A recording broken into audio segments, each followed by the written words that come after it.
Hello guys, and welcome back everybody. How it's going? So today I'm going to continue the work on the POSIX shared memory implementation in Go Rust, and also as yesterday we did about our shared memory, we confirmed that this is like possible to to use and to read and write shared memory from Go and from Rust using low-level API and using dev shared memory foo, let's say. Let me just turn on the light.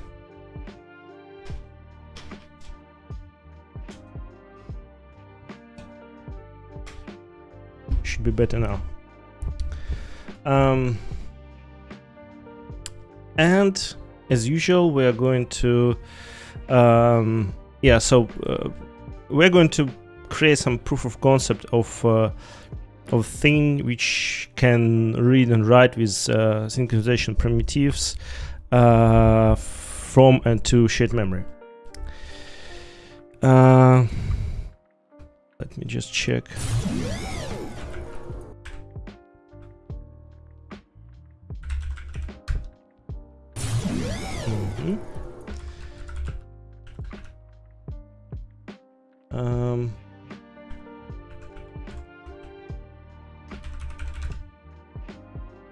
Where's this?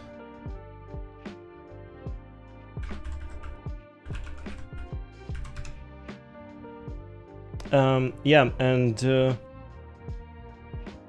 yesterday I was a little bit confused when I used a System 5 shared memory implementation in Golang, which I implemented like 2 years ago, but I just wondering where is the shared memory region, where it's allocated. And so my bet was that I used a wrong folder. So if you're allocating a shared memory region with like System 5 API, you can see the shared memory regions with IPCS command, IPCS-m. So if you like turn IPCS just without an argument, you'll see like semaphores, shared memory segments, and message queues as well. We're not going to use message queues at the moment, but let me just check if there is any performance benefit of the message queues. Let me just System 5 message queue performance.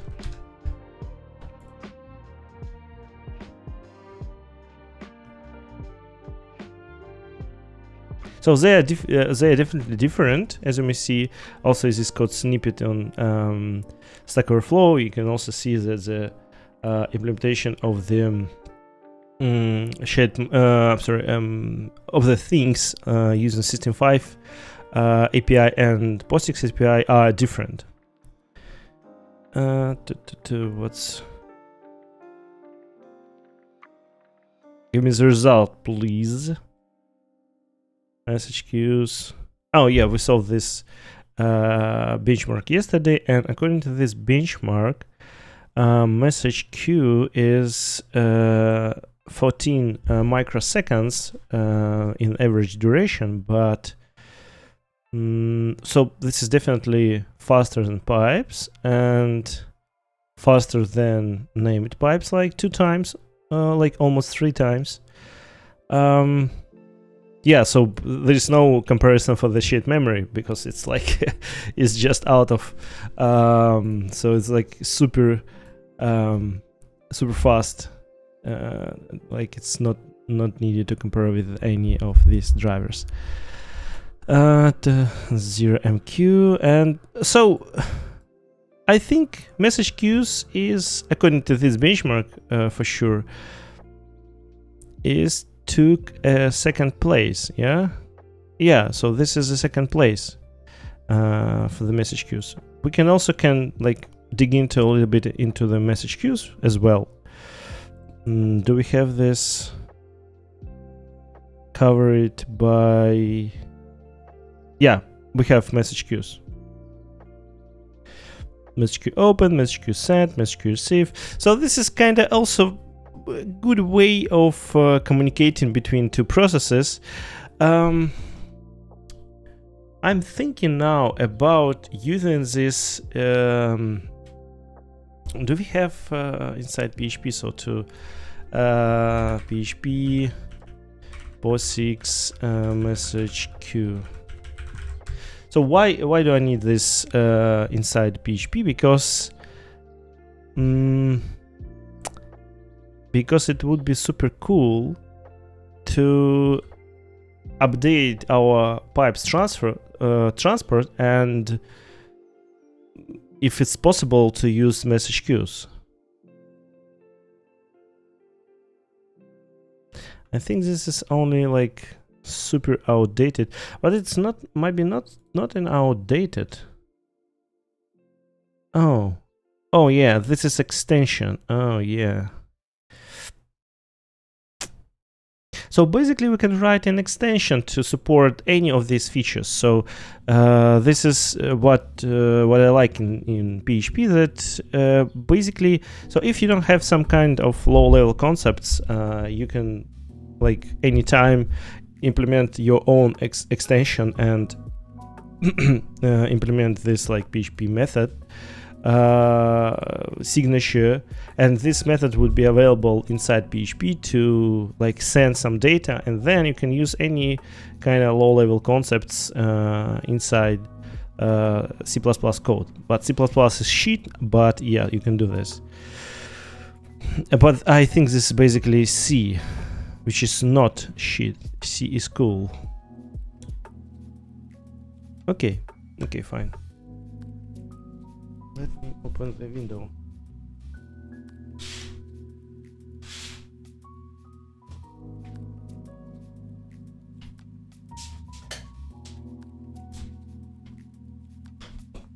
Having natural light would be, I think, a little bit better. Okay. Let's go on. So this is also, this is also cool concepts, which I think every developer should know about all of these things to implement, even if the developer works only with solely PHP code. This is also kind of cool knowing one level lower. I mean, in kind of programming languages, if somebody uses C#, it's super cool to know how state machine, how let's say intermediate language works. So one layer down. For the Golang, it would be, I think, let me think. So it's often some kind of system dependencies, but I think it would be cool to know how works Golang assembly. So this is not the same that assembly programming language, but Golang assembly is like some kind of intermediate representation of the code, which later will be compiled into the platform's code. So this is also cool to know one layer down in these terms. Okay, so semaphores. Let's read this. So first of all, I'm going to use POSIX semaphores, and I already have this semaphores here, but this is System 5 semaphores.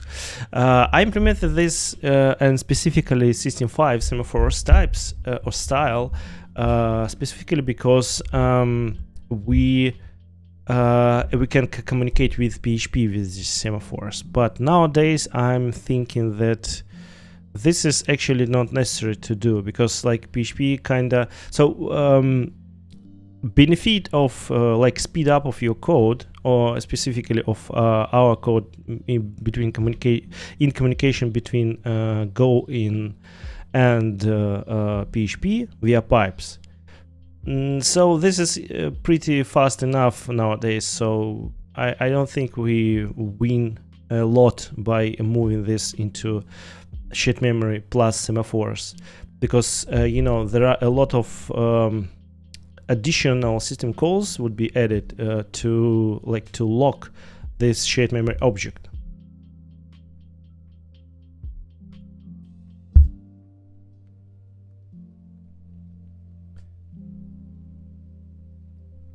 Okay, let's see what I did here. Number, oh, semaphore ID.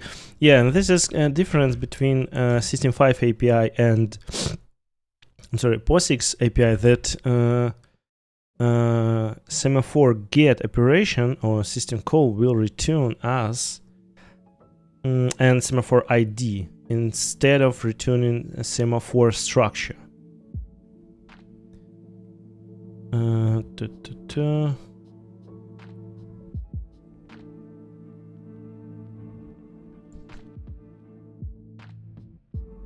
Where's my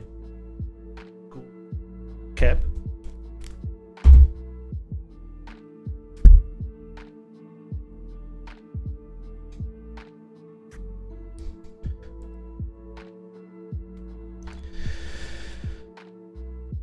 So we have to update everything here because it uses semop, semget operation, yeah, semcontrol. Yeah, we have to update everything, and inside Rust we have to implement everything. Okay, let's start. Struct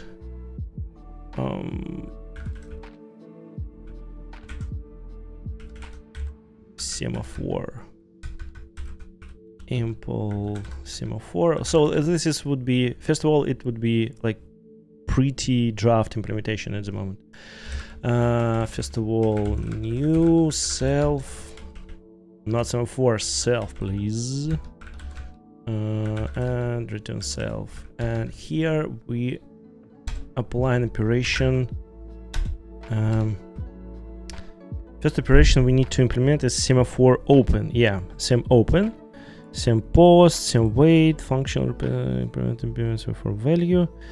So actually we don't need to implement them. We already have them implemented. Func sem open. I don't know what arguments currently we need to receive into this function, but we'll figure out later. So first of all, I think it would be semaphore structure is equal to unsafe, and here libc sem open. Yeah, and we're receiving some kind of i8, so constant pointer to i8. So in terms of this breach, kind of, so means that this is some kind of string. I think it should receive yeah, string and some kind of name, and return to us, yeah, semt. And this is the difference between what we're returning, what we're receiving from the function called semget from the System5 API and semopen in POSIX API. So here we are receiving this size. This is actually in union. Yeah, this is actually in union.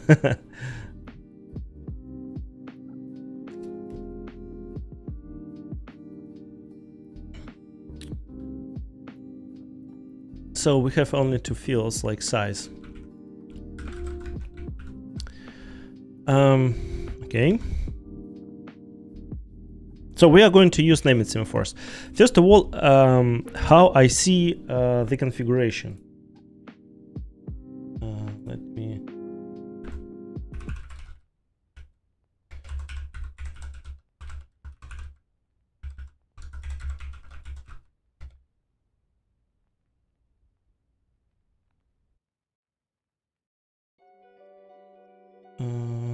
Okay. So needed to answer. Sem open function opens and creates semaphore, initialize the semaphore if it's created by the call. So why, first of all, configuration, and second, why do we need a semaphores?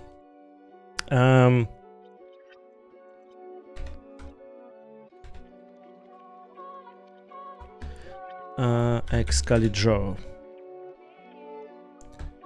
Can we clear?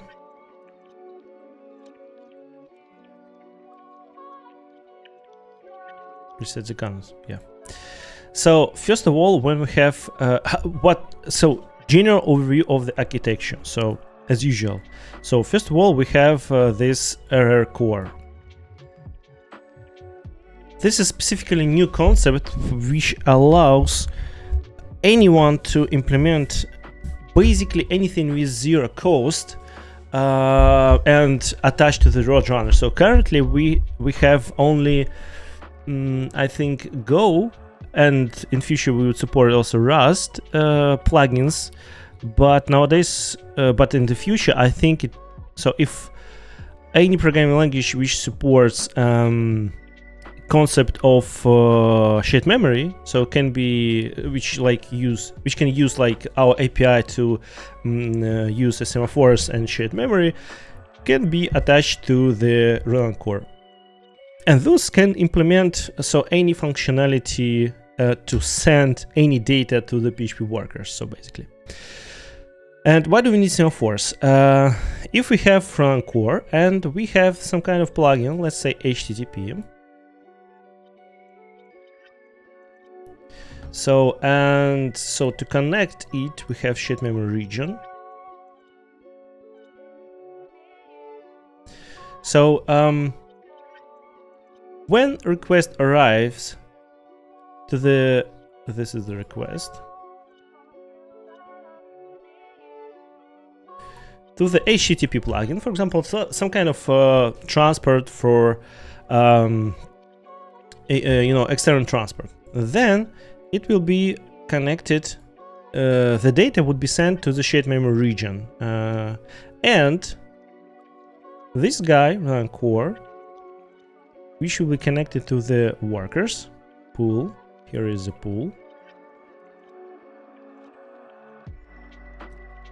Workers. So this will write, and this should be like treated like a reader. And the case here, we can't just wait on some kind of shared memory region and like when first byte will be available, like immediately start reading the data. So because it would be access to the same file, like you are accessing some kind of file on your file system, and somebody tries to write to it, and like you have a lot of readers which like reads at the same time this file, so all of them receive some kind of trash. In this case, we have to block our communication between readers and writers. So this reader should be locked, like lock. But since we have two different processes, so this process, this is the process 1,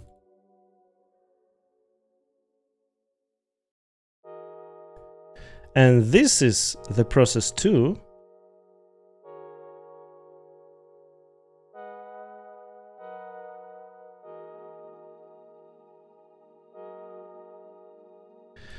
we don't have a mechanism, which can, like a mutexes, which are available inside any like multi-threaded programming languages, and which can like lock access to the shared resource. Here we should communicate between two processes which are like completely independent from each other, and to provide this mutex mechanism to lock the shared resource, and shared resource in our term is shared memory, this guy, we like while we are writing something into this shared memory region, this shared memory region should be locked from readers. So reader waits until it can read. After HTTP plugin finished finishing this its write operation, it notifies, okay, so now you can be unblocked. So this guy is waiting on like lock wait. Then the reader gets this semaphore interprocess. So this is kind of very important to understand. So this is interprocess communication. So these are two different processes, and it gets this semaphore.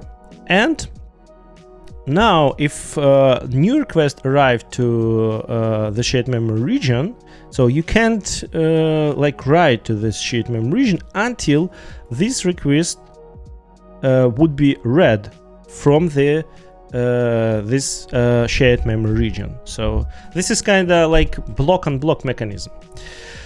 And I'm thinking about might be we should have I don't know how performant this mechanism, but I think it's performant enough, since we see here is like, you know, it can process like this number of messages, like more than 3 million in a second, 3.5, almost 4 million messages per second.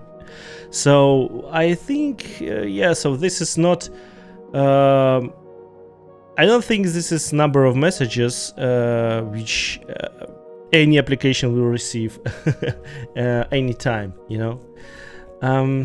So message 128 bytes. So this message is kind of small. I think it would be the numbers would be higher, since our messages would be like times larger than 128 bytes.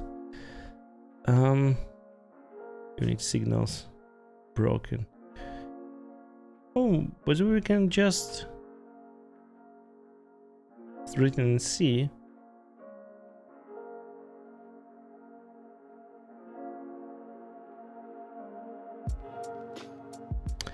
Memory mapped files.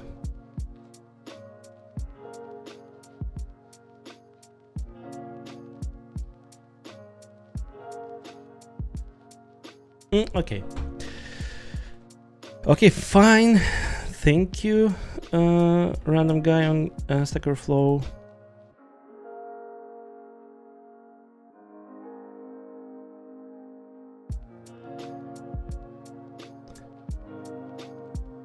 Okay, const char, yeah, const char name. So this, in our case, when we are writing a bindings to a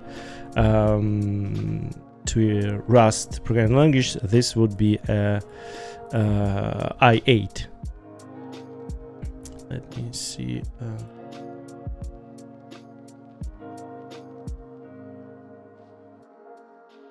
Okay, so, and what flags are we going to have here? Or create is created. So first of all, and then configuration. So for the configuration, I think configuration will be the same as it was in the current run implementation. I just don't want to break any existing application. So I personally I don't like when things breaks. And I don't want to break any application in existing plugins which our users uses.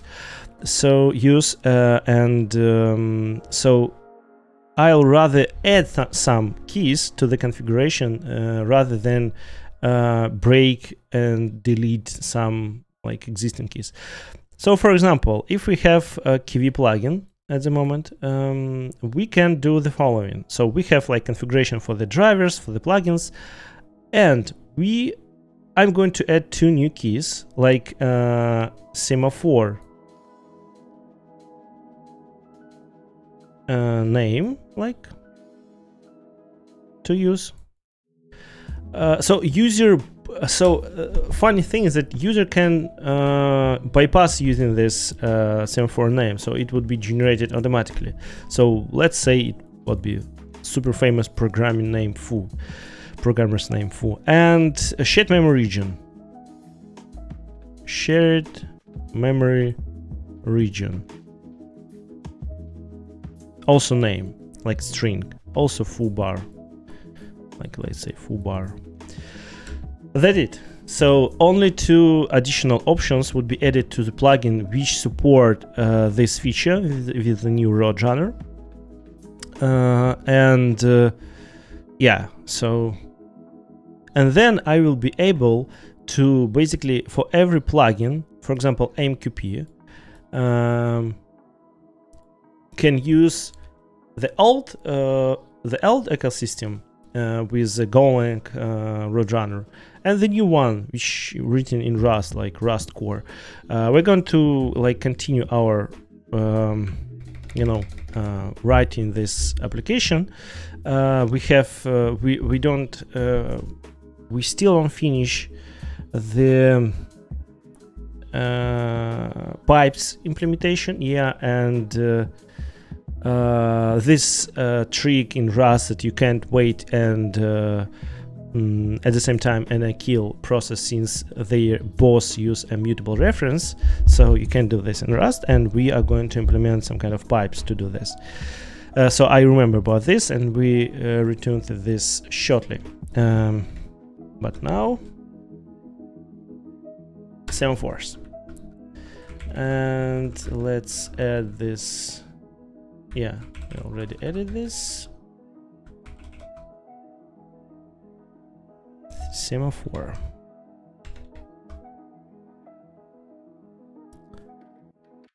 And so for the creation of the shared memory region and semaphores, especially Rust core application would be responsible for doing this.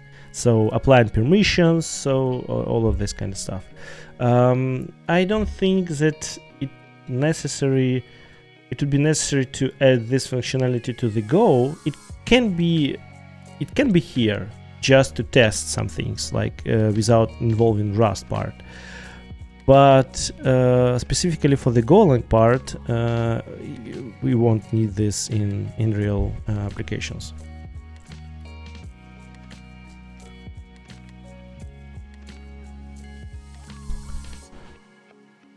Okay.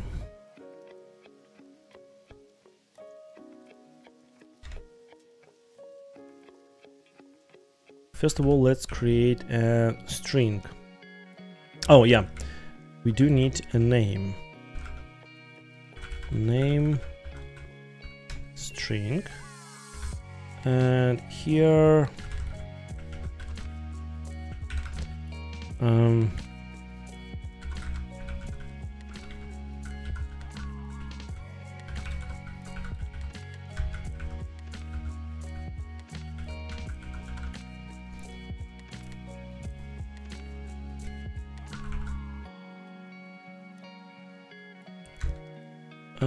a name.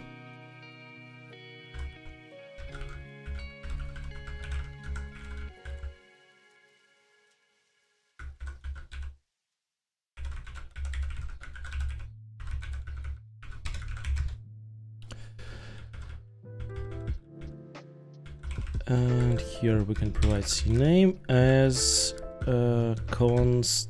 Sorry, CName as ptr as const i8, and flags. I'm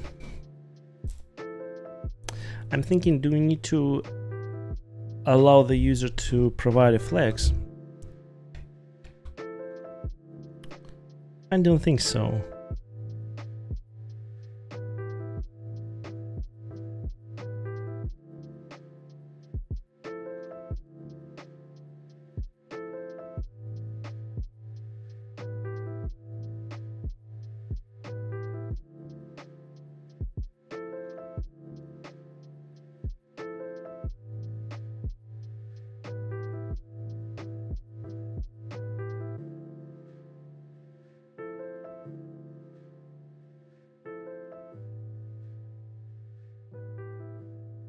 Yeah, the bit are the same as for the files.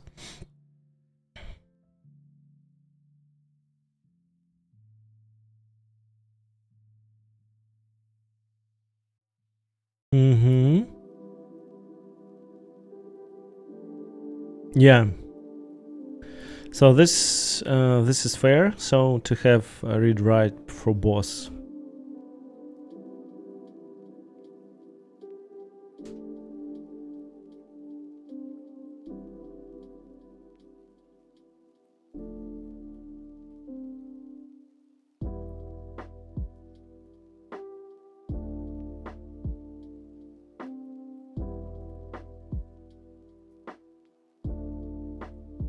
Yeah, this is what we saw previously in Rust. So SEMT, and this is different what we saw in Go, because in Go we only get an ID, not SEMT value.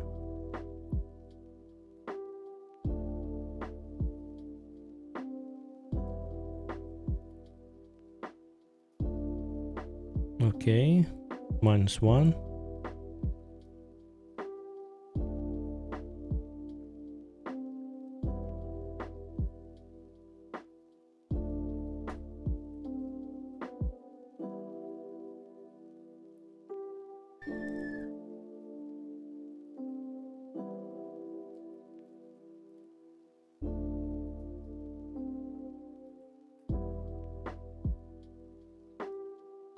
Do not copy.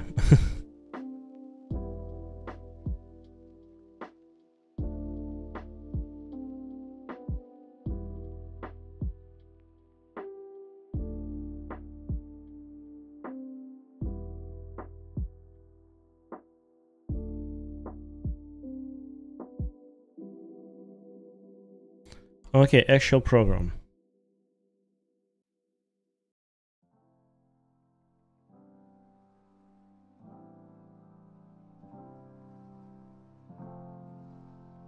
Okay, let's try to do that. Flex.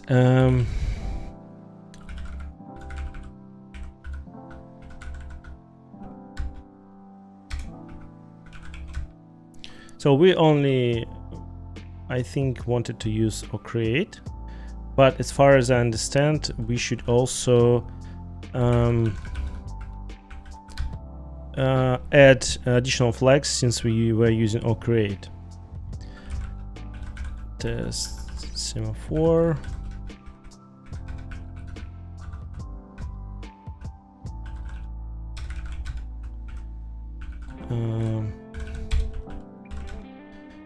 And here, let's say semaphore let mute sema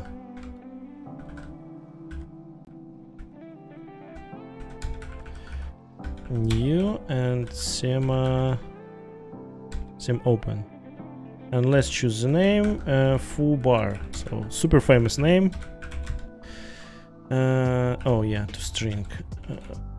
Actually, I don't want to use this. String new.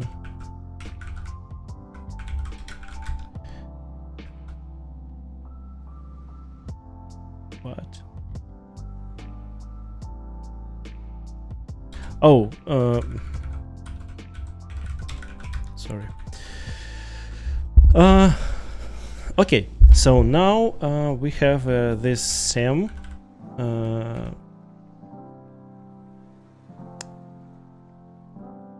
as mutable semt. This is the variable. I don't have any methods on it. Let's just so let's just see what it will return to us.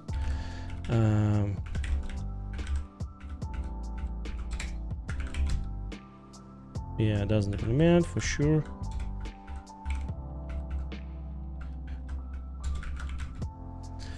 What do you say about this? Question mark. And so this is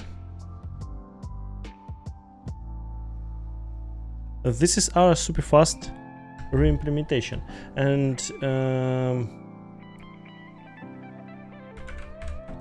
here we shipment region, semaphore arrays, we don't have anything, and we should now see something.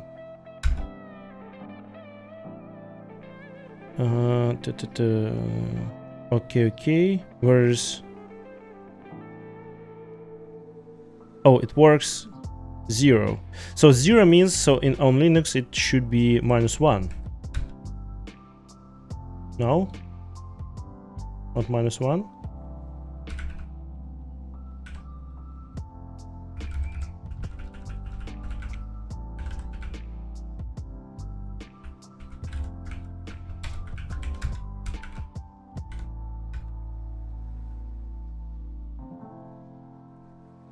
Yeah, we do have some value here.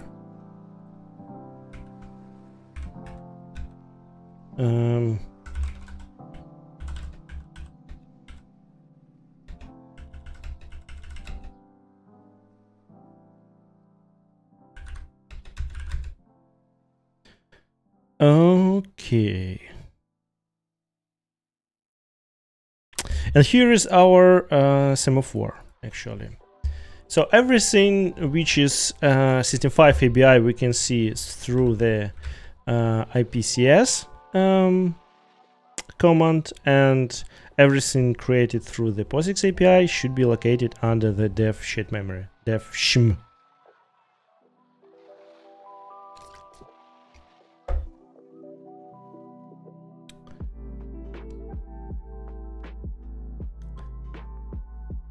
So okay, yeah, now we definitely can create this semaphore, and what is super cool in this observation is that that operation is you know, idempotent. So 0 means it already created, so I can just like use it, as far as I understand. So here is the actual creation.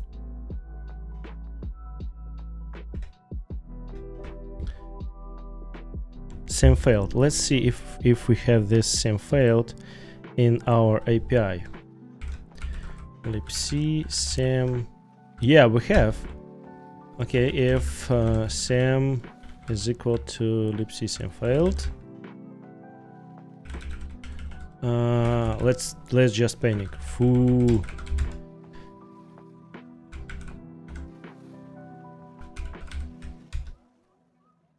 And we panicked. Okay, so we can't.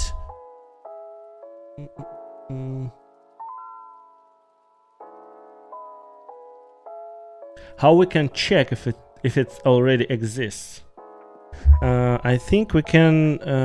So in System5 API, I remember the API called like same attach or like same check or something like this.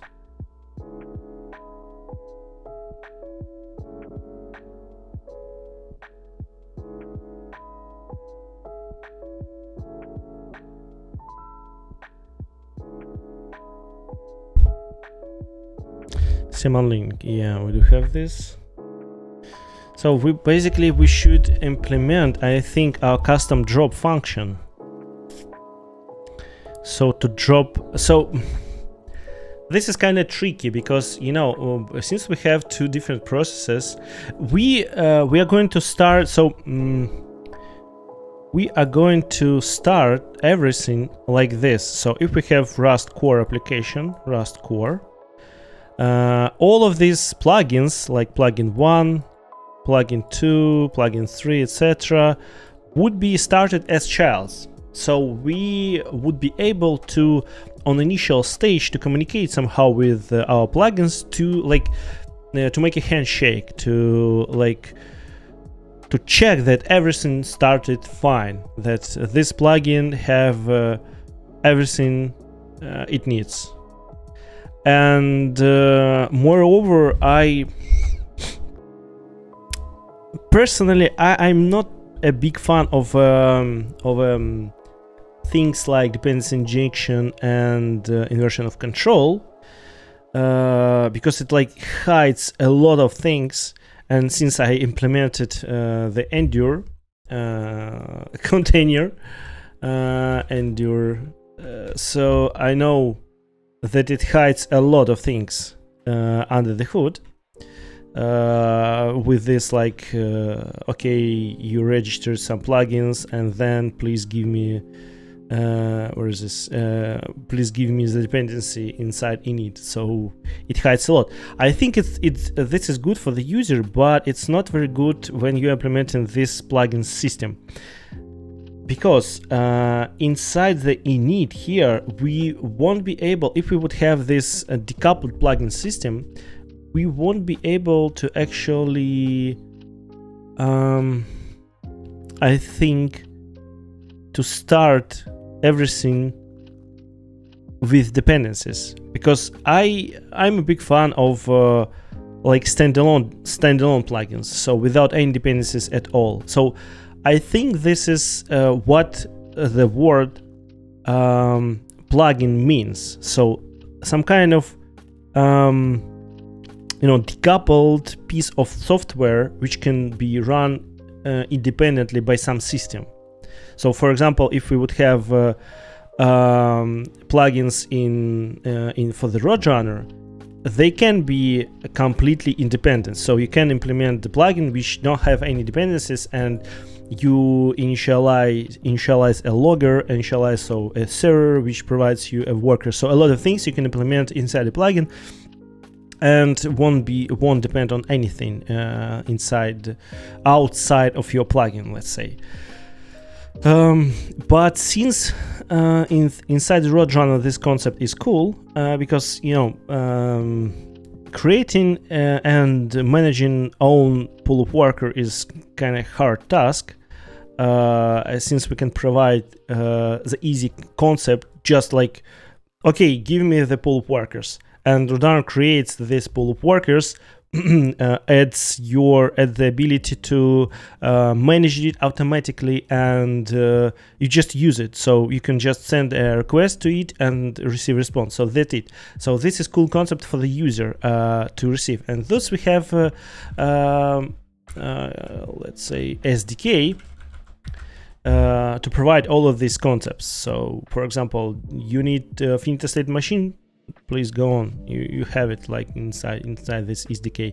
Inter-process communication bridges, sure, pipes, sockets, use whatever you want.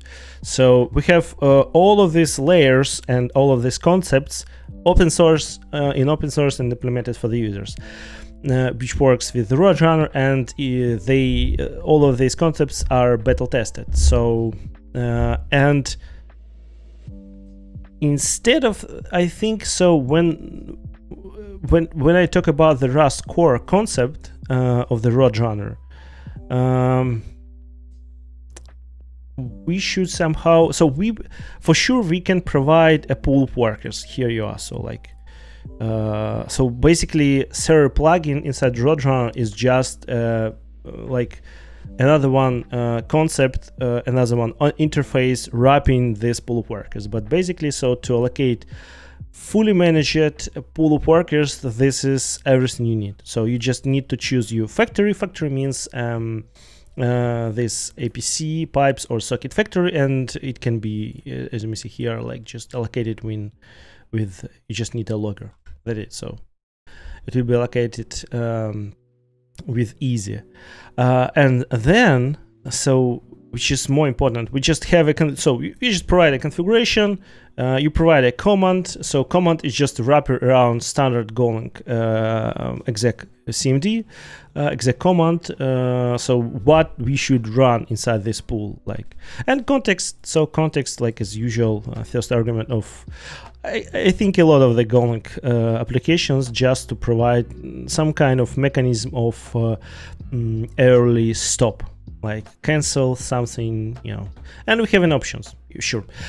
So this concept can be used inside, and I think when I start updating to the new Rust core system, I will use this concept, and I somehow extend it to provide as less argument here as I can, just to not bother user of like a lot of concepts and lots of like internal details of the Roadrunner. So most of the users don't need all of these things because user just wanted to, and me as a user, I just wanted to have like interface, very high overview interface, which I can just like allocate something or like start something. That's it. That's what I need. And then I start to solving my business tasks. So this is what almost all users do. So solving their business needs. Yeah, and so with this new concept, I don't want to break all of these things of you know, of the plugins. Might be this won't be needed to do actually. So since we use also MQP plugin in with the jobs plugin. So inside Roadrunner you should have, if you don't have a jobs plugin, you can't have any of you know, any of MQP, any of like SQS, Beanstalk, Nuts, Kafka. You just can't have these drivers because these drivers are coupled to the jobs plugin. So you can't have them like in a wild, you know. Okay, so this is and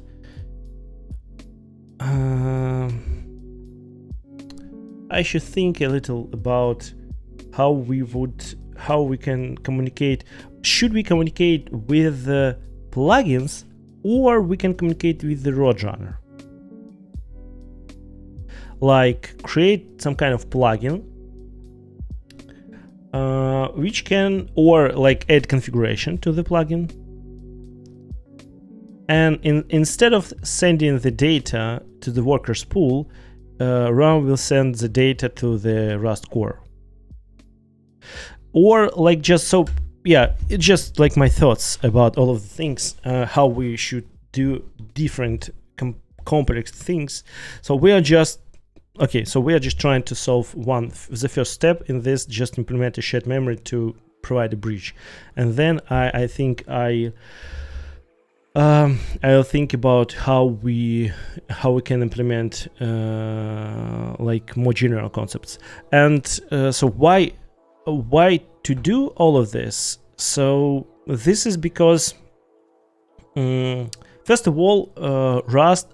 So things I do believe that things like Roadrunner or like web server are kind of low level things, not like operating system low level like stuff, but kind of low level in terms of it should have very teeny footprint for the user.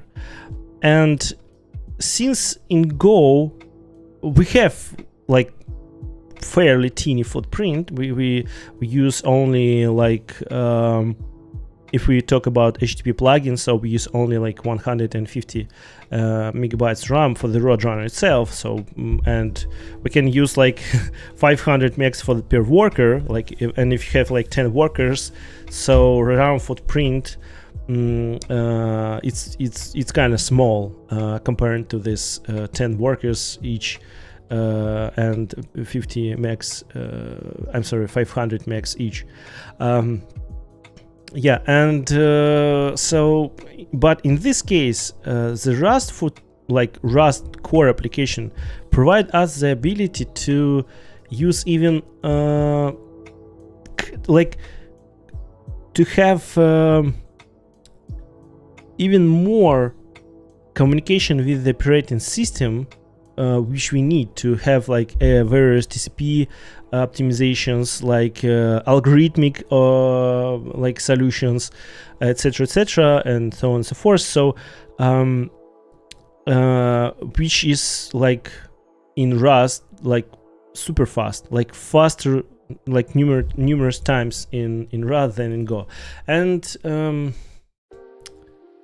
language benchmark, I think it should be a site with the language benchmarks, like Go versus Rust finish mark. I think it should be I forgot the name of this site, but this is kind of popular site. This means let me check. So we use a lot of algorithmic things.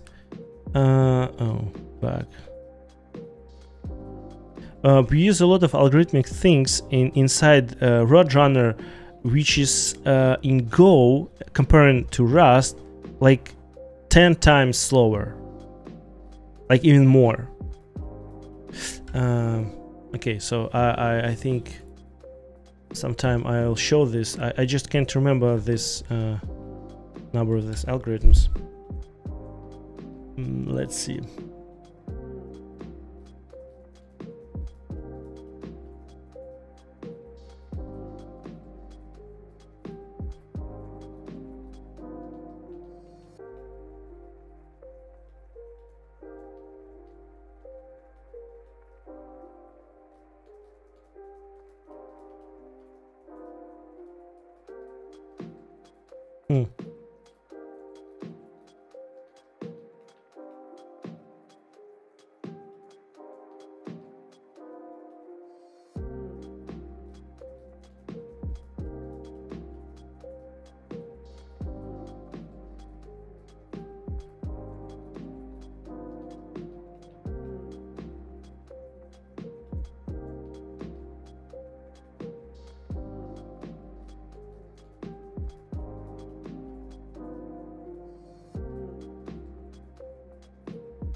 Strange.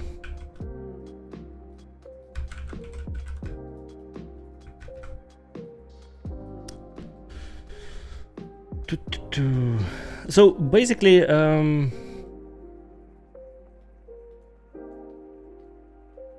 we have a logs here.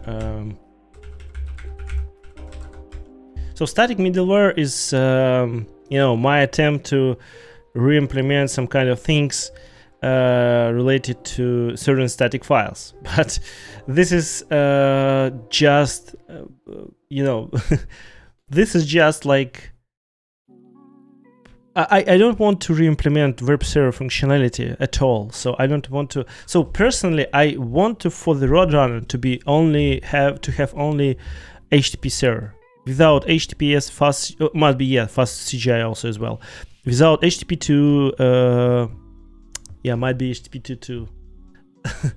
Because HTTP2 is, I just don't know if it's kind of popular thing to have Nginx communicating with the Roadrunner via the HTTP2 protocol. So I don't know if it's like, if it's popular to have this this thing.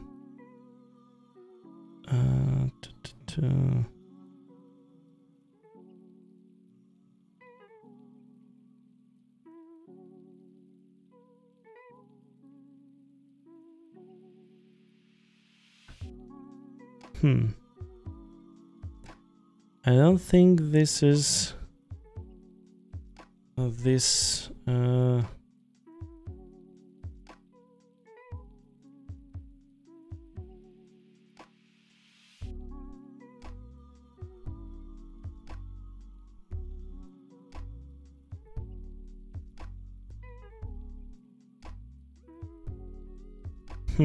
I don't think that HTTP, let me check, HTTP serve content. Do we have, might be we have some updates in the recent versions. Serve content.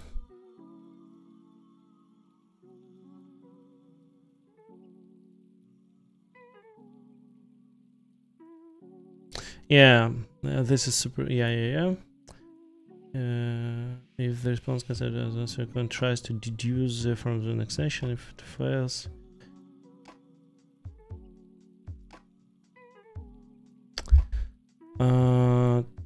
I never saw this kind of error.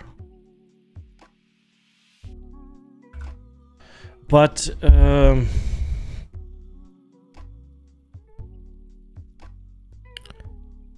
extra source static.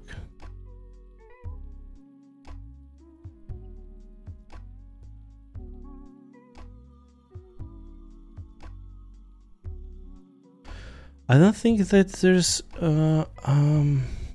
I can't remember. Do we have any? Might be we have a limitation. Yeah. So let me understand this. So I'm trying just so I'm trying to inside the Roadrunner. So my personal goal is to have 0 bugs.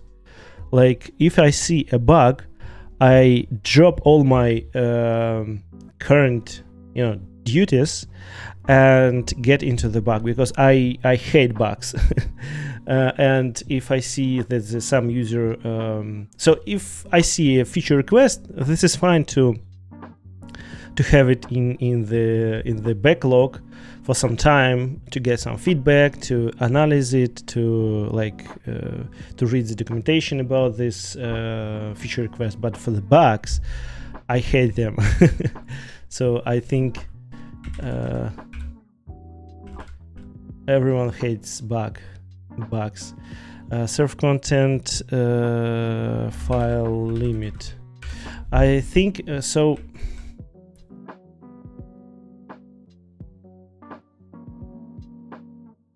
No, this is for the multi-part form. We have for the HTTP server, we definitely have some kind of limits, a lot of them actually. So inside actually inside the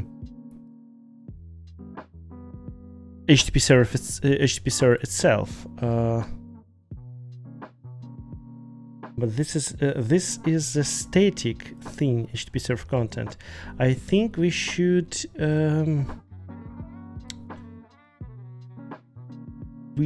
use like separate handler. No, handler is fine to have inside HTTP, but we should, I think, allocate HTTP server itself and then use serve content with the arguments.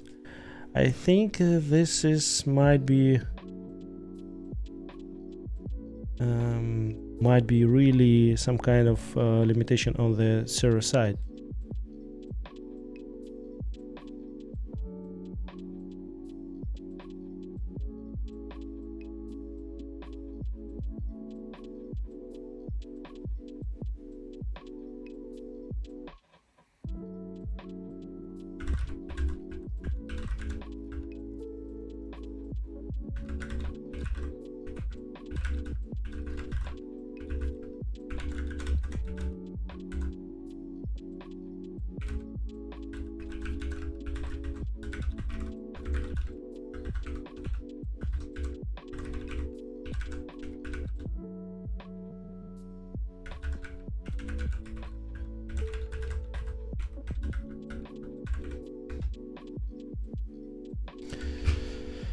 Okay.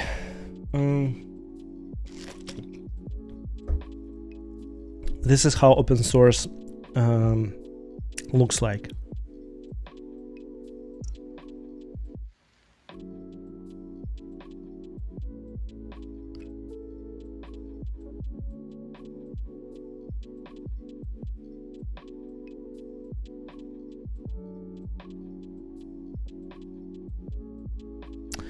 Accept ranges. I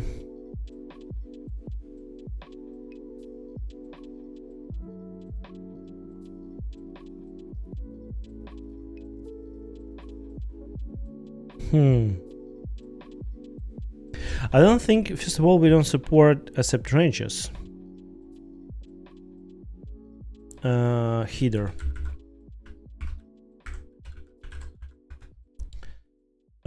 We do support the accept ranges with our file server plugin, but I don't think.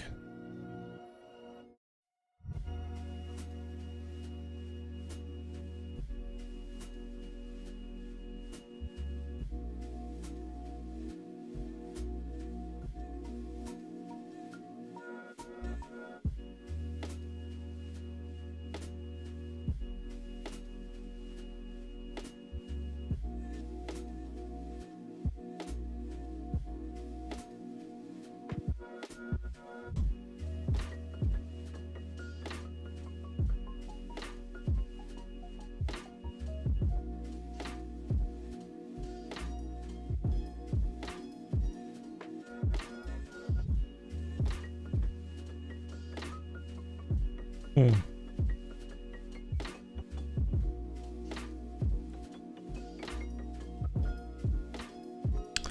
I think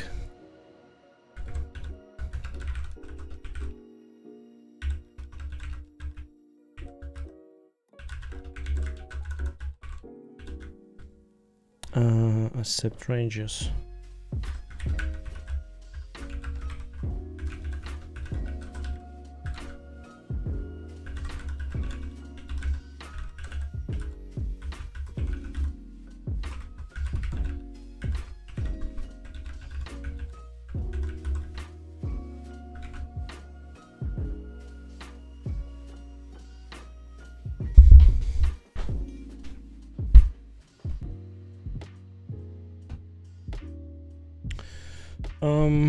So this is kind of tricky thing. I tested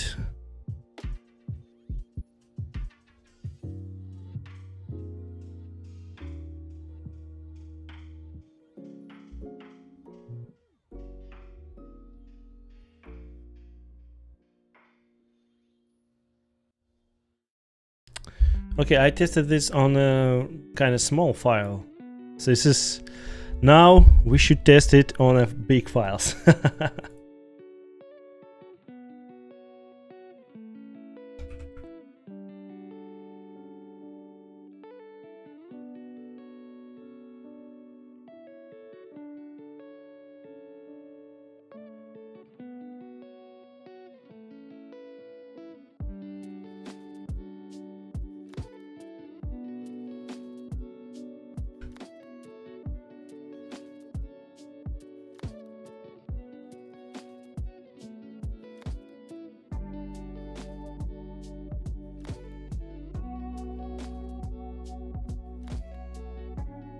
Yeah, I think it can be fired by these accept ranges because I never tested this, and file server plugin actually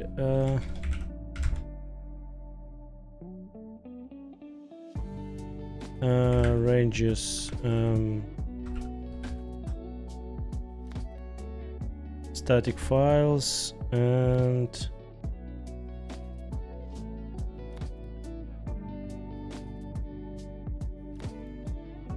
yeah. And in the static file middle plugin, I'm sorry, we do support this range requests. I think that this request was this kind of ranges request.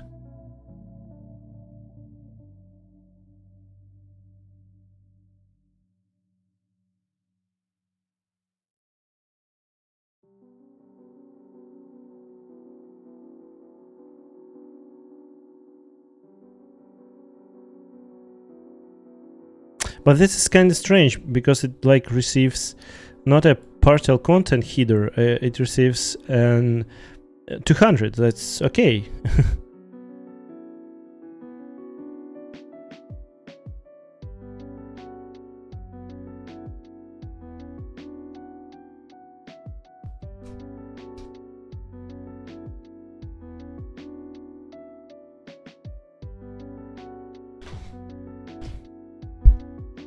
Okay, let's move forward.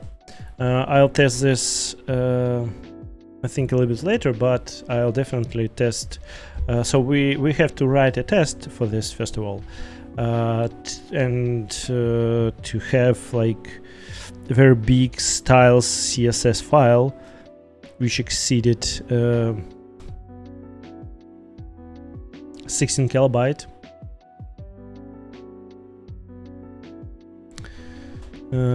Static region was cursor region.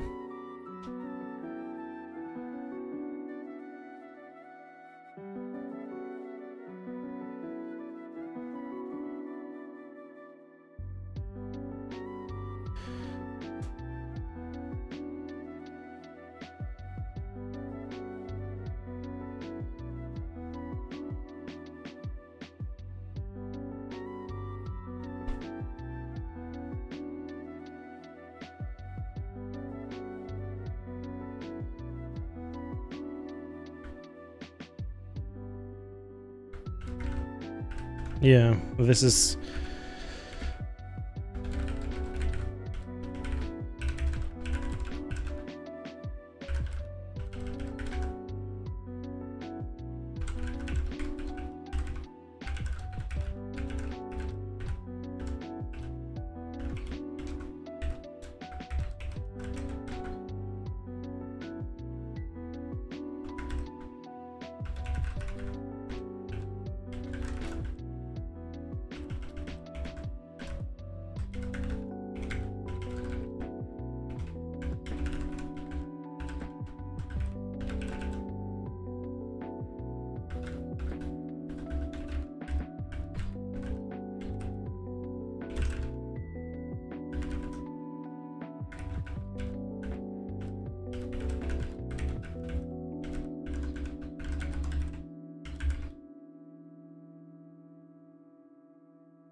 Okay.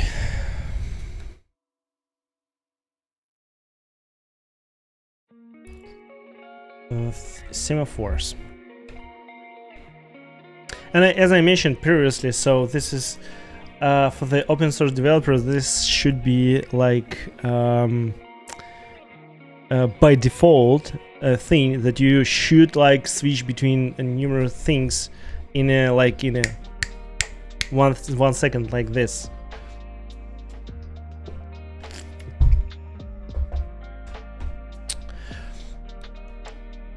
This is what differs between enterprise project and open source. That so during the work of on some feature like we are doing now, so you can receive a bug report and you should like get into it to answer users. So because I value our users and I think that when I work on a project, I should do this 100% of the efforts, because if user sends you a bug report and it receives a response, he receives a response or she, for example, like in a week, this is kind of problematic for big enterprise solutions.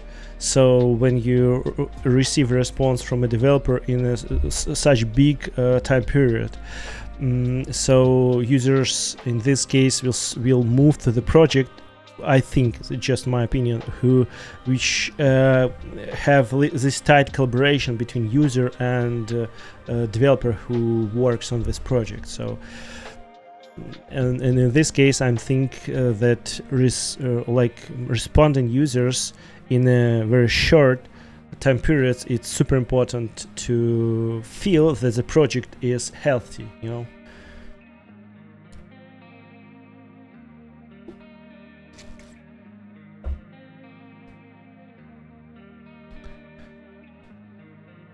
Okay, closing some for yeah, and I think we should implement our own drop function, as I mentioned before, because when we are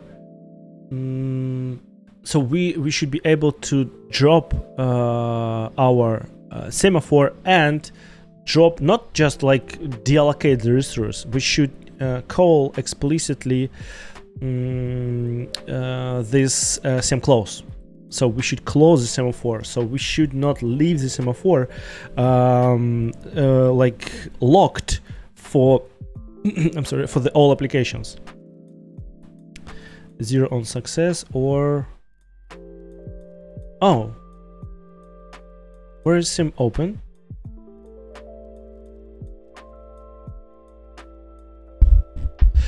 Ah, yeah, semalink. We should be using this function.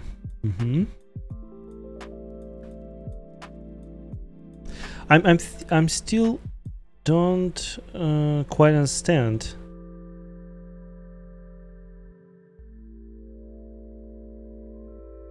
So on Linux it should be -1, but we received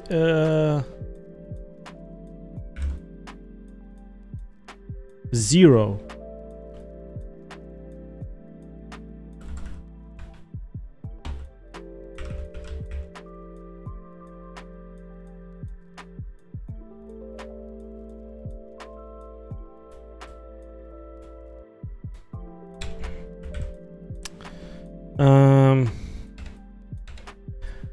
Oh yeah, so this means, okay, former like a past. I think it should be like this one. Until same failed. Okay. How we can check? So is there an API to check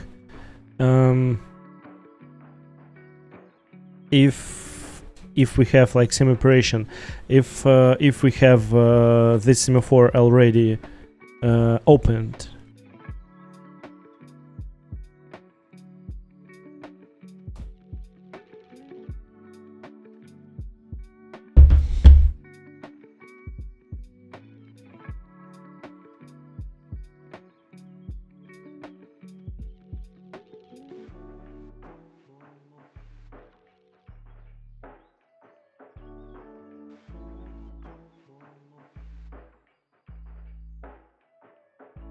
Oh yeah, try wait. So recently in Go we also have this API. Recently get this API into the standard library for the mutexes, like try wait. This is super cool to some kind of applications. So you will be able to wait, not to block, but just try. If it's like blocked, you can do something else. Oh, timed wait. Oh, super cool. Awesome function. Love it.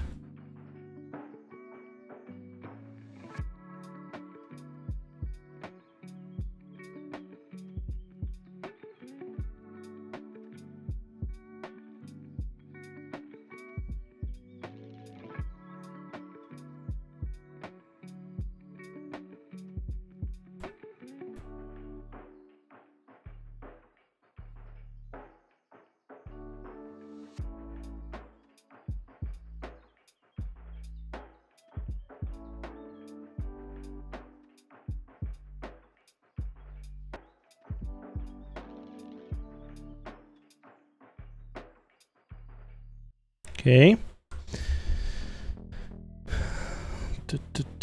Timed wait. Oh, I love this. Love the thing of time. It's so you can wait for some kind of some time period and then like return an error. This is a super cool API. Basically, I do love this. I don't think I wanted to have this API in Go. I think it's like kind of local because in the I never faced with I never needed this kind of timed wait API from Golang in like enterprise grade applications where I worked in the past, but nowadays in the Roadrunner, especially in the log plugin, I do need this timed wait function, basically to have the ability to easily just wait for some kind of time which user wanted to wait for the log, to lock some resource. Like nowadays I'm implemented this by myself, but it would be super cool to have this function from the Golang. Okay, so and this is we can use this timed wait. So for example, where we can use this function inside Roadrunner, if we have a request and like imagine we have a ton of them in a short period of time, and we have some kind of HTTP cancel mechanism, for example, like just request timed out. We don't need to hold this semaphore anymore because our original request timed out, so we don't need it. And in this case, it's super cool to use same timed wait. So if the user's counterpart like rejected, so we can also reject our or destroy our semaphore after some kind of time. So not to just to allow other requests which already haven't expired their timeouts to like wait less, instead of like wait like 1,100 semaphores at a time.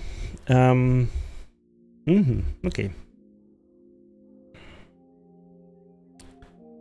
if the value was 0 before the call, the mother process is blocked went into increment semaphore.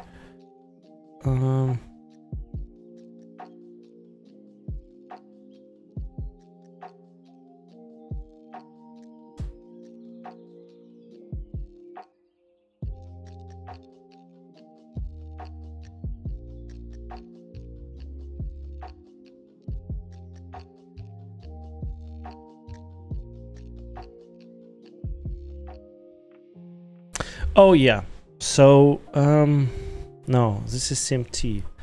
So I'm seeking a way of checking if so. First of all, we in this API here, we definitely do need to use other than create flags. Because create means, so if it doesn't exist, please create it. But it does exist. And in this case, we should use, like, some kind of different flags. And I prefer to use, like, let's see, libc o.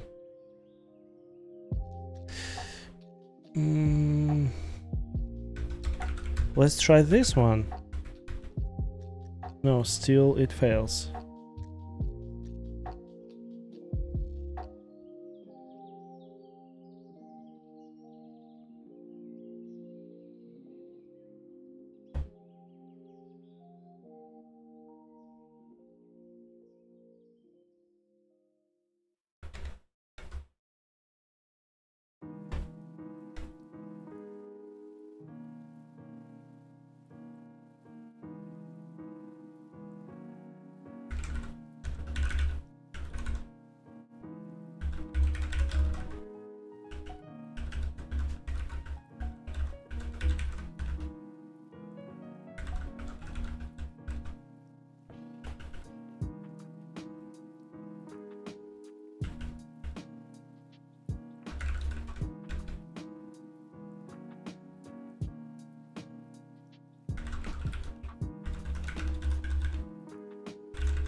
Okay, so when we can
okay, so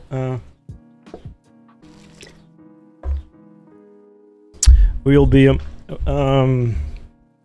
let's finish our semaphores and dig into this problem. So I expect that the problem is fairly easy to resolve, since we have static HTTP here, and so instead of allocating like fully configurable HTTP server, if you don't need in Golang any kind of specific limitations like here in a static plugin, it's like fair enough to use just static, like here, for example, where is it? Like HTTP handle func. So this is just a wrapper around the handler func, so we can use it like as a regular function in our code, or we just can use a static function which receives this two arguments, and then just for to be like a little bit more less verbose, I think. And here in this function we definitely can instantiate this HTTP server by ourselves. So this is just http.server, that's it. But inside http.server we can provide a lot of arguments for the limitations, for the like different kind of like timeouts limitation, body limitations, and etc, etc. So I think that this user just faced with one of these limitations, since it like receives like almost 100 kilobytes of the data. So if file exceeds 16K, I don't think this is a big file, but we do have a lot of limitations inside this HTTP server. So let's see after we finish a little bit more about this Rust shared, semaphores thing. Let's prepare this static middleware.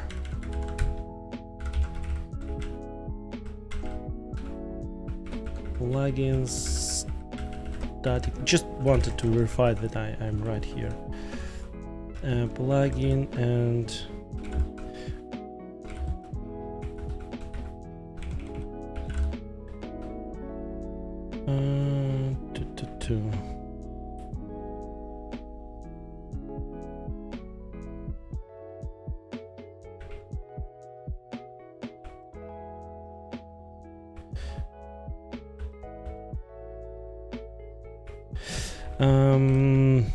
server, HTTP server,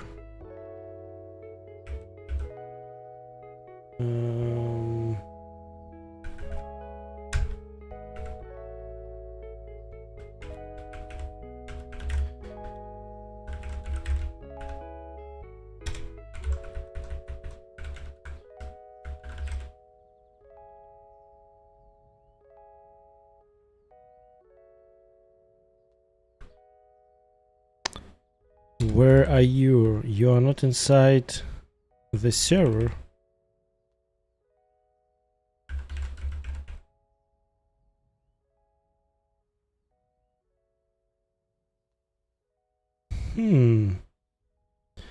Where are you, little shit? Okay, so we have this. This is a static function. We don't have any limitation in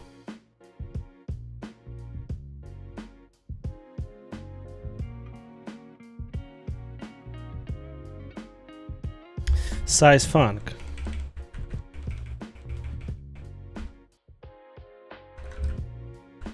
Okay.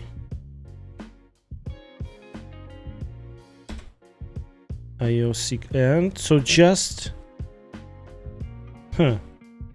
so there are no limitations. So this function basically is designed for just seeking from the zeros byte to the end. So this is obvious.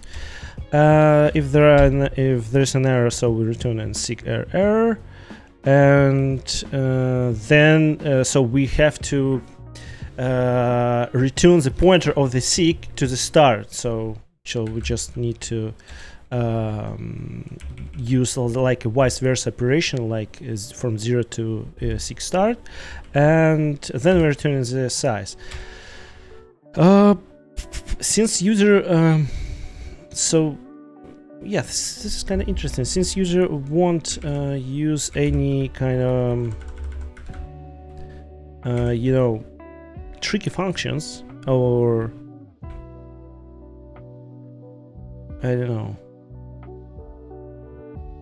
Okay, so this is this would be solved a little bit later, but now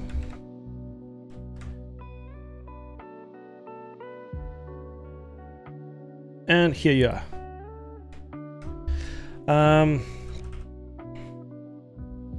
Okay, so how to check if we have this semaphore?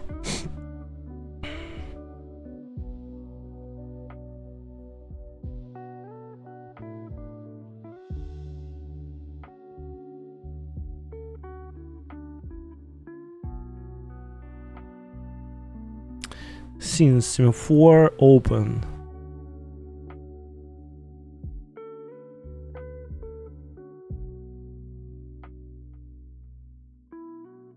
This is the permissions, and this is, oh, might be with if we use let's try to use 0 here. Failed.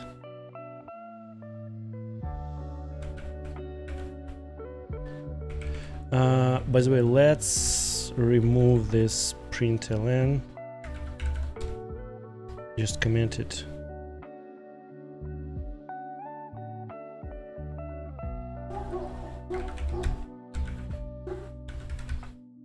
Okay, better. Some test failed. This is good, but not good enough. Please don't fail.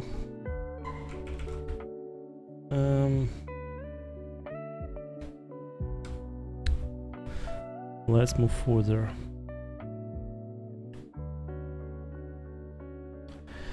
I don't need unnamed semaphores.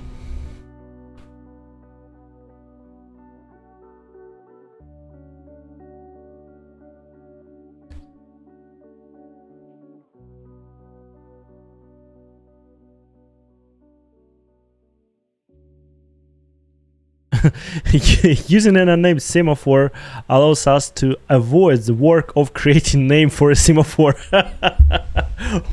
Yeah. So this is so hard to, you know, the first problem in the programming is to create a variable name, is to give this variable a name. And this is like the first and the last problem in the programming. So, and unnamed semaphore, so like fantastically solves this problem to just not using the name. Brilliant.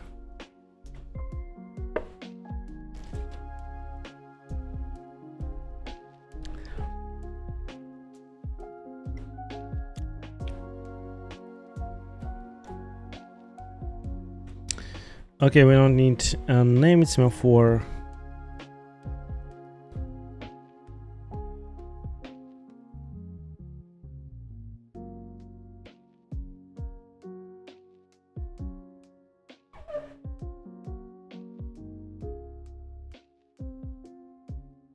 Yeah, so unnamed semaphore, this is kind of like a mutex in any like programming languages. So like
Okay, so let's. I'm thinking about this bug, so let's dig into this.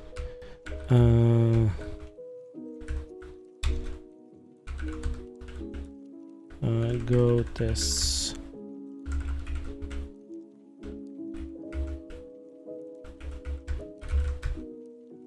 And here we need to find static.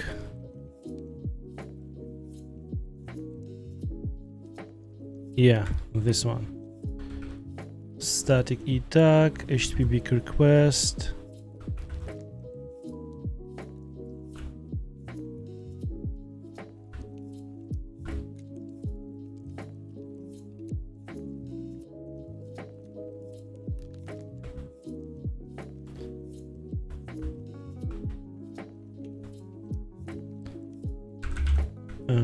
Test static. Yeah, test static plugin. This is exactly what I need to see. And what was the response? Okay. And the configuration HTTP configs HTTP static.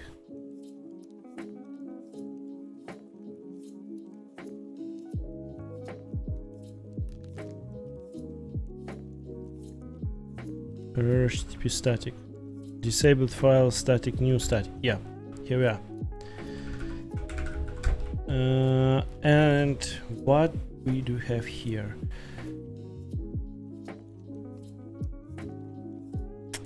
Okay, so we have some kind of file.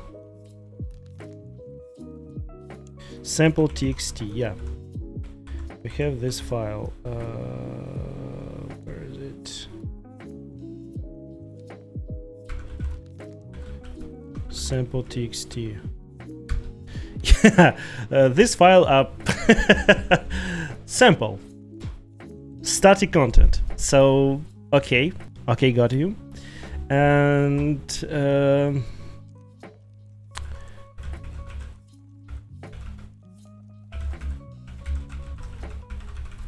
this is our.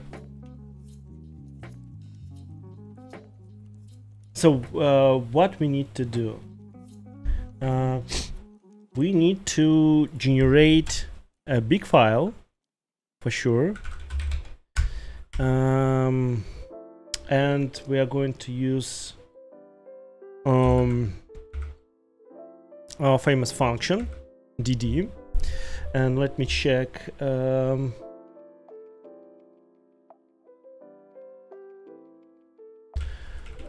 Sample txt. Let's write it.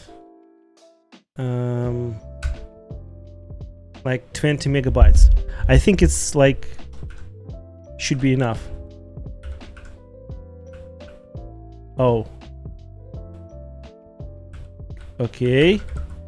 Please close it, Novim. Don't freeze. And let's like fire this test. Go test -n. Oh no, this is. Where are you? Where are you, test?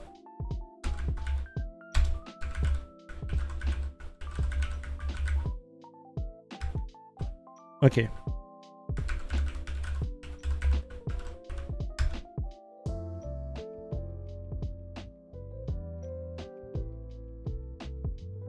Succeeded.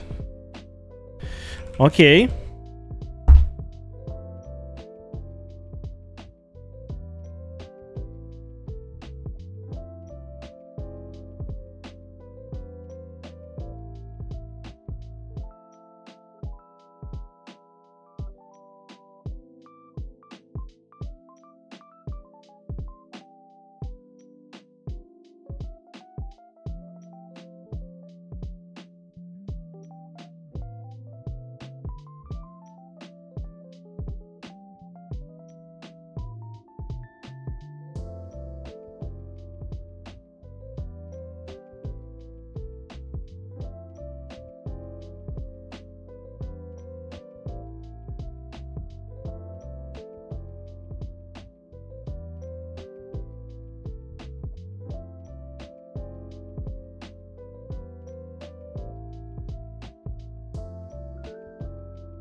Sorry guys, need to answer.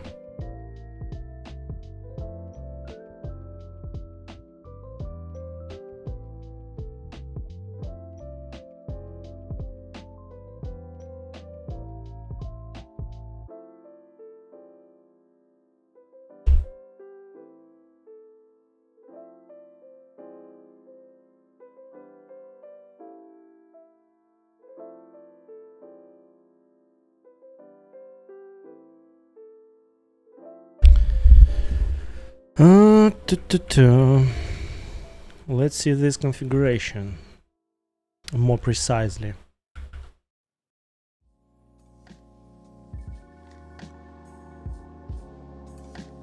Oh.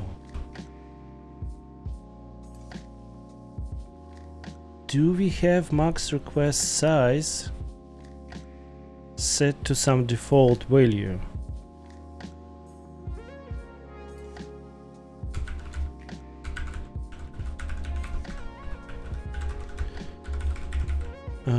Let's see.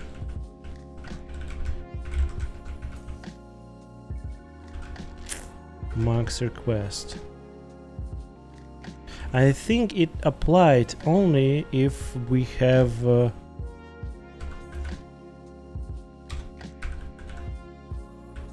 max request.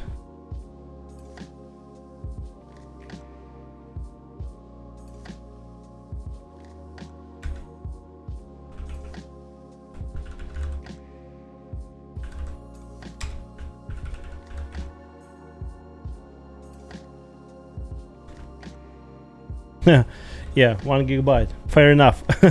Big enough to use.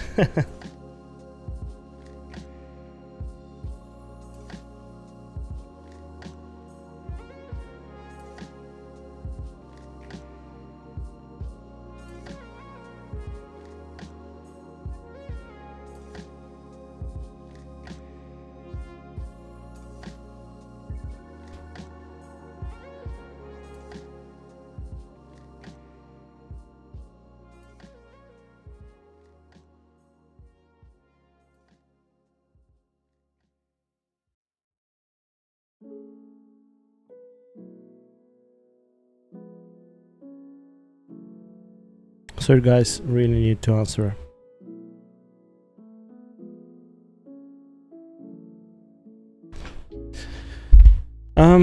So this is not max request size. I don't think. What is the configuration? Yeah, there's nothing. Oh, this is pull debug true.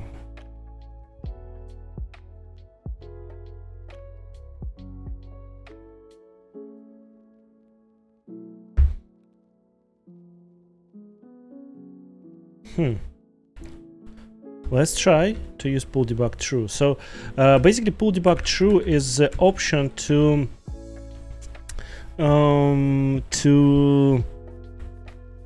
allocate worker right after the request arrives to the application. And in our case, why not? Let's try. Debug is equal to true. And guys, this is cool thing inside NeoVim. I'll show you that it's not here. Where is it? I think it's like should be in LSP.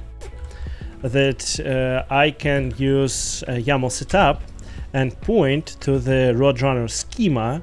For example, it should start with dot error and whatever, like dot error serve static, etc., etc., and our schema would be auto completed by this by our schema, which we uploaded to as a schema store. So, and it would automatically detect all configuration keys, even in NeoVim. So it's super cool. And now you can see that if I needed to put some options, so here you are, all options auto completed. with their default values. Cool. Yeah. Okay, debug true. And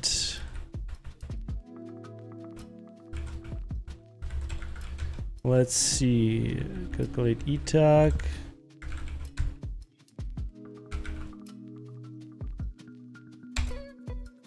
And the next thing is to just sleep forever. What port we are going to allocate? 2100 603. Curl HTTPS 127.0.0.1 603 sample txt. I think this is the correct one. I just wanted to resemble this request.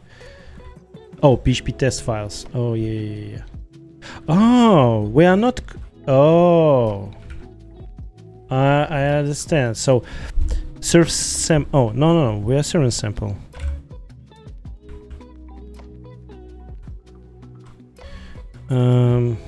But how it can run successfully if it should be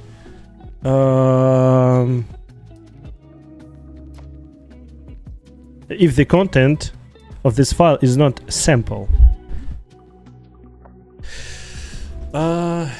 Might be the problem here is it like it rejects zeros. So since we have populated configuration with only zeros, it just rejects the zeros. So might be this is the case. Okay guys, I'll be in a few minutes, so enjoy the music.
And I'm back.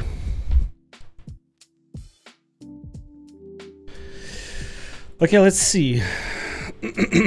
Where's our problem? So let's try to generate not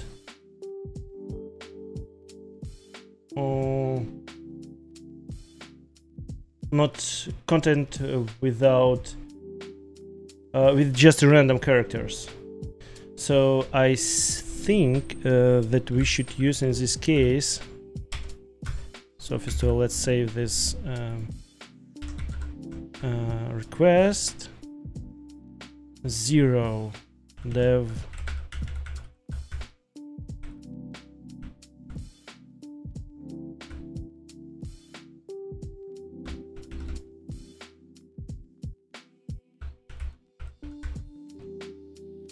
And now I think,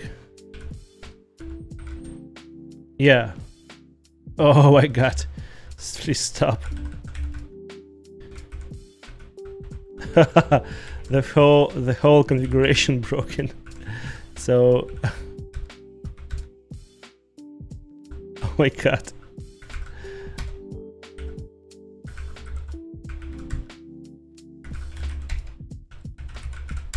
Okay, restored. Restores the state.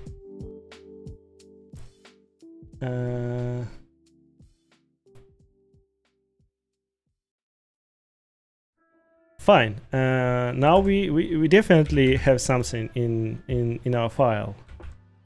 Let's try to run this test.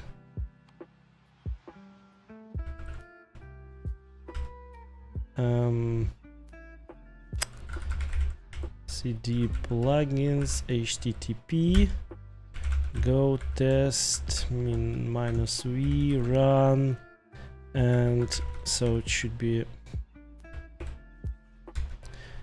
this construction test. This name is test static plugin. Static plugin, and let's see. Oh, HTTP. Oh, smart.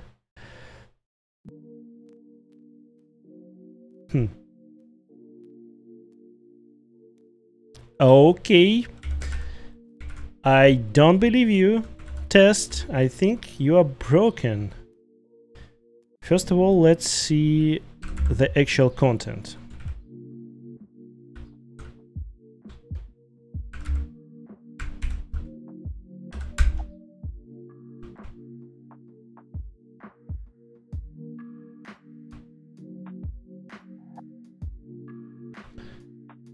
Adapter is slow.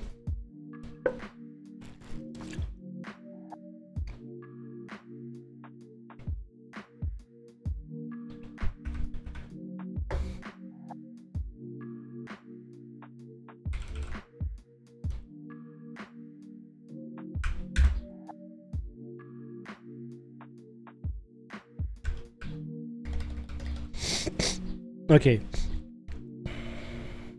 We see an error.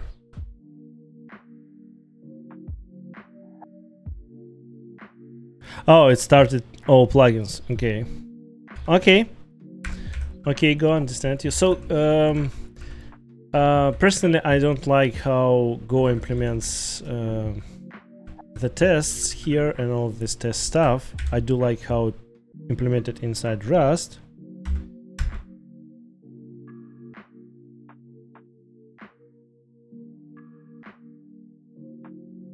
So it started to implement, to use like a lot of tests. Go dbg test.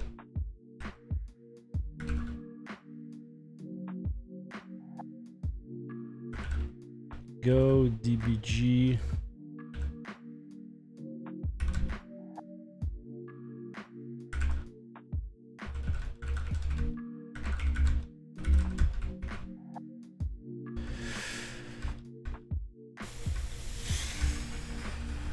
okay.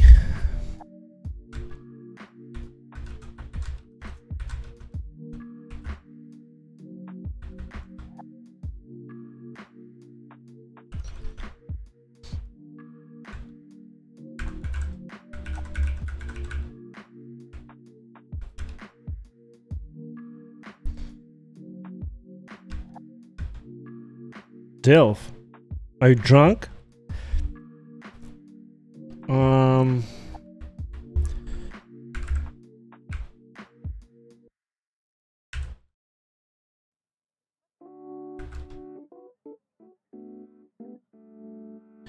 So I expected to see that it start to fire current test,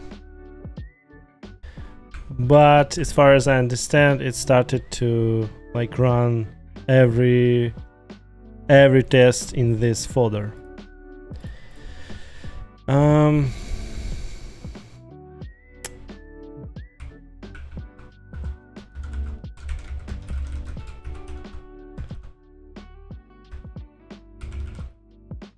This is inside debugging.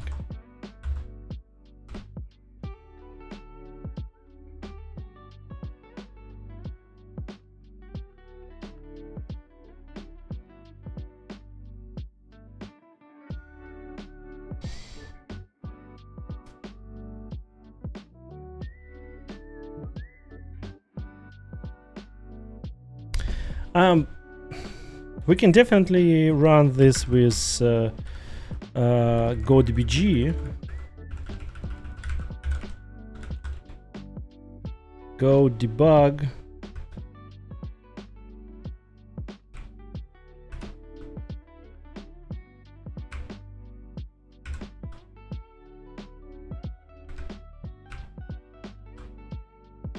Like this.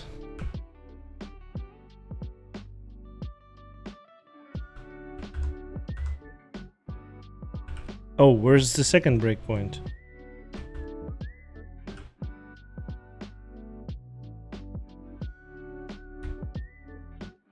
First of all, where is this breakpoint?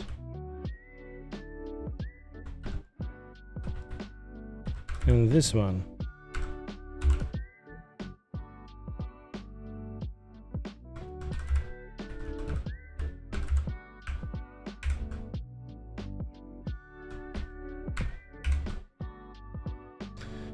Okay, what we see here, we definitely see a file with a lot of, you know, a lot of zeros. Oh, require contains. Oh, poor Valerie. So you're so bad at writing tests. Sure, it will contain sample at like first line.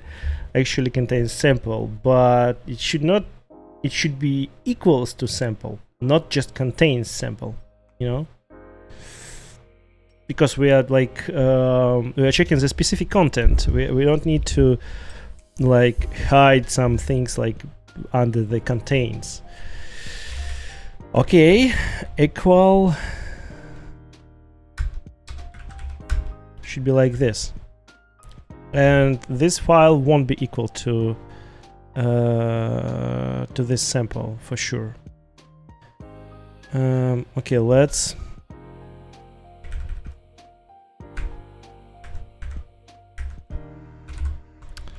stop the session.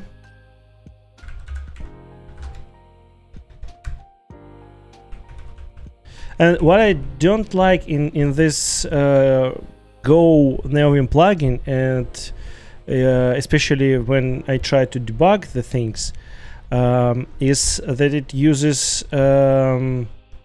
like overrides the icons of the like debug symbols when on the first use, and this kind of weird. Moreover, we can use just Delph itself. We don't need to use actually, you know. We can just run a test and use Delph itself and put breakpoints. So let's do this, by the way. So let's use like Delph.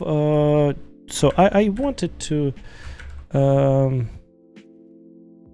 sometime I wanted to. So first of all, let's update this function to include not a mode test, like a specific, run a specific test. Let me check. VS Code config to run specific test Golang.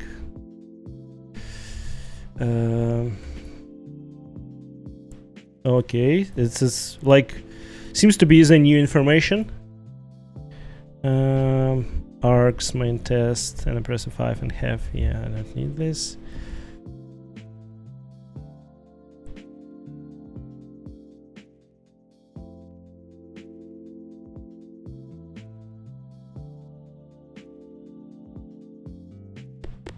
I don't think this is. name launch file.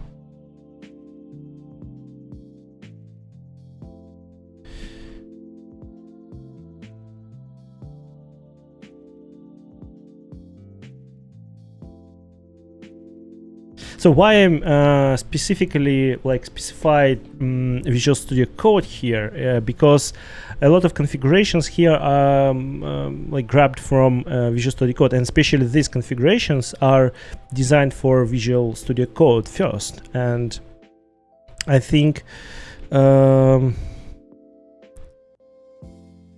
this should be some kind of more information about this related to Visual Studio Code. And I can just reuse this configuration in, you know, in the our NeoVim configuration. Test current file. I don't need to test current file. I need to test current function. Golang vs NeoVim test function under the cursor. Oh, 2022. Go test func. I don't need go test func.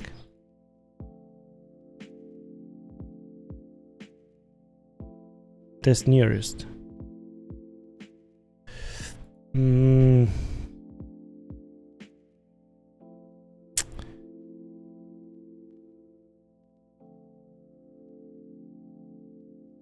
NeoVim LSP config.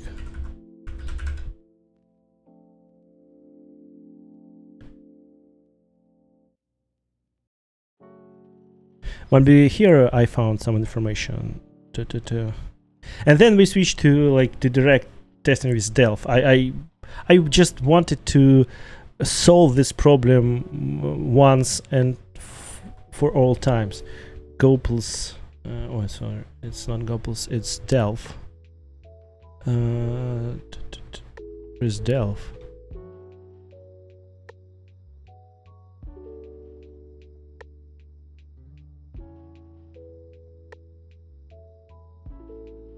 Oh, I'm sorry, this is LSP config.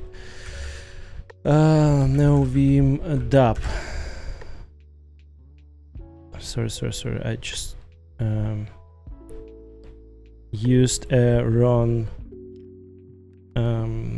configuration. Okay, so more test.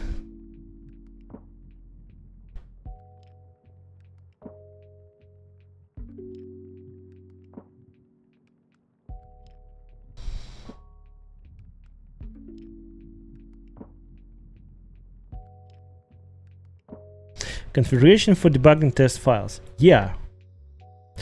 But inside Visual Studio Code, let me open the forbidden editor. Let me connect to the WSL.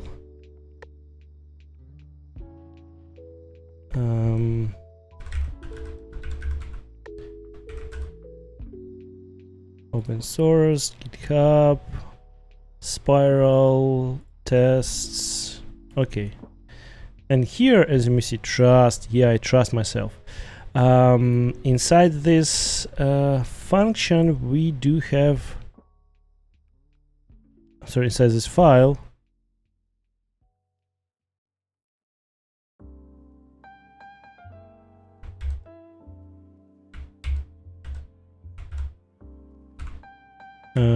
Test static.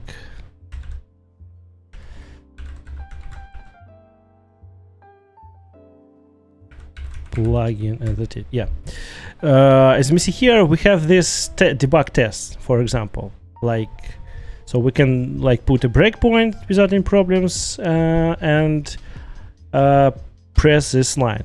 And here, as you may see, they run an like dlv-dub and just specifying this test folder. And then they run in go test minus like for the specific test to debug. Yeah. and I wanted to have configuration for this specific thing, to run this file to start DLV-dub automatically in this case, and to easily debug the code like this.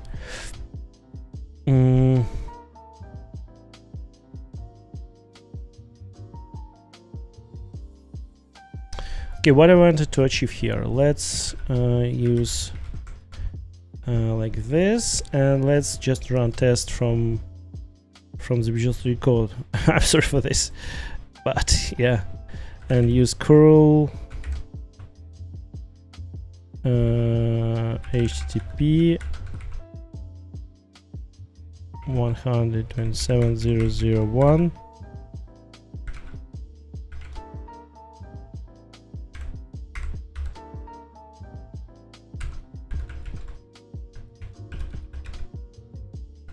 Thank you, autocomplete.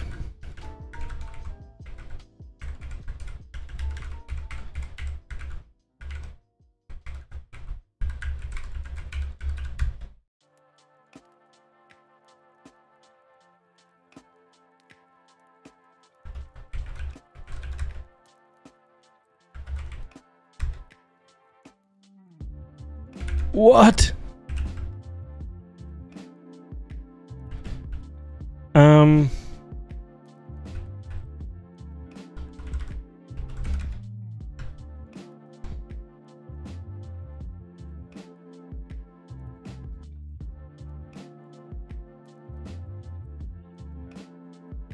This is the correct lens, and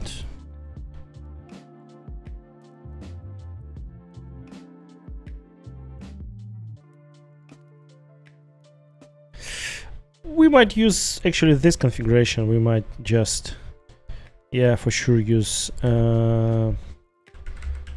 just dev null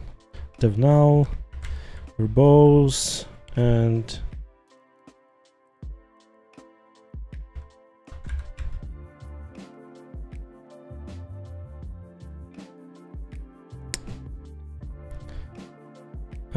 do we have any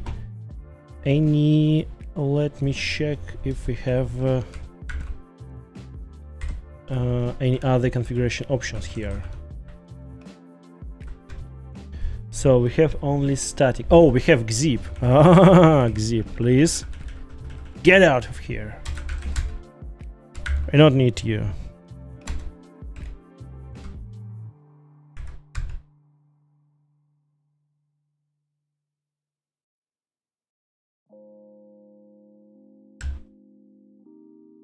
Oh, yeah. So we removed xzip, but I forgot to restart the plugin. Actually, how we can?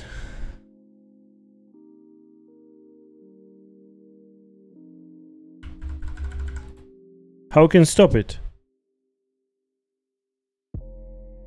And I hate Visual Studio Code because of this. How can I stop? How can I interact with this console? How can I send Ctrl-C?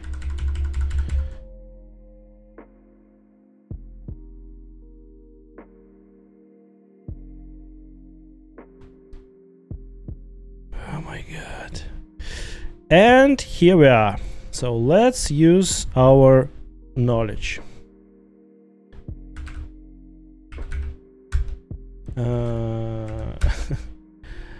And what? Yeah, and I think it would be like, yeah, and as you may see here, how Visual Studio Code runs all of this. Go test timeout.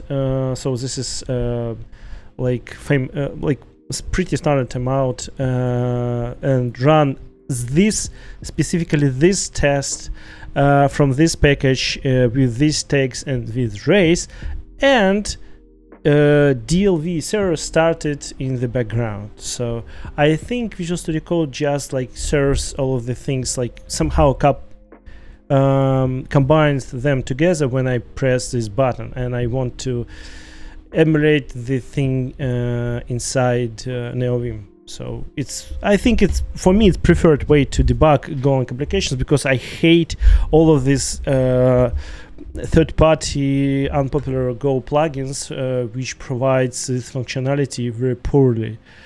So okay, so we can just kill this process. This is number 828.503. Bye bye.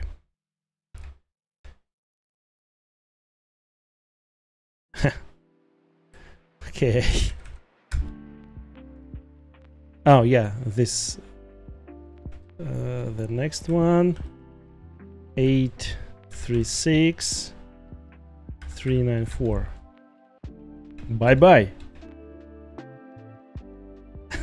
You're still alive. How it possible? How it even possible?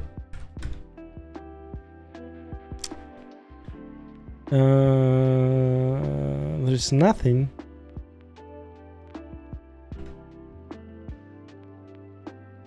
Like this. Okay, bye bye.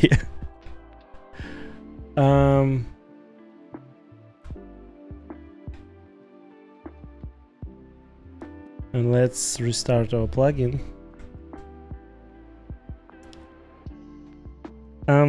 Let's do it inside this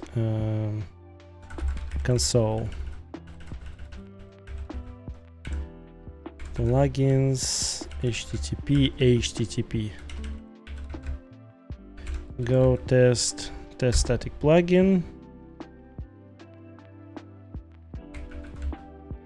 And let's send this.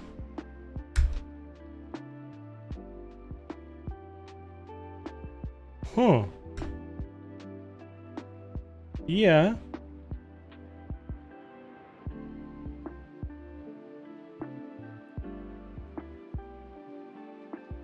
Yeah.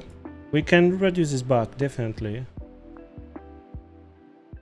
Definitely can. So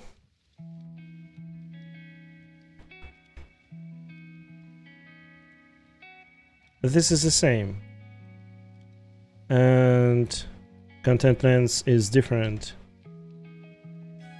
Huh. So it can be reproduced with but let's try to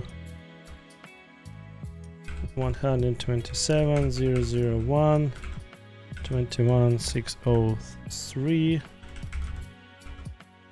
sample txt. No, I don't want to save it.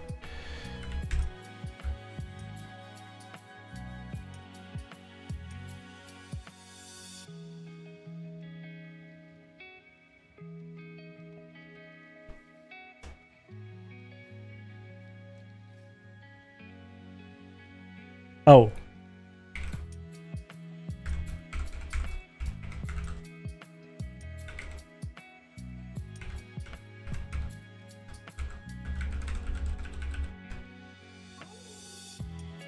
How to tell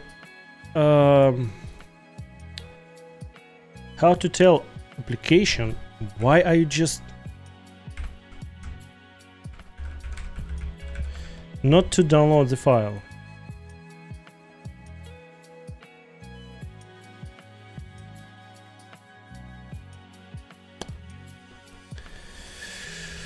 Okay, I think it's not possible to tell. I don't know how to tell the browser to not to download the file. So I think it will always download the file. So okay, it actually doesn't matter for us. So we see that we can reproduce this data. So since the content length is this, and we have this bytes data.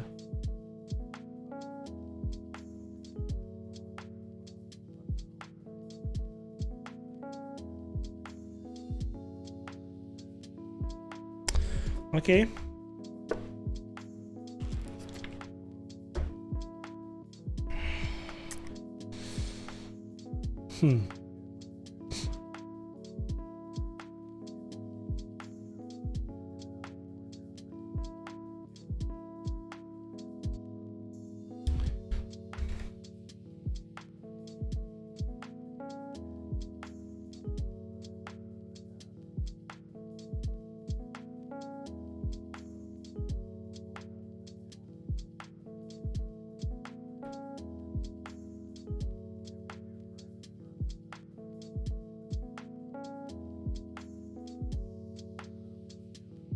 This is not file server limitation, I think.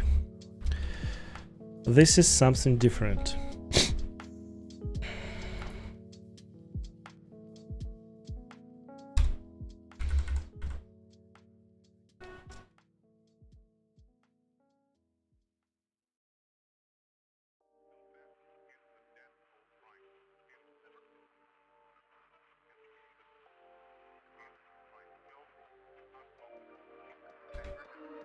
Let's check. So why not to check?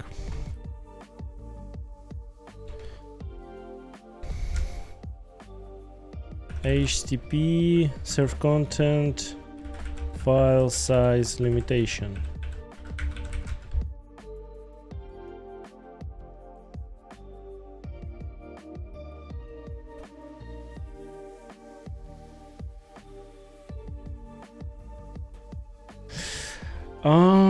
Yeah, so we can't provide max bytes reader for the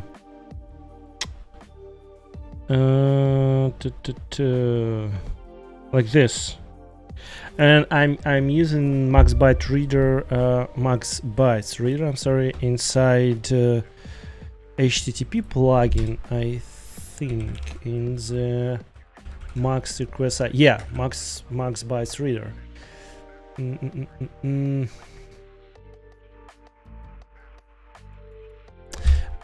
But the body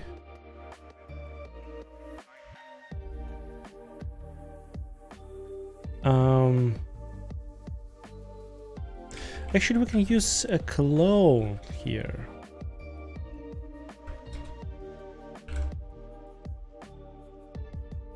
So it would be a, but it is the same.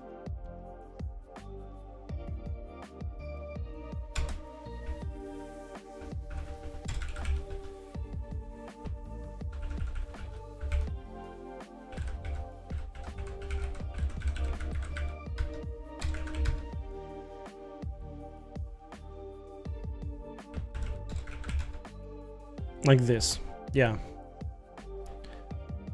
We don't need context in this case to set to specific value.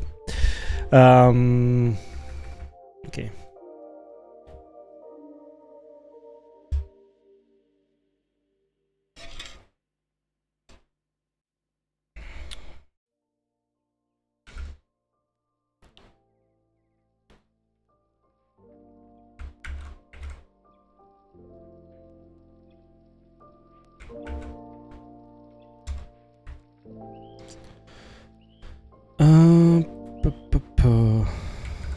Can stop this.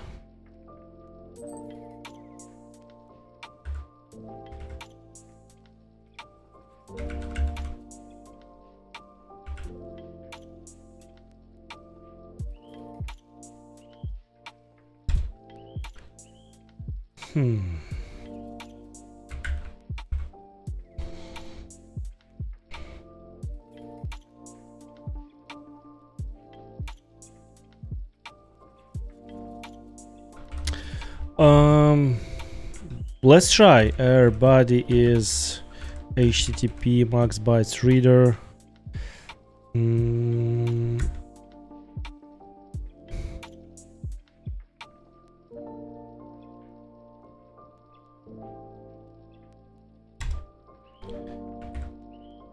We do have WR and the size.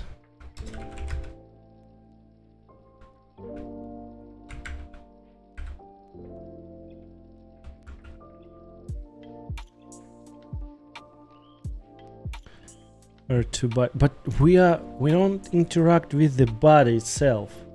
This is our problem. We interact with the file.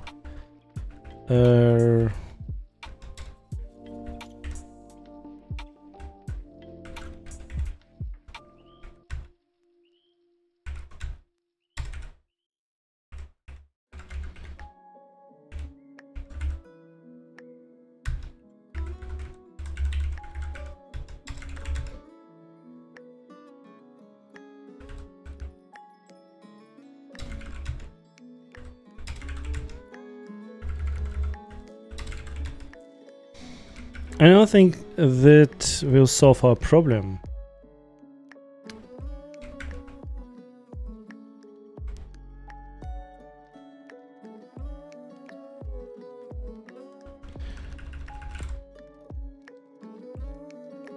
Because I think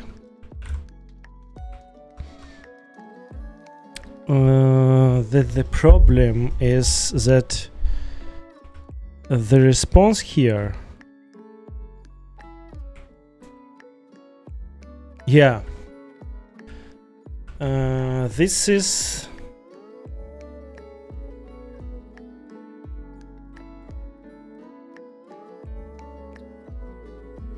but we should see content range. If the underlying runtime uses content some kind of range, it should generate 206 with the range response. It shouldn't be like this, like we're just receiving like 200 and it's fine, and content length is like this, but actual data we receive is like this, even like 65,536, like this, like not 64 kilobytes data. Actually, this is some kind of random, you know, response. It looks like a random response. Let's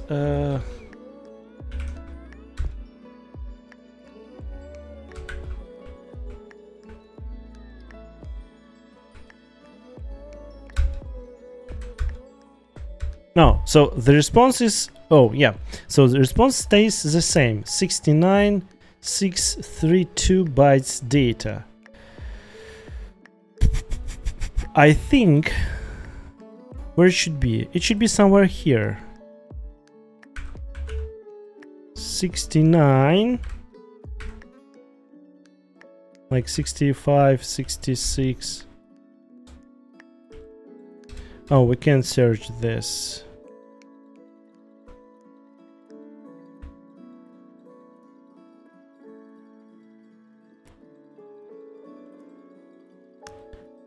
Okay, we definitely need to debug this function. And to debug this function, I should find the way of how to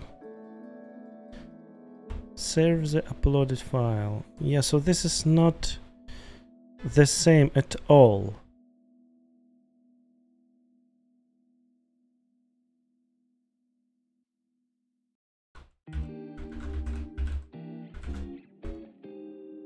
They don't have this function at all.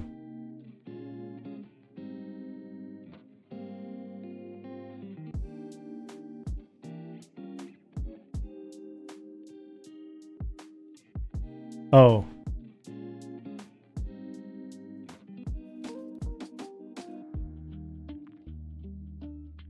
Okay, let's try max body limiter here in this case.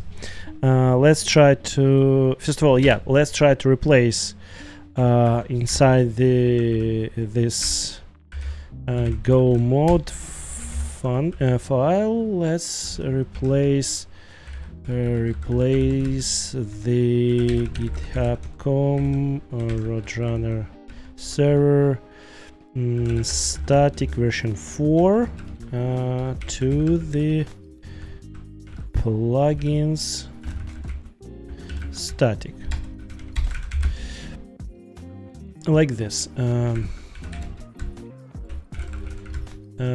Let's update the dependencies and let's go to the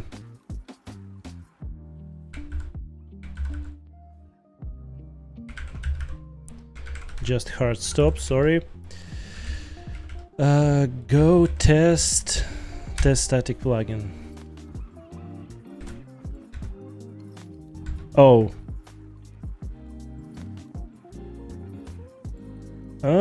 what is that?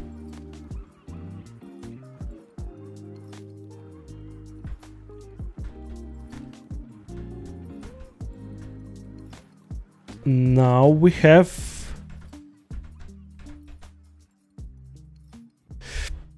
yeah, now we have different sizes. So 69632, then 36, 512. But still, it's not even close to this number of the like 40 millions of bytes, like 40 megabytes. But they are different. Now they are different. Bye bye. Go to sleep. Okay, so let's try to do this. Math max int 64. What's the argument it receives? Int 64. Max int 64. So we can set bigger limitation than max int 64.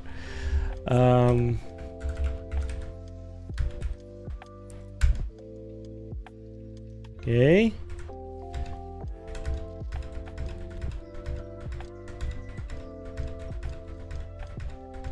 Okay.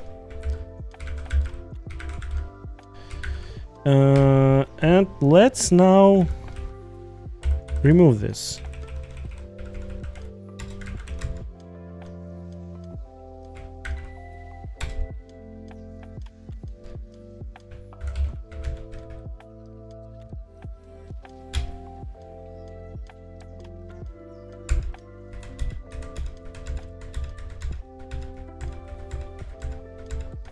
So I think this is kind of random chunks of the data. So it tries to send us a chunk-like response.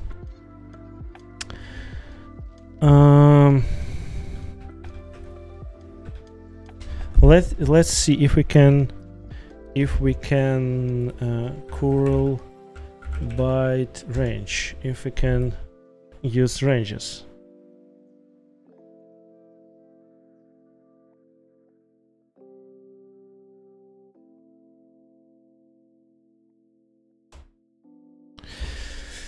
Yeah, okay, curl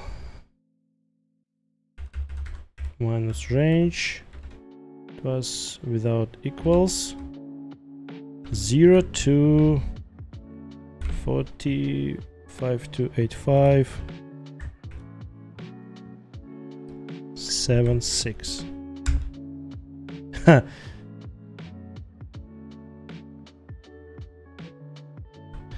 This is like and the last byte.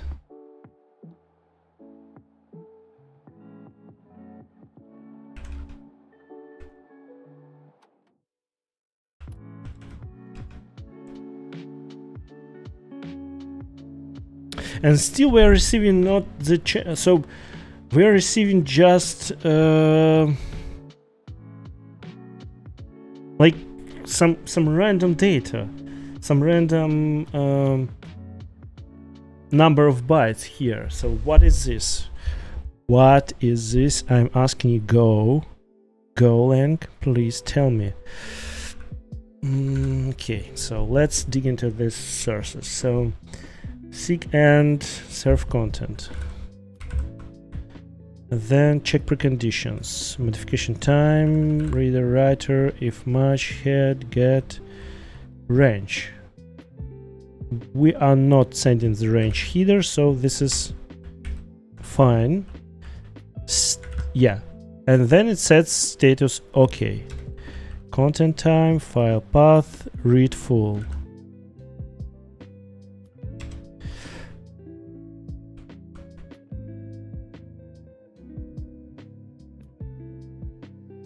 Okay, we definitely need to debug this. And let's call, I'm sorry for doing this, but let's call our ugly friend Visual Studio Code to do this.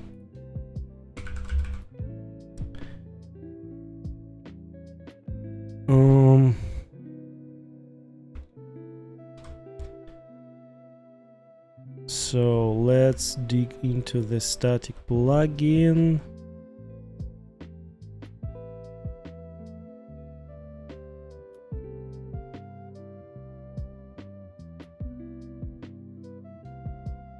Why is this? Oh yeah, this is correct path. And dig into this, and I think put a breakpoint here and inside this function.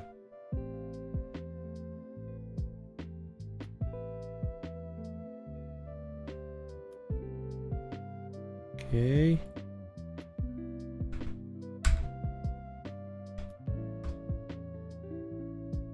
Serve content. So what is the actual size?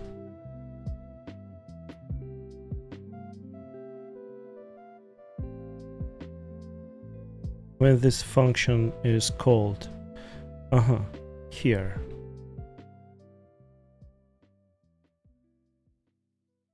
And what is size?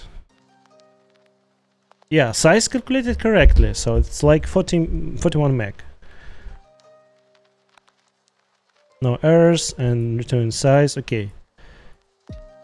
Send size, reader, parse range.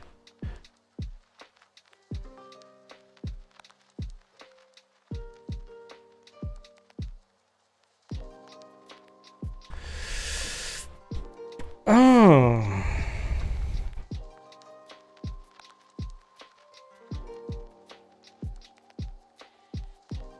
So I see. So as you may see here, we see that the start is 0 but end 40, 52, 86 bytes, and the response would be with the chunks. Yeah, if len ranges is equal to 1, why it's equal to 1? Send size 40, yeah. Content range, accept range is bytes.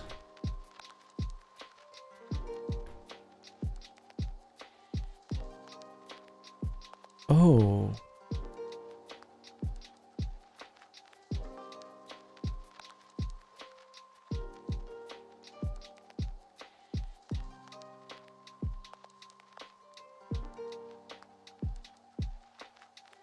Yeah. So this is not a limitation of the and yeah, so we see this partial content. Now we see it.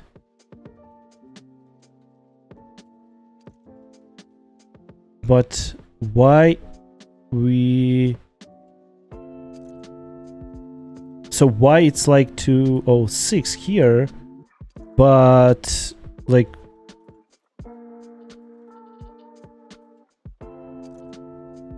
$200 here?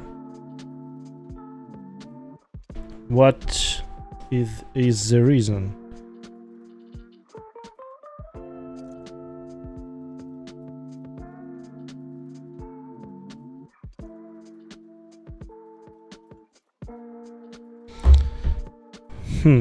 Strange case. Definitely strange. As a first glance, at least.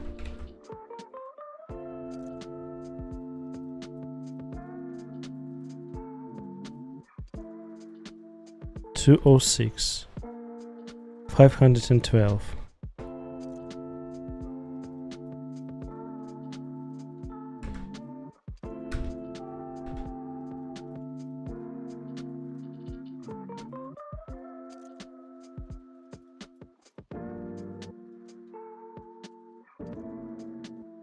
Huh.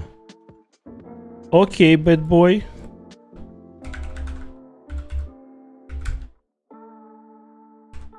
What you? Oh, I'm sorry. I use this minus error. I forgot to remove this. Stupid ass. Yeah. So. Hey, Yoma. How you doing?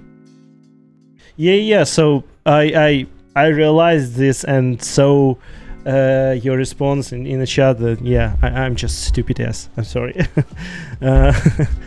So this is definitely because I forgot to remove these ranges from curl request. Definitely about this. Now we're going to do without this.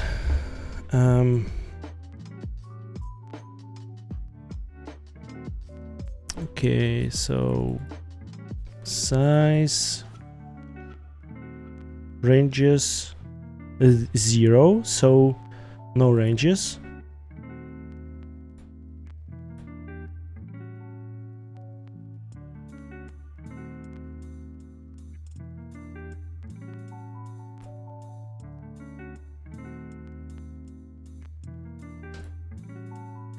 Copy n. Okay, send content.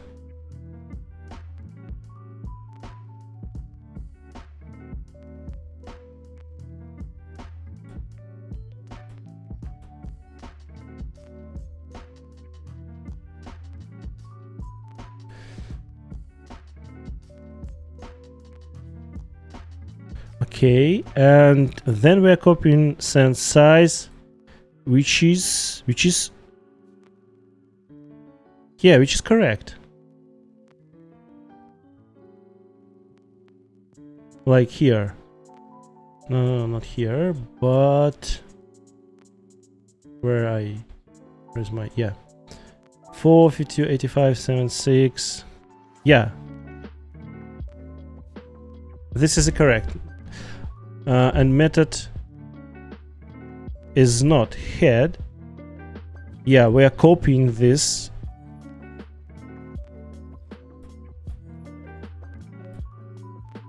Huh.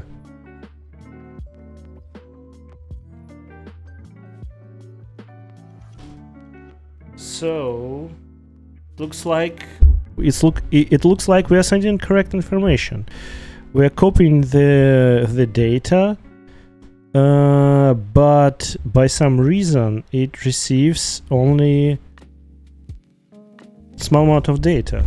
Let's use not just def null, just use like file and see actual content of the file. Okay. And the file is 41 megabyte.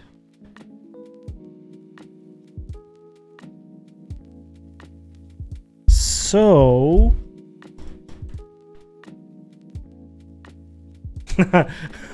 where's the error?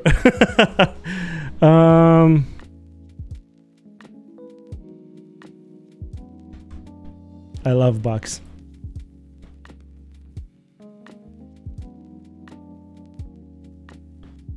Why then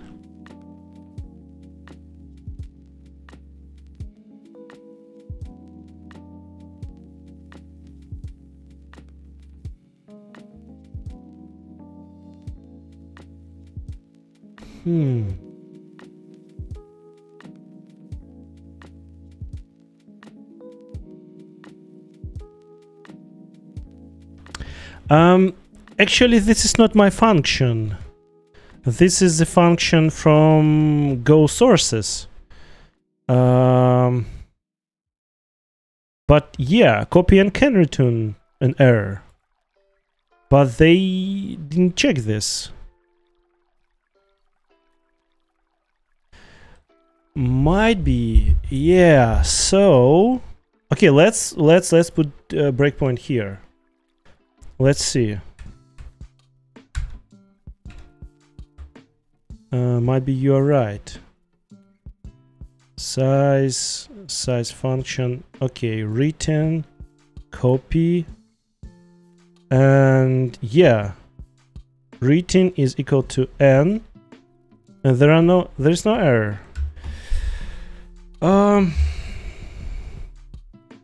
The problem is something interrupted the connection while we are still writing into it. So, and since this is just a standard function, where is it? Serve content. This is standard function. We are not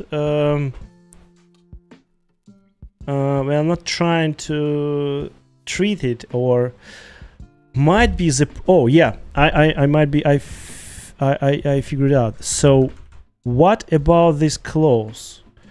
When we return from the function, let's try just to remove this. Why not? Restart the debug. Empty deferrer, love this. And let's try to fire the function once more time.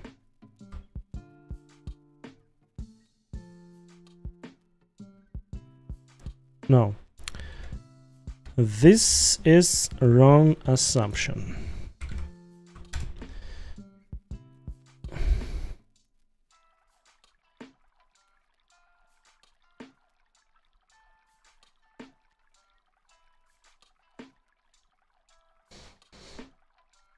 Okay, let's see examples over the GitHub. Might be this is some incorrect usage of this function.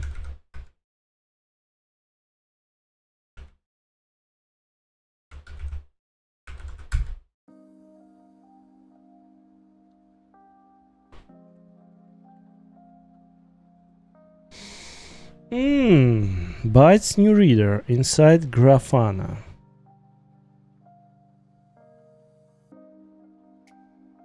F content.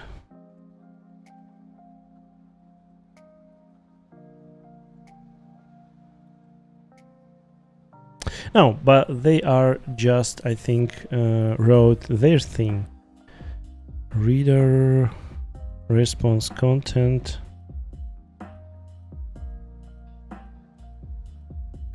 Even GitLab have something.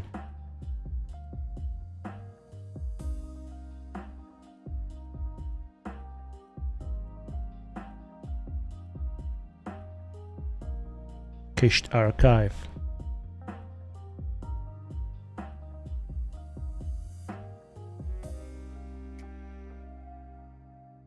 Yeah, and this is basically similar what I'm doing here. This is a file name, modification time, and the file itself.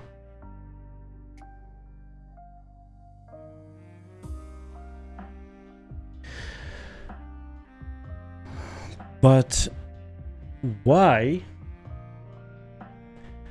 The question is why it. Why we see that the file correctly saved here, like 41 meg, yeah? But inside this data, we see that we have some, you know, interrupted receive from this function. So only 512 bytes data.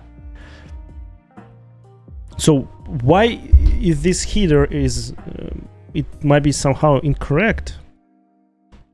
Because if we actually receive a file with 512 bytes, so we will see here that okay, so the length of the file is like 512, but we see the whole file saved correctly.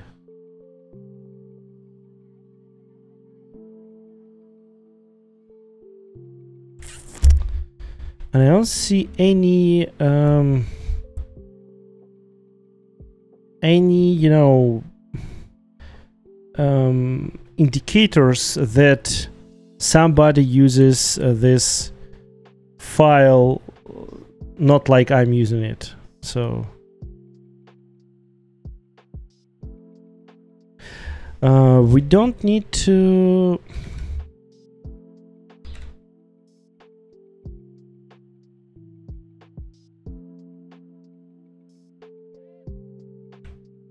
I think we don't need to use some tricky like wrappers around the file.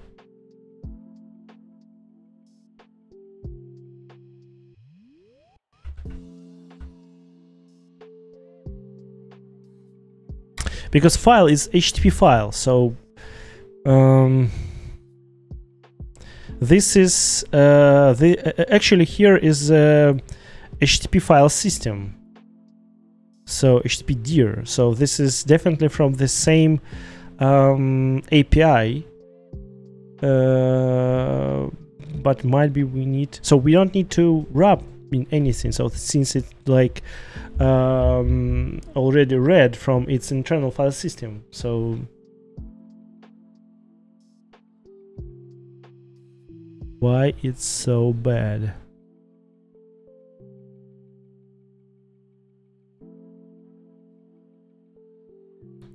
And yeah, and this is IO read seeker. And there's no limitation, you know, so if we there's no limitation on size. I don't see it. I don't see any kind of limitation on the file size here in the serve content. So it definitely copy, but might be this header somehow trigger the curl that we can accept ranges bytes.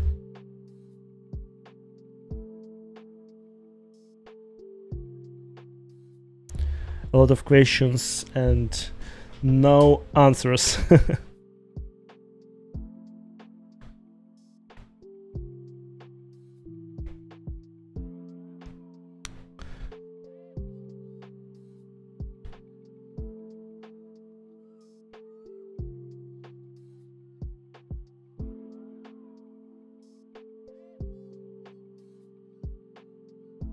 Strings new reader content.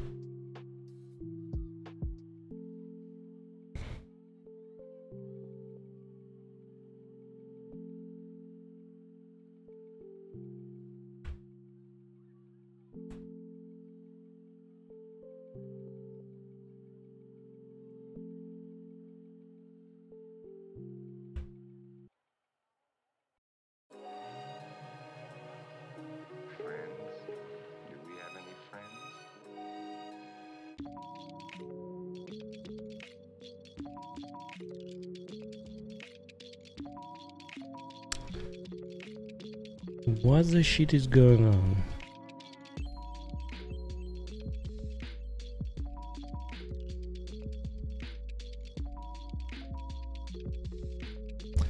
We don't need byte-seek reader because it's already implemented here.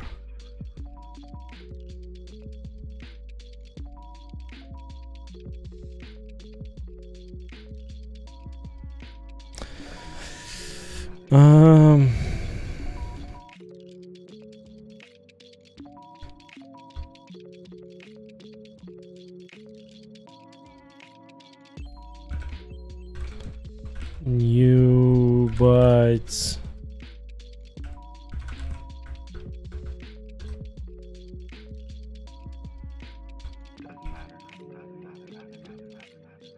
What API do we have here?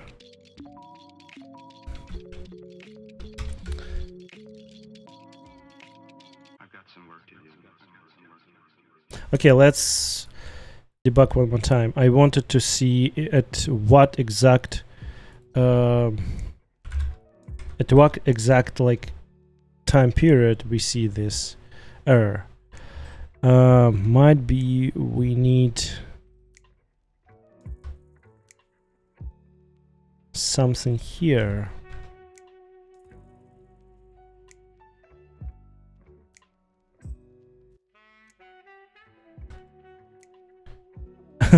Copilot, do not pass request to the worker. Okay, Copilot, what do you say about this? Serve content.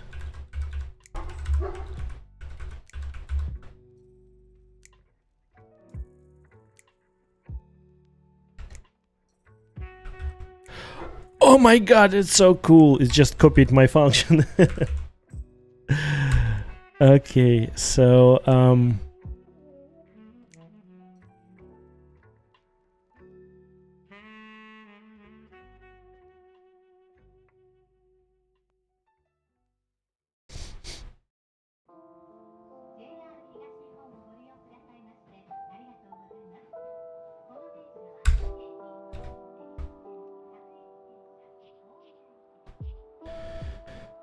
Okay, what we have? We have request. This is fine. Modification time. Yeah. We have size function. We have content. So everything is fine here.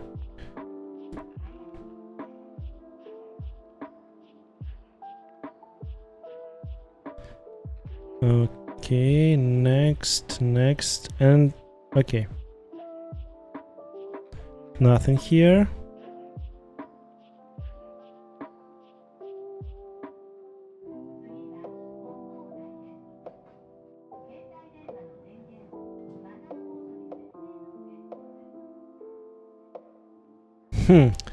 Limit reader. Okay. But we don't have any limit here.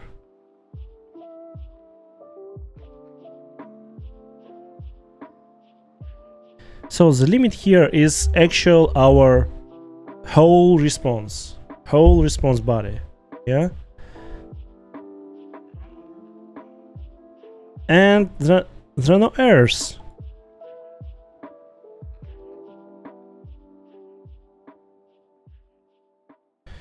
And it happens right after we're using the copy.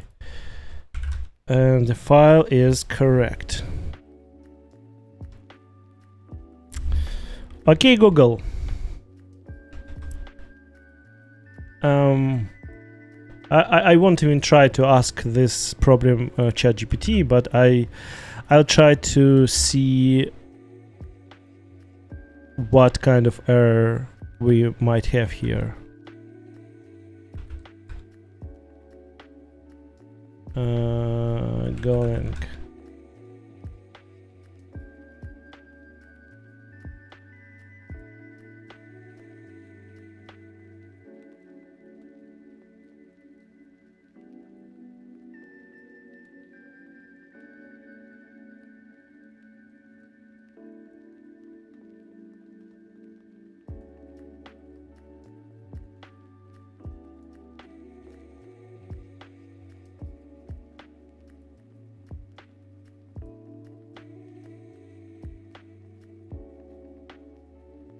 Gene router. Never used any of these fancy frameworks all of them are, in my opinion, just like wrappers around some kind of standard API. So I don't need these wrappers.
Let's see if it's because of the timeout.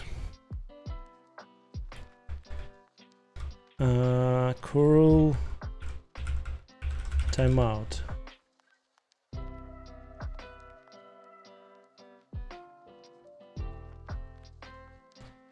max time.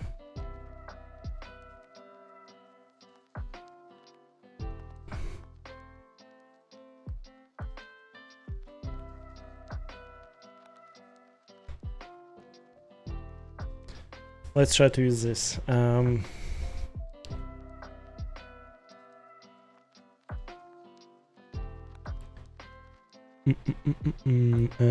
here with minus m.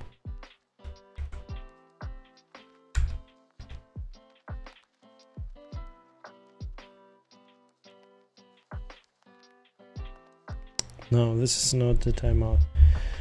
I think this is because of this.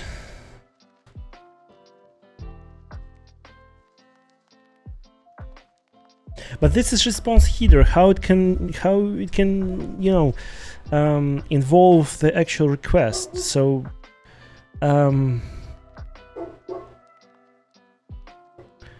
why it saved the full file, but notifying here this is 512 bytes data. Okay, let's see. Curl.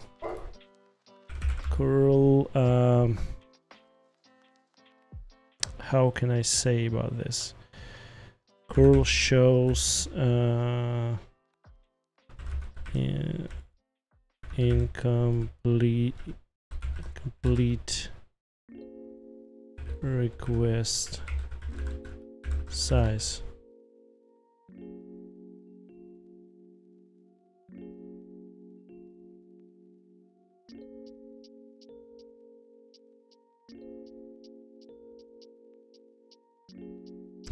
I even don't know how. What is this option? What it might be. This is completely, you know, unrelated thing here. So might be this 512 bytes data completely unrelated to our current problem.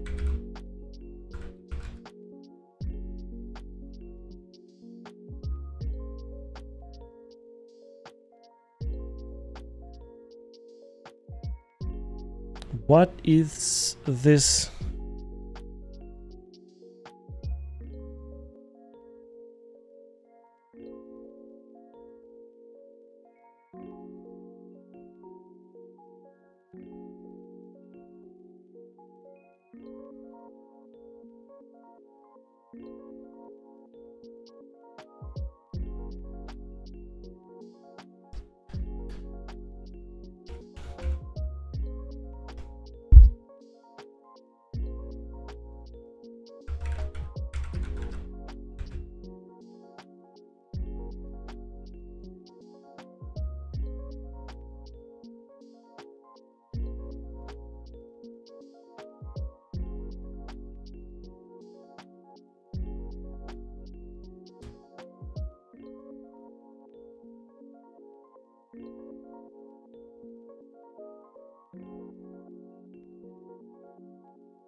What is this compressed? Might be this.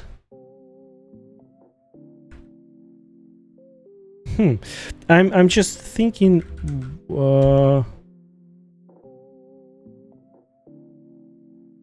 What is this response about? So might be this is just like since we filled our output file with zeros, but not with the actual content.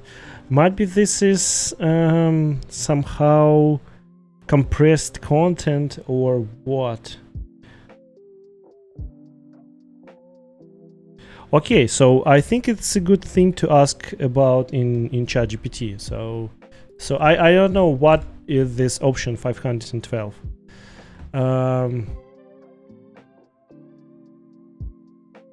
Have this output from the curl.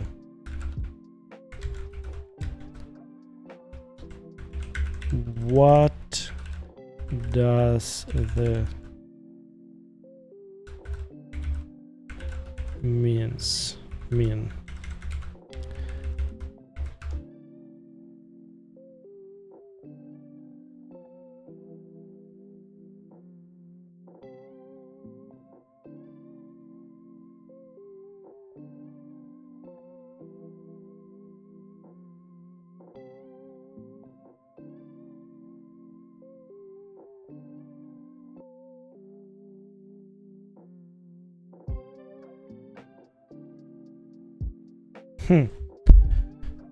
Is not actually part of the server's response. Instead, it's information line from curl itself. When you use curl option, displayed each step of the file transaction. There's some consequences.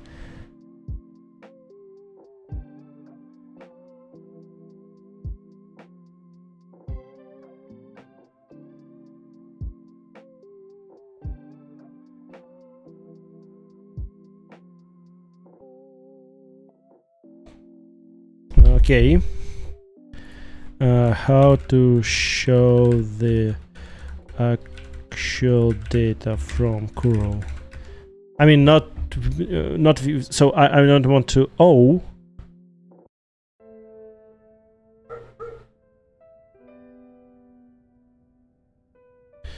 Okay, let's remove our silent flag.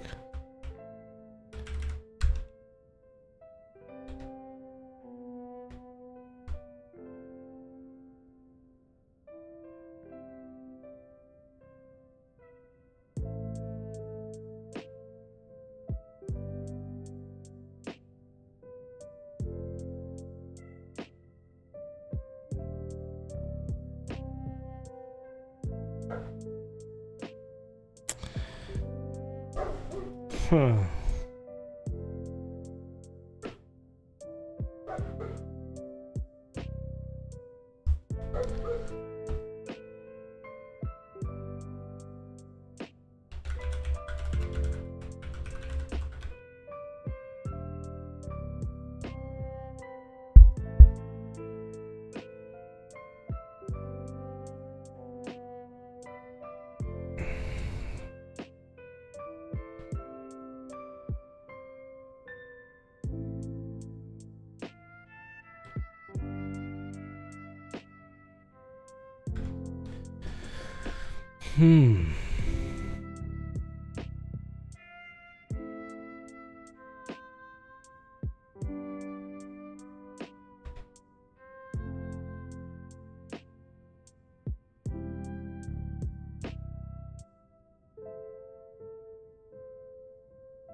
Do I have in this static folder some kind of response, or no, I don't have. Or might be this. I mean, these two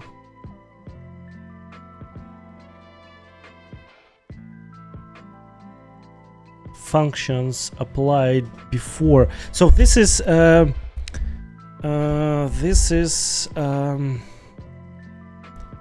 two functions which is applied before before the actual, before all, you know, all middlewares which will be applied in the chain. Like, let me try to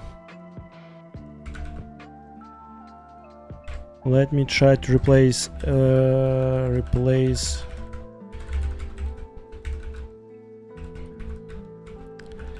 HTTP as well.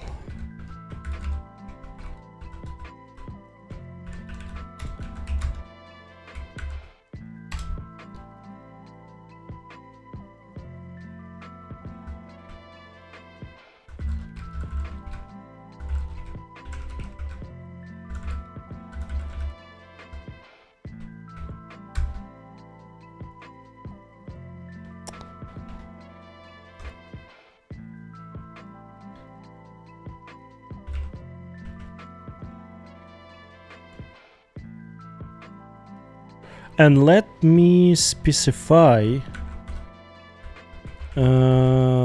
max request size.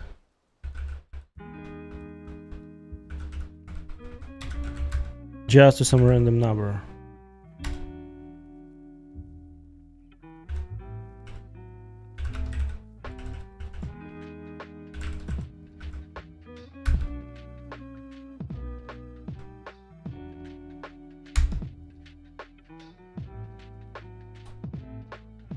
Oh, nothing. Yeah. Sorry. I didn't realize this is this response. Why is different?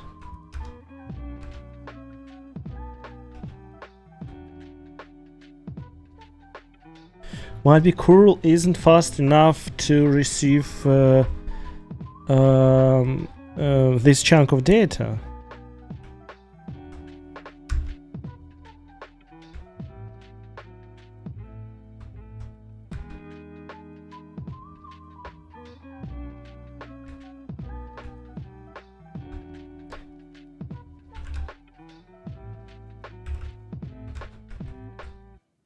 Why it's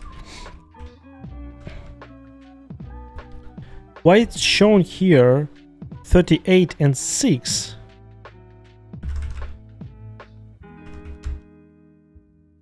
File.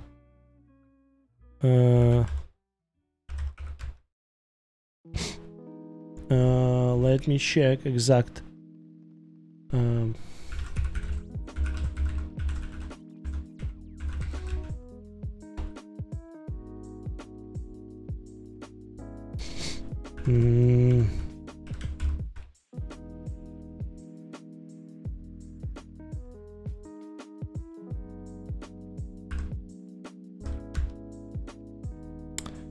Oh yeah.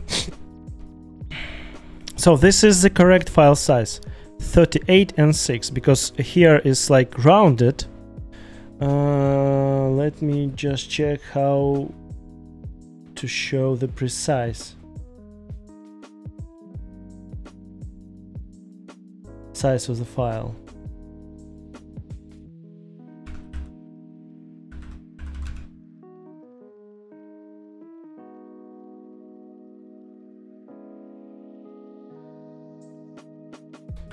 Oh, stat. Oh, I used this previously.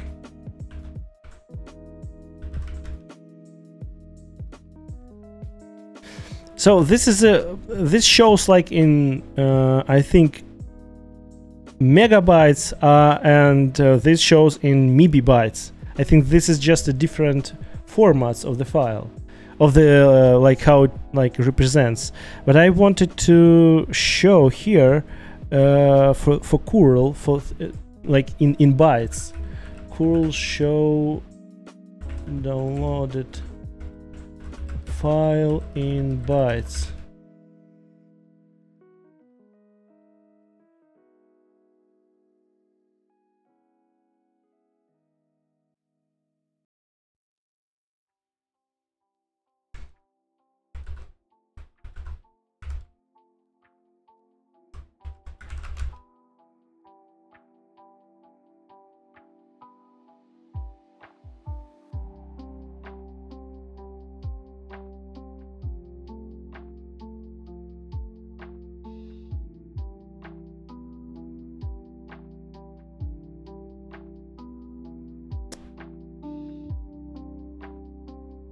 Okay, I expect that the file size is correct.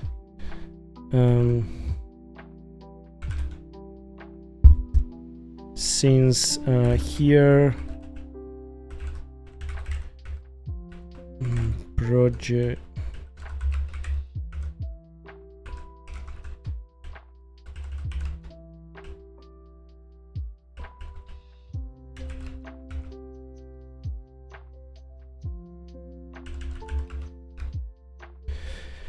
yeah, so the size is the same here and here.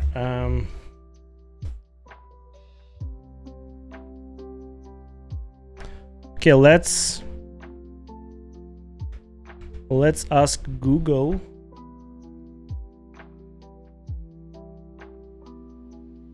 Oh, ChatGPT, by the way. I receive this error from the HTTP serve content. Let's give it a chance.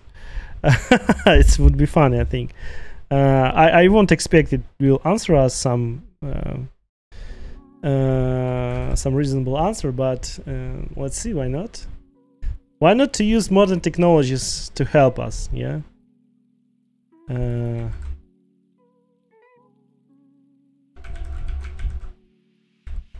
What I did wrong.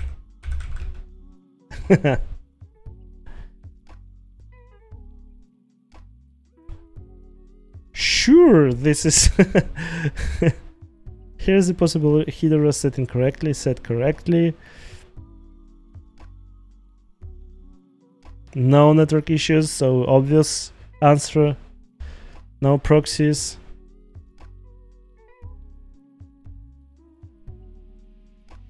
Oh, Wireshark. Oh yeah, by the way, we can use Wireshark. Yeah, why not?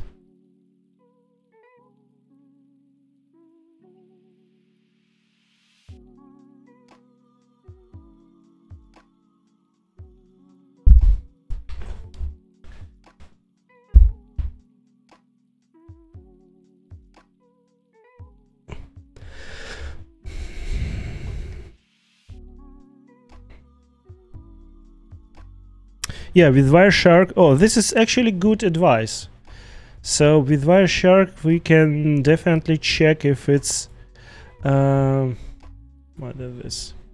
If this you know, like intercept some traffic to see the headers or the data sent between the curl and our application. So this is actually good advice. I forgot about Wireshark. I'm used it on Linux. I never used it under the Windows. And since we need to debug our local host interface, I don't think it.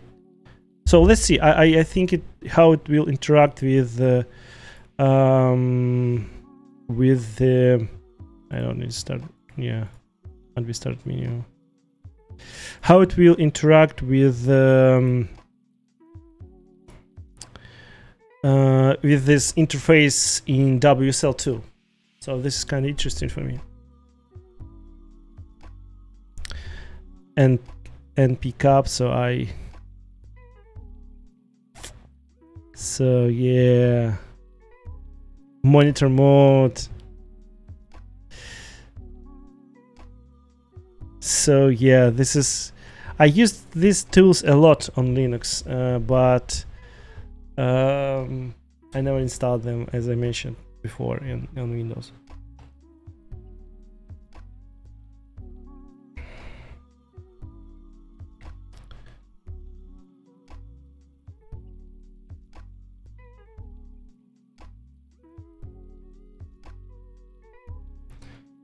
Yeah, that was some a little interruption because it installed the network drivers, and yeah, so connection was interrupted.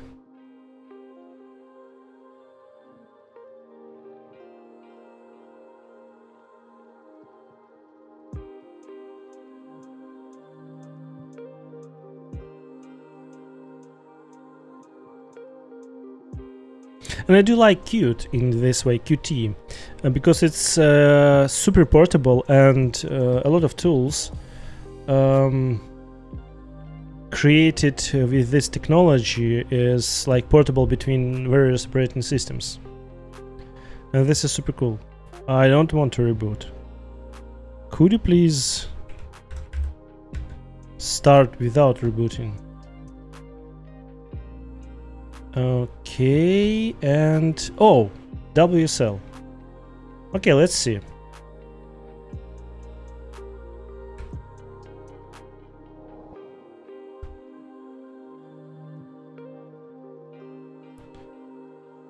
Where is it?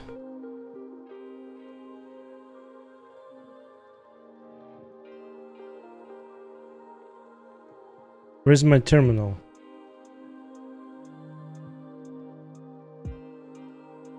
Oh, it's in full screen mode, so it should be like this, I think. Yeah. And we should use, I think, IP port. TCP port is equal to 20. What is like 21603. Like this.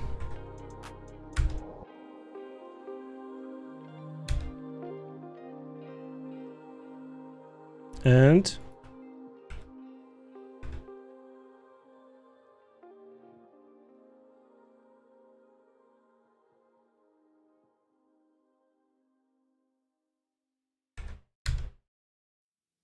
nothing.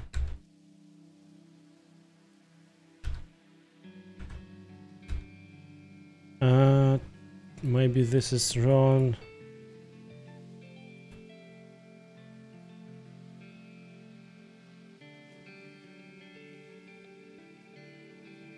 Oh, this is wrong network. Local area network, no address, no address, no address. Oh, like this. IP address, TCP port. Let's try now.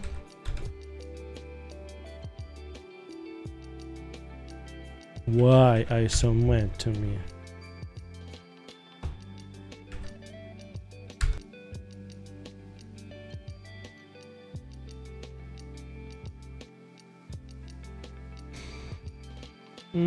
Let's try to do the following. Let's try to use WSL internet.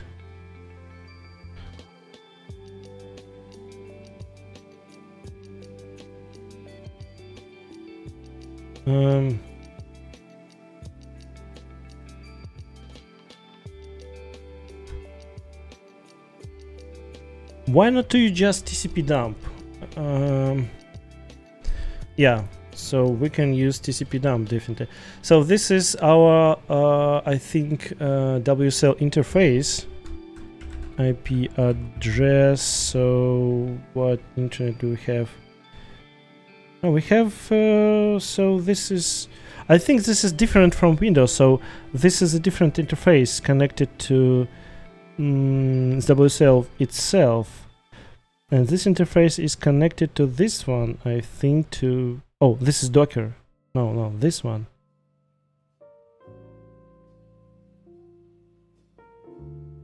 Okay, so thank you very much, Wireshark. But let's try to use TCP dump. TCP dump. TCP dump minus help.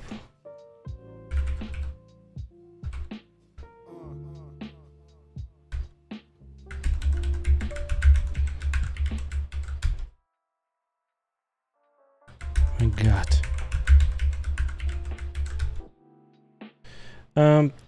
Listening internet. Okay.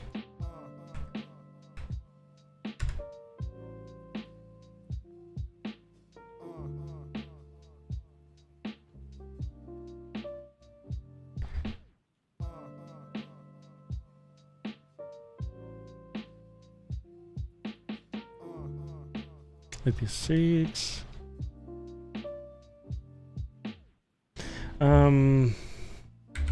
Okay. IP address. Where is our logback? Sudo TCP dump minus logback.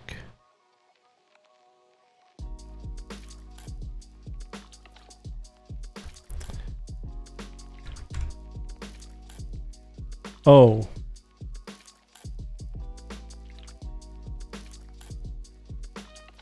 a lot of things happened.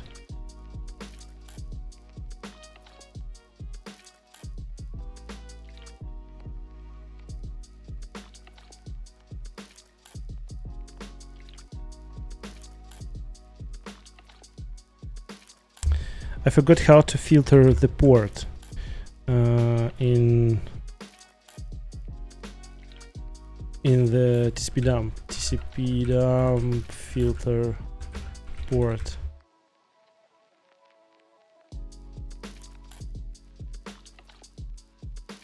Oh, port, just port. Okay. Port 21603.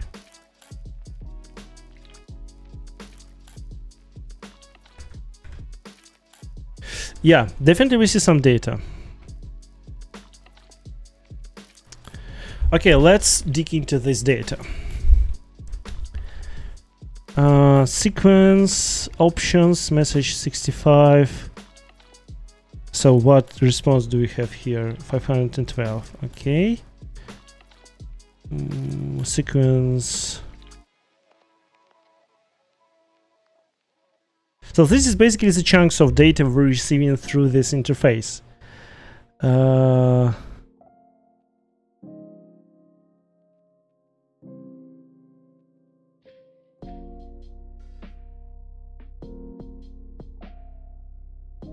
And this is the end, as you may see here.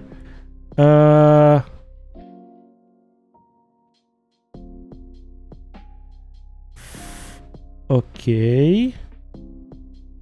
76 5287 85. So we received a slightly more data than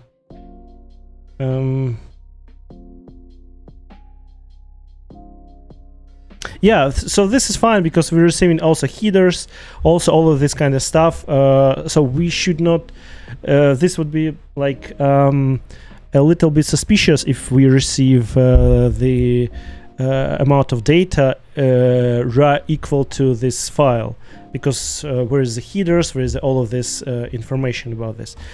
But we received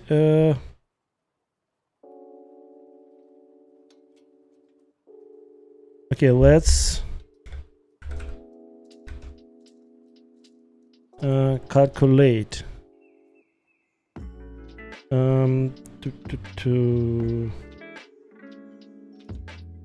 405 to 8 plus 088. So it's not, no, this is something different. So we are receiving by these chunks, by 64 like 65 kilobytes. So as you may see here, there are a lot of chunks, and basically these chunks are controlled by the copy-n function. So inside the Golang, in this copy-n function, we might find where is it? Where is my Visual Studio Code here? Should be chunk size. So let me see. Copy buffer. Yeah. Limit reader size. Yeah, so and we read some data and write some data using chunks. And the size of this chunk would be, I think, like 32 kilobytes. And you may see that first we receive 32 kilobytes correctly, and then we're starting to receive an 64 kilobytes.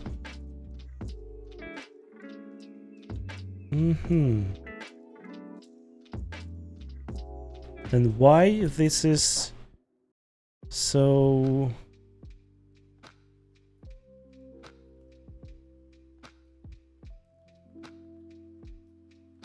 why I started to send. So is this some kind of Golang implementation to receive max int? This is another way search for. I guess I'll be in a few seconds.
Okay.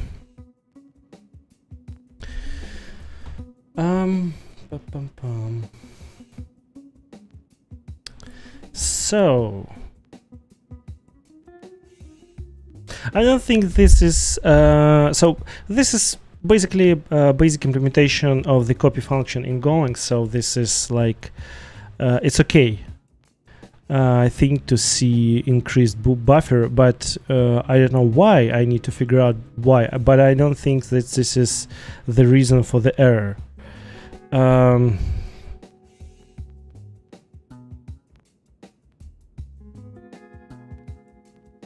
Acknowledged sequence.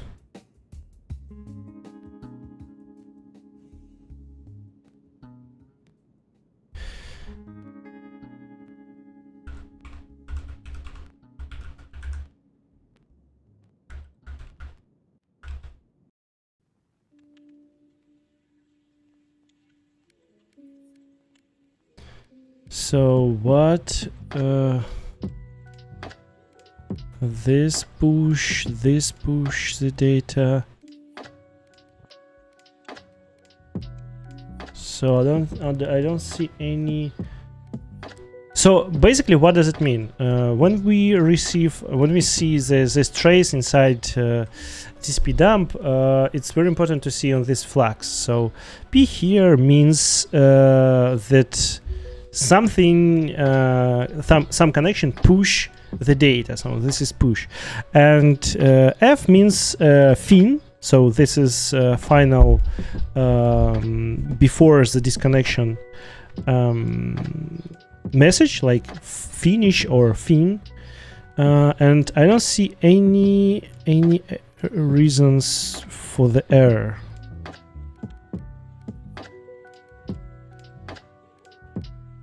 I don't see any indication of the errors here. So any resets, like, you know, it seems that this is, everything is fine with the data. And we can confirm this by seeing that the data received here, like, is the same as we requested. Okay, so let's try another thing. I wanted to remove the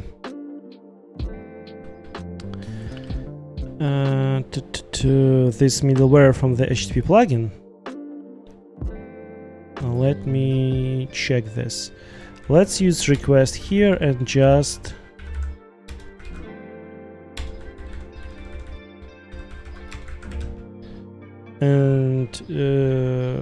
do like this. Will not touch the request at all. So just simple request.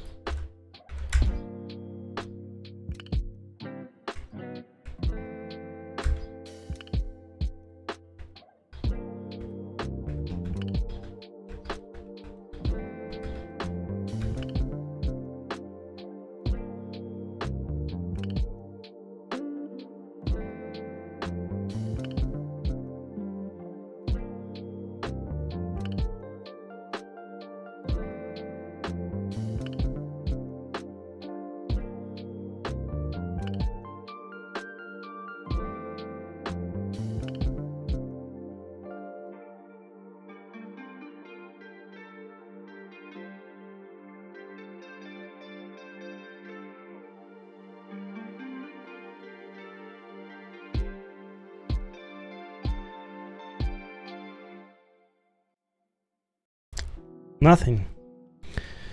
So this is not this code.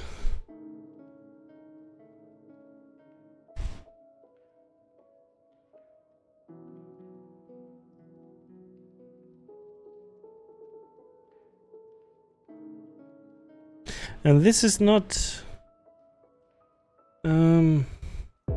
we can overwrite. So how we can actually bypass this limitation. So we can implement our own writer, like bypass the request and see what's happening on the write function. So with this, I think we can get the data and send it with one chunk, not with a copy. But how, since, yeah, we can't do this because we still needed to use a copy. And copy works fine. I don't think this is the error from... So we have this middleware, which I already did this, so I re-implemented this right, and I used just built-in copy function. So and this is inside the send. And as we see here, so send middleware is used when we needed to PHP worker sends us a request after a response with the X send header, so we can respond with actual data inside the raw journal without involving in this process, without involving worker in this process. So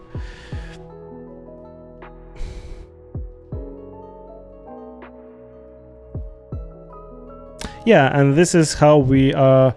How we are writing this writer actually. So we're getting just writer and like using passing our writer in this in the function in the surface HTTP, yeah, and then copying the data from our writer into the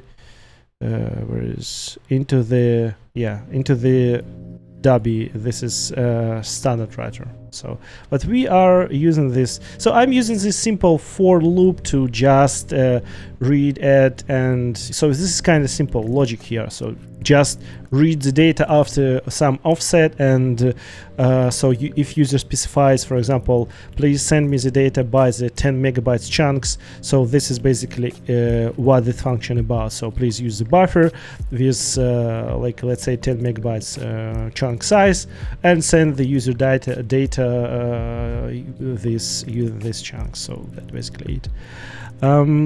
We can experiment. So let's do this. So let's Let's experiment with this function in our static middleware.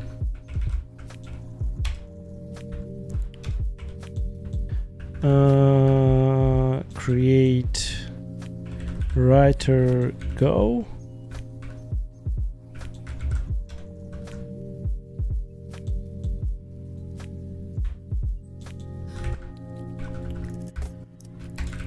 Like this. So, and let's see how it will behave here. Let's do the following trick. Let's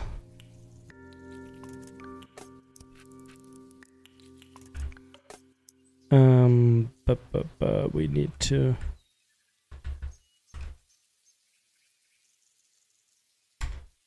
not use writer. Okay, writer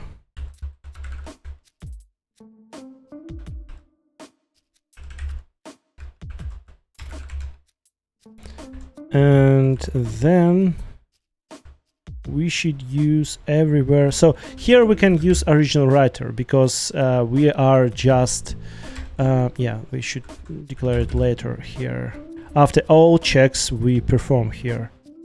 Serve HTTP, yeah, serve, this is incorrect, yeah, and here is we are safe to use our writer actual.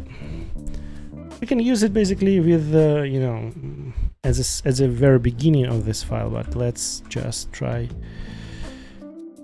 to use it here.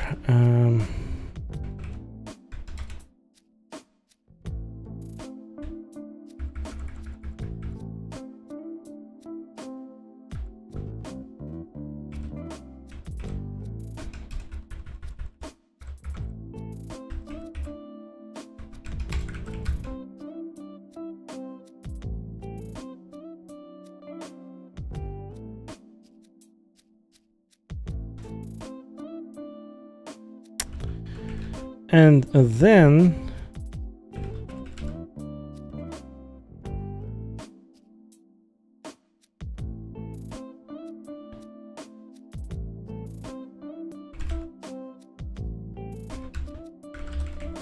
so this is breakpoint I wanted to like stop, and let's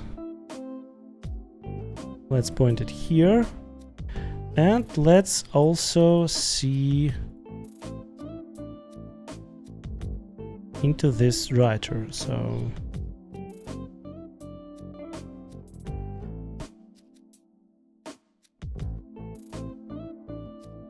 this is basically a super easy function to write to. So this function is used to intercept the writer.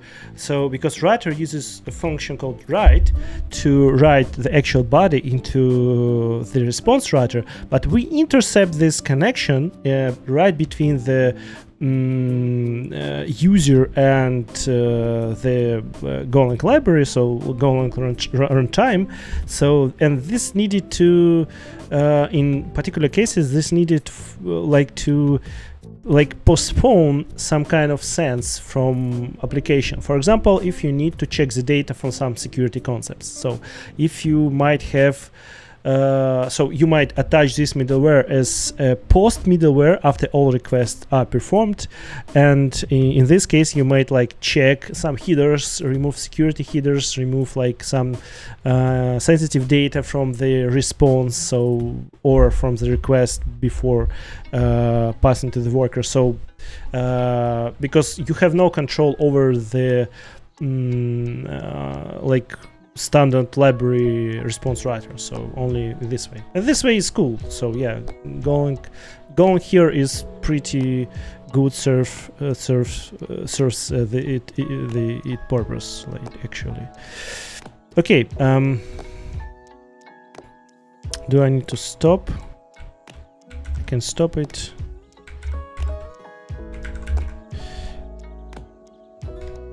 Okay, and find a hole.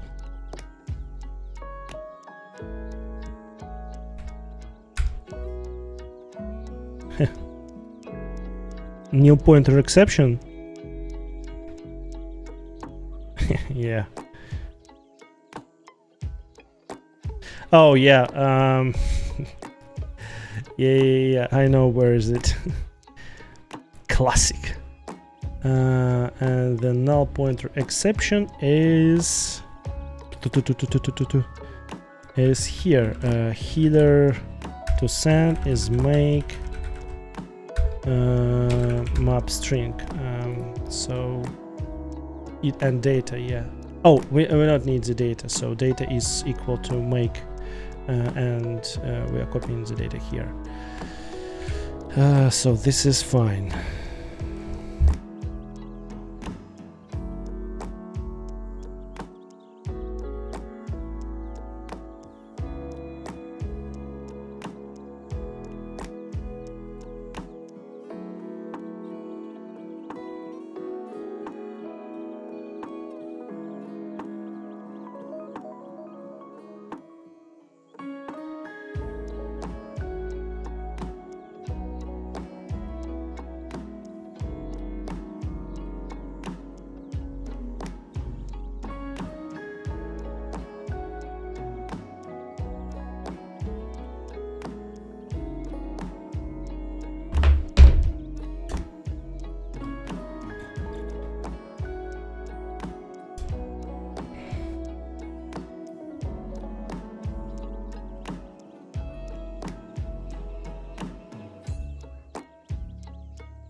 Sorry guys, I need to answer. Someone called Obi-Wan Kenobi.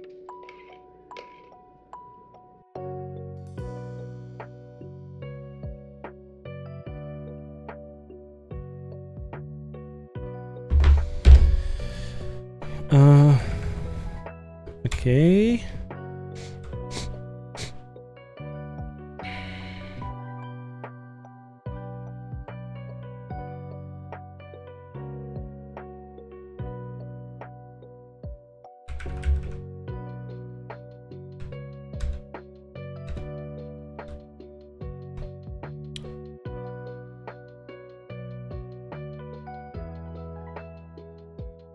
Yeah, and when we are writing, as you may see here, we're writing the bytes, and the chunk size is equal to this.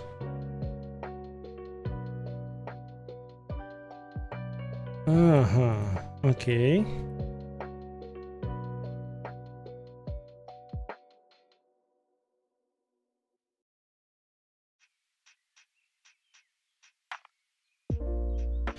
Yeah, so this is incorrect logic here. So let me. It doesn't support. It doesn't support the logic of copying all the content.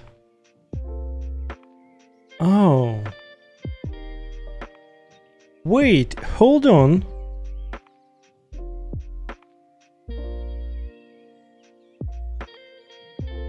Let me check another plugin.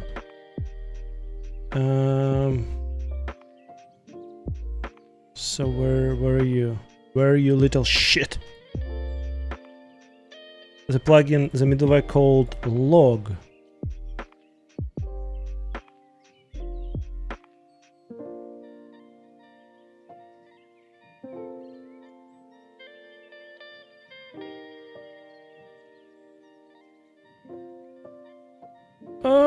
Let me just remove this middleware. I think it might cause an issue.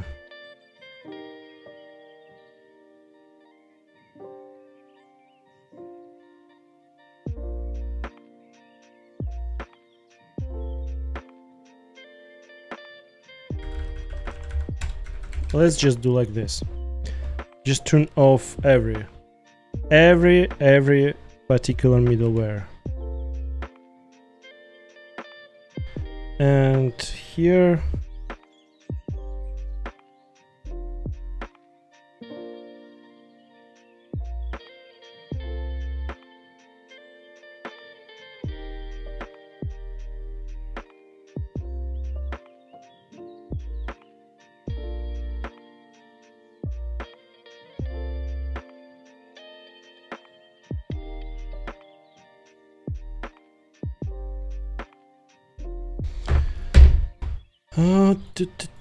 we are not using this.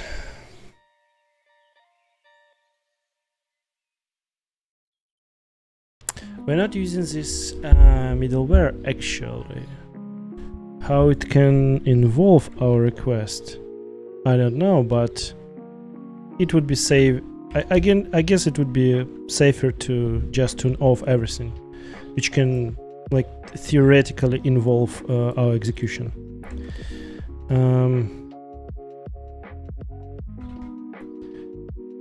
And the problem with this plugin here is in static middleware actually is that we are creating a new byte buffer every time we interacting with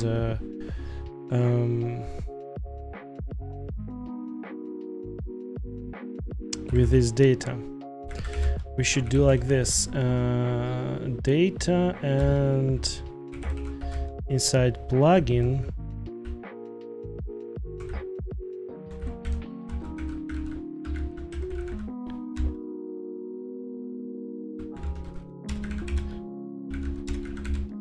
so let's just create 100 bytes and let's see.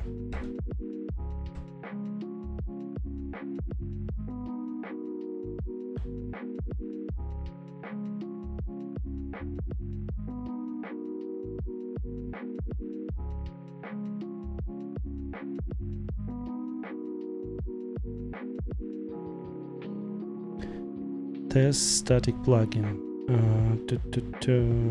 So everything's right here.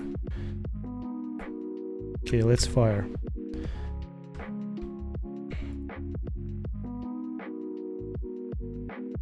Yeah, and here we see copy, byte sample. Yeah.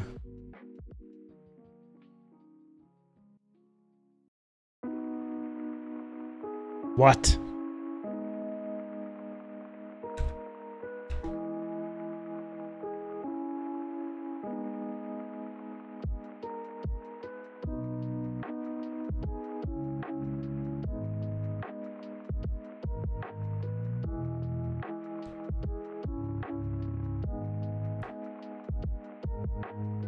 Oh, this is not, should not be copy.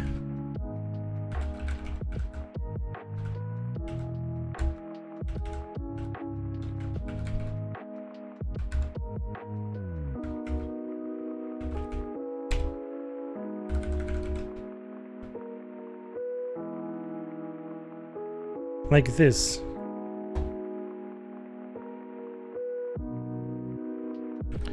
Append the data, not just copy it.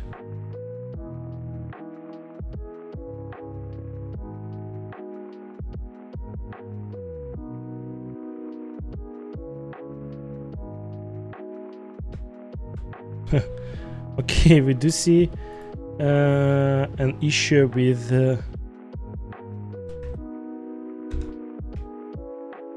our code here, our copy function.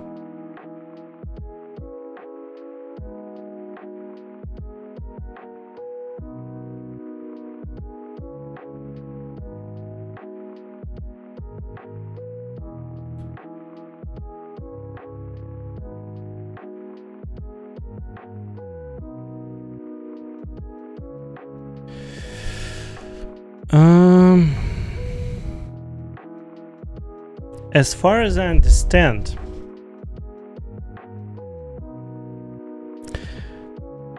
we send, let me double check this. We send the data by the 55 kilobytes chunks.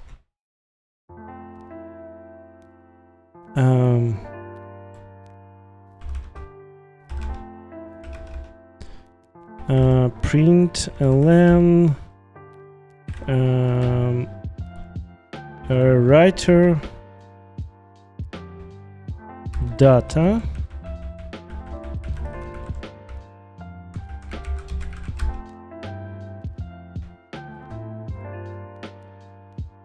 okay.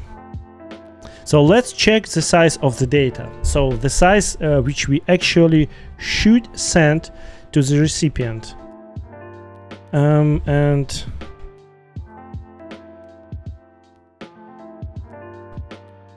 okay.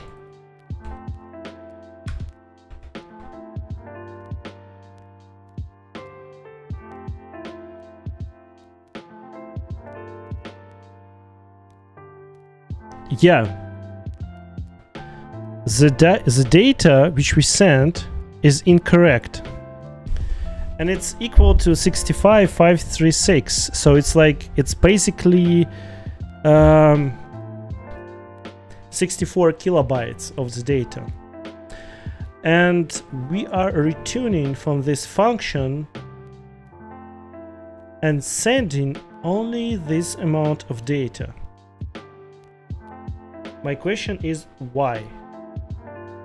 Either my wrapper is incorrect, or but it can be incorrect. We just, you know, we just append in the data. So, and this is pretty round number to like you know, pretty round number to be too suspicious here. And as far as I know, this is limitation of the pipes. Of the pipe size on Linux, 64 kilobytes, and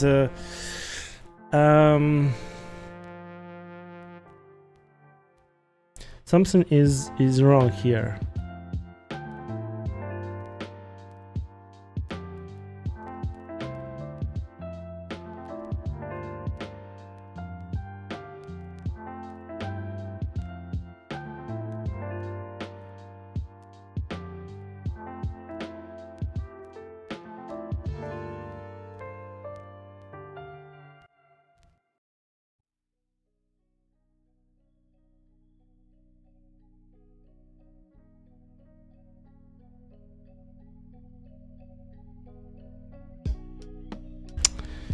What is the mess?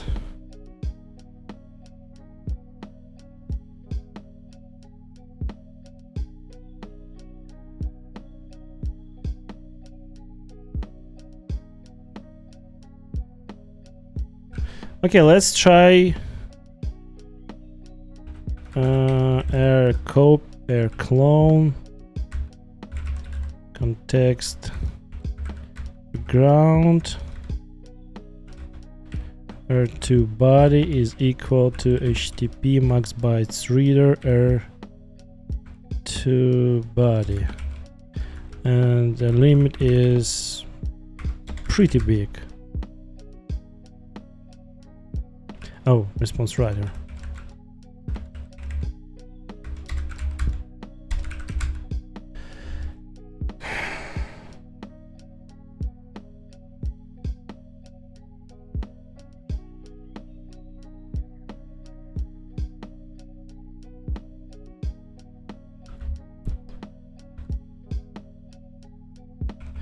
Let's try to allocate this number of bytes initially.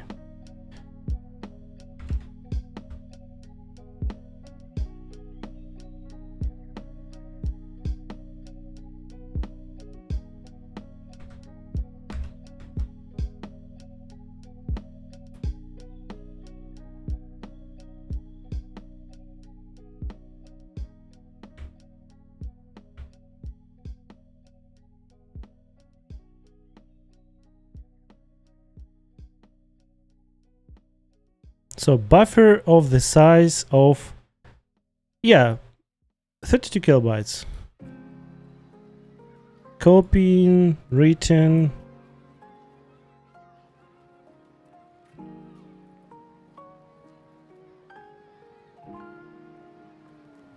Oh.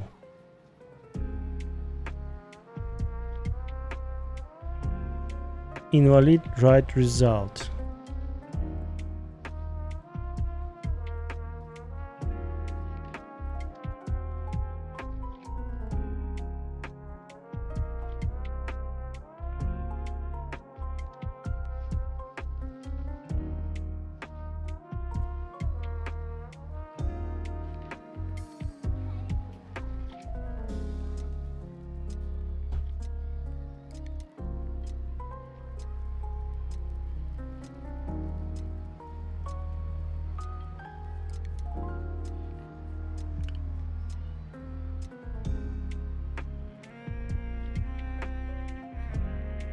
Why?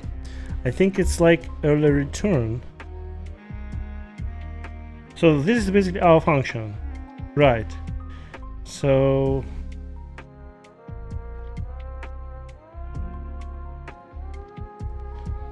number written is 0.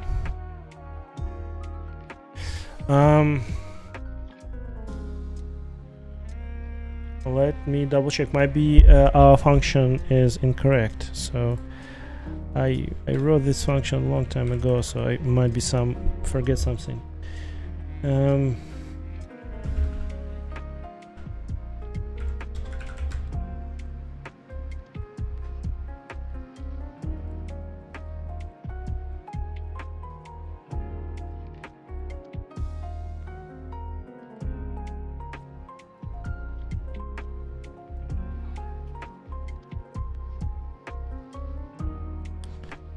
Let's try to send an actual bytes written.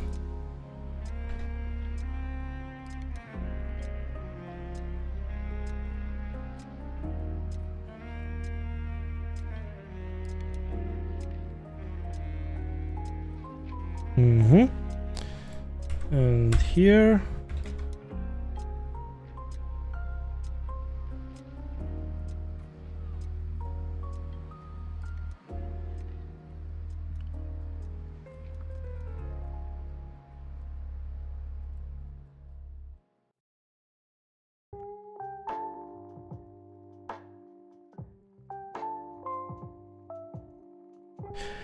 Oh yeah, so that was my mistake. And number of bytes written is equal to our response. So this is correct. So that was my mistake. I essentially returned the buffer of the... Here we should return length of the bytes written, but not our data size actually. So, okay, and let's try to do the following.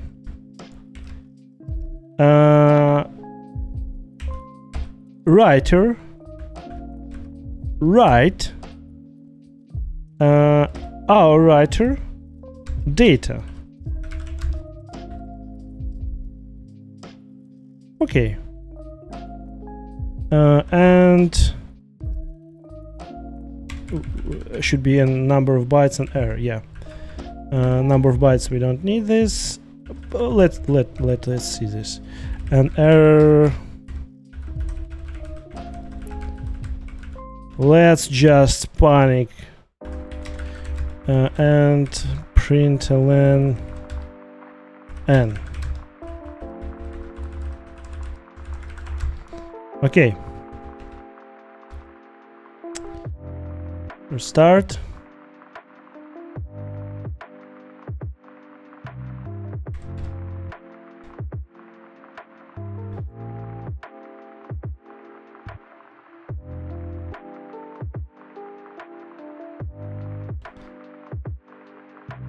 Yeah.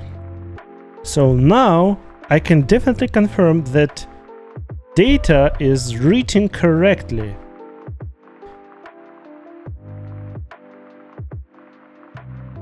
So we wrote, where's the logs? Exactly the same data. By the way, where is...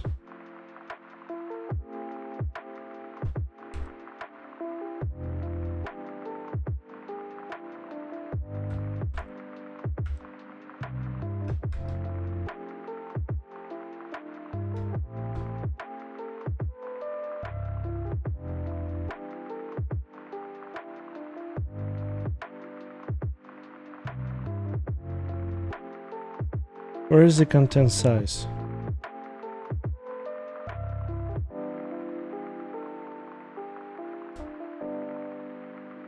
Content length, I'm sorry.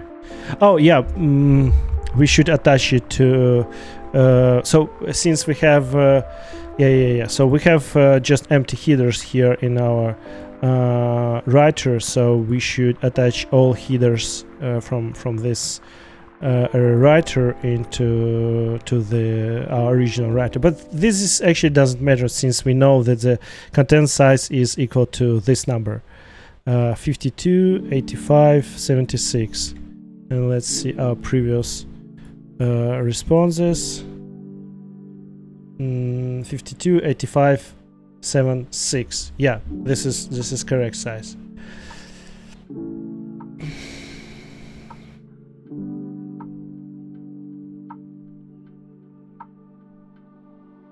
So, what is the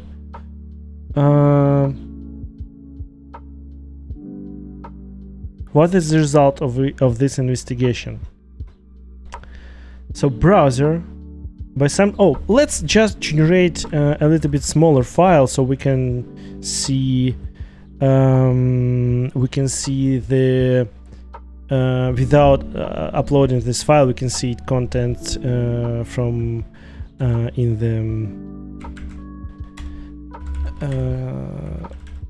the browser. Let's make it like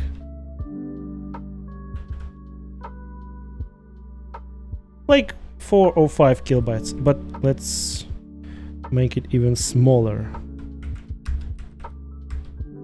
40 kilobytes. I think it's fine. I think it would be fine for our investigation. And let's close this. Let's remove our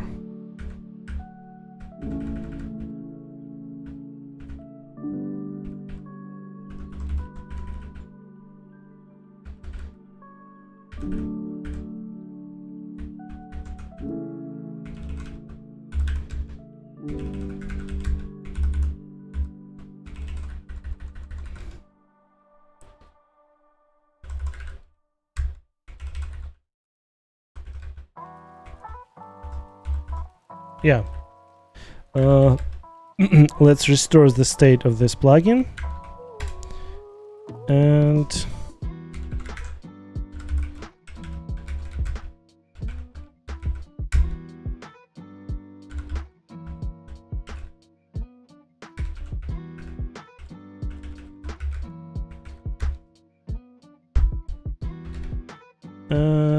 let's use the browser.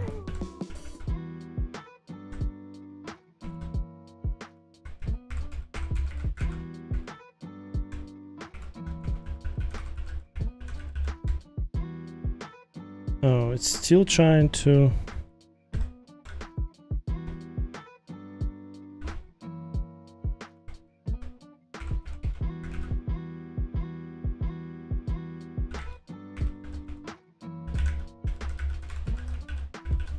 I need to save this.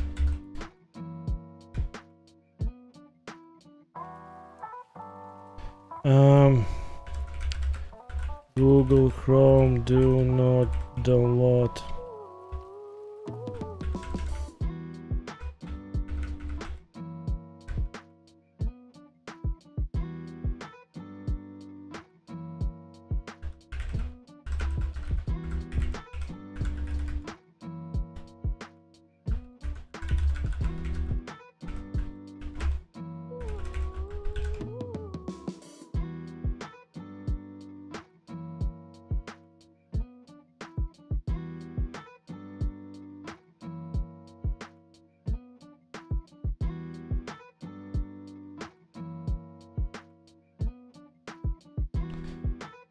Choose, click the arrow.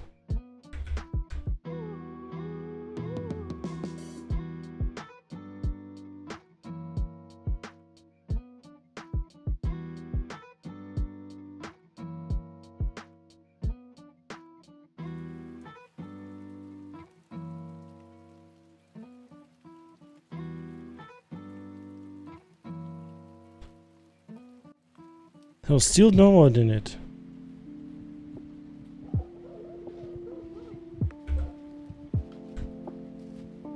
Okay, let's make it even smaller.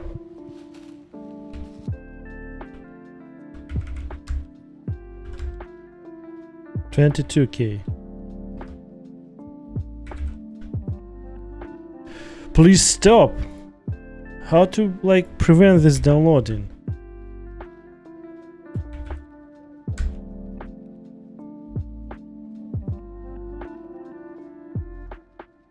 $20K to the browser should be viewed as HTTP response to indicate these headers.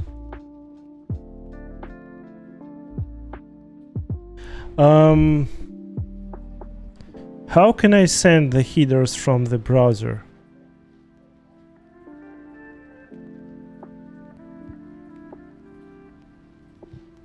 But still, it downloading.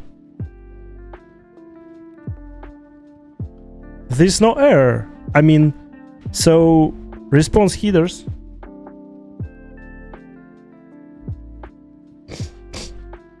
Oh, you mean oh, I understand. You mean that slightly modify the headers and add them here. Okay, why not? And I was saying the content disposition inline. Okay.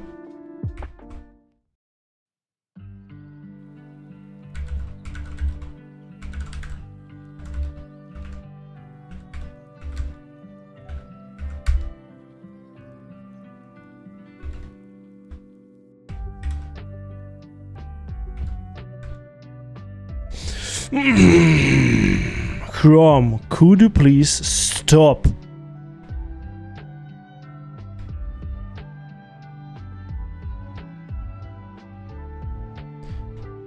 And why it shows me this page instead of like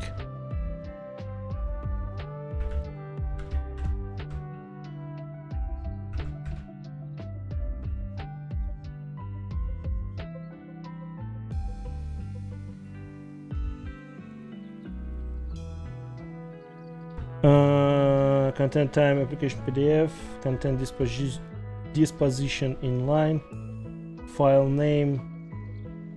Might be I need to add additional file name.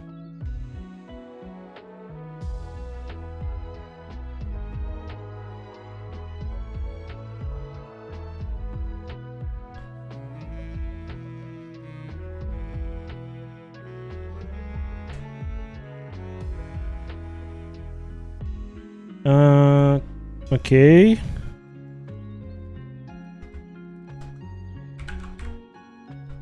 Let's add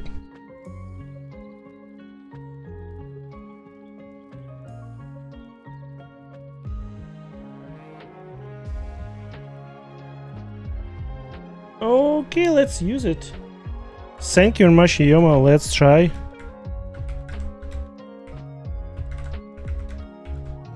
So content disposition inline, content. I think I won't be able to override the content type because it will be written automatically by the serve content.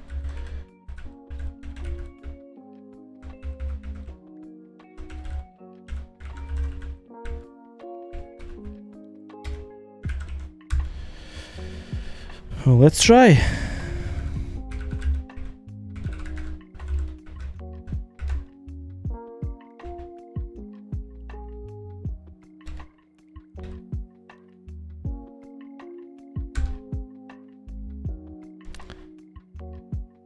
Why, Chrome, are you so mad? Just why?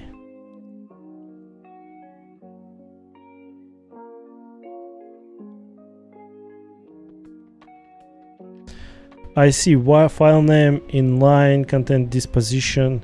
So I think it's not a practice in in Chrome nowadays.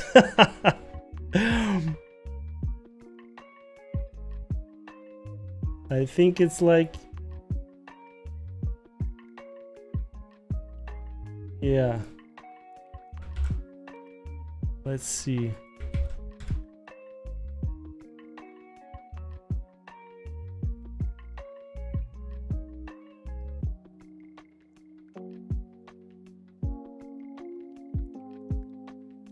So yeah, I definitely see this, as you may see, content disposition inline, file name PDF.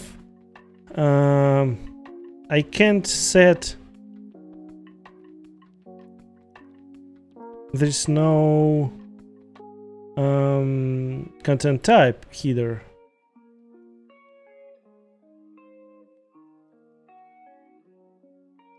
But still, so I can't download it. So this is not a problem. I can download it. So let me just double check.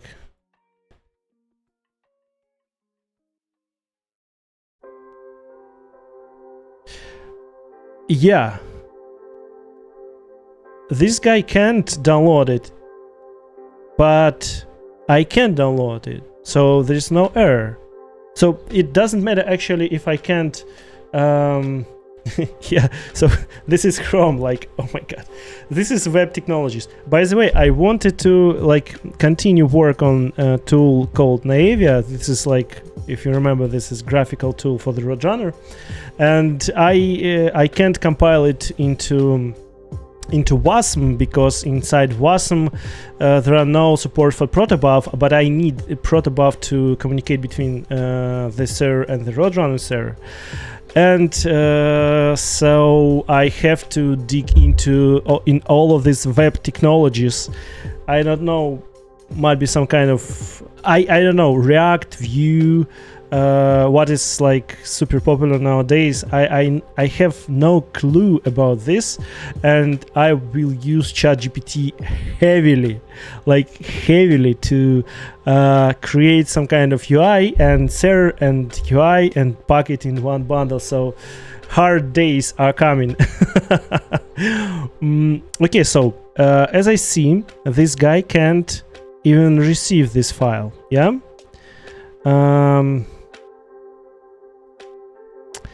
Let me create restore the file with the original size of 41 meg.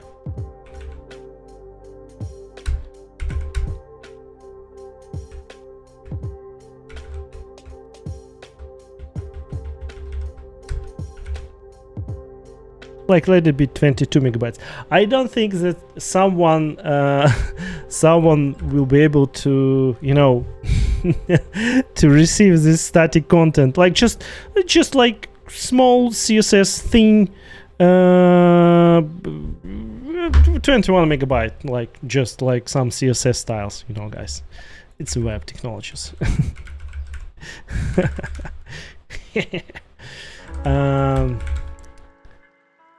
Okay, and let's try to download it.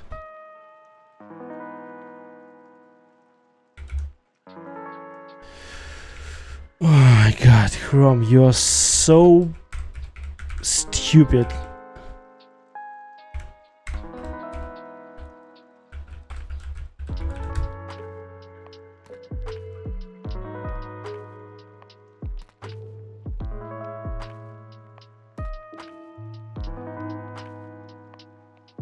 Oh, PDF. Oh, you can't read the PDF. So if the file size exceeded some limit, it actually can show it. Okay. Okay, so I think it works like this. It should work like this.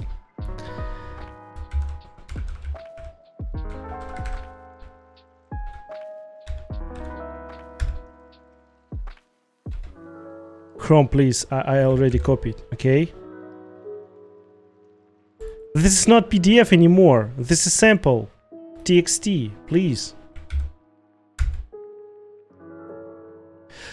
This is not PDF.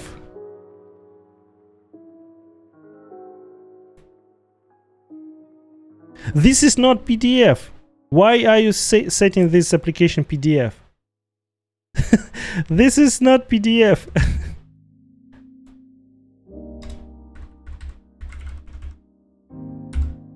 Okay.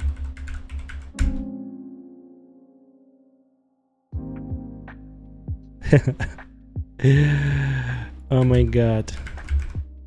So might be I have Visual Studio Code running? No, I don't.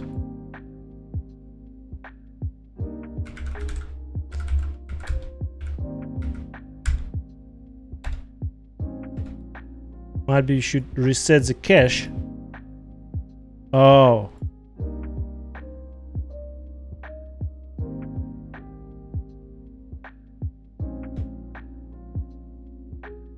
Chrome. Oh my god, Chrome, you are so bad.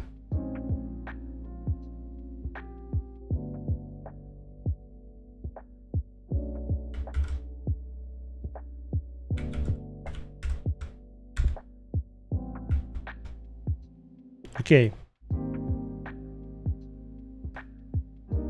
So, what we see here, we can definitely download the file. That means if some code requests this file, it will still be able to like view it and download it then. So this is not a problem. Okay, let's start to unwind our problem.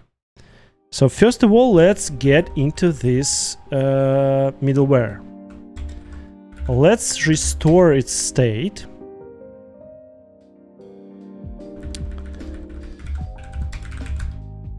And let's restore the state of the log middleware.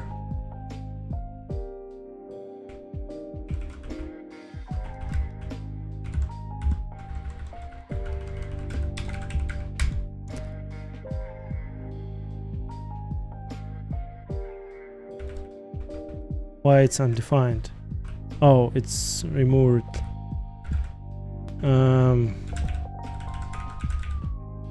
Capcom, Roadrunner server, HTTP, version 4. What is the middleware?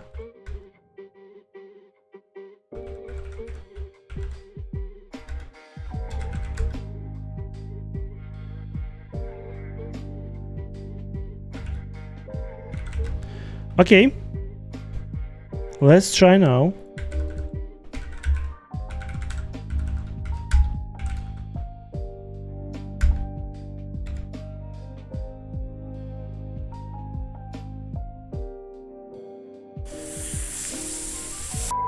Chrome.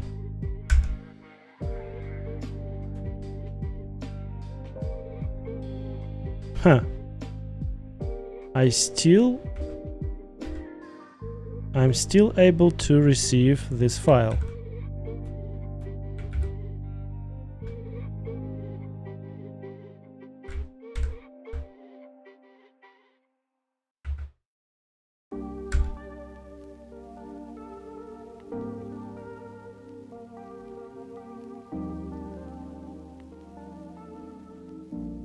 And content length is 22 megs. Yeah, this is correct. 22. So, where is the problem? Let's try the different browser. Firefox. Yeah, yes, status is okay. So let's try Firefox. Might be the problem is in different browser.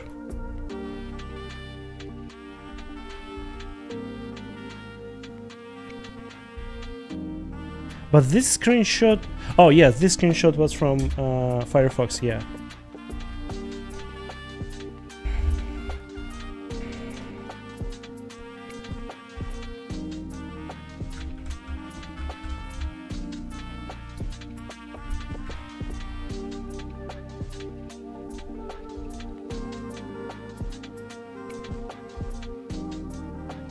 And Firefox shows the content instead of downloading it. Firefox is our friend. Let's just switch from Chrome to Firefox.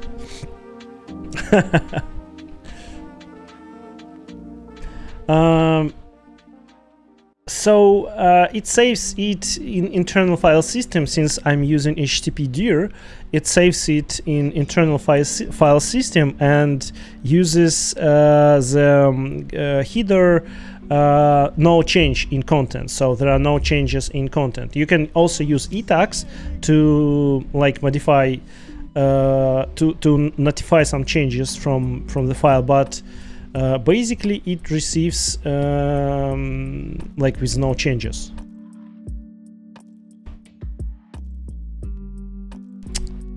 And forget to like start the headers.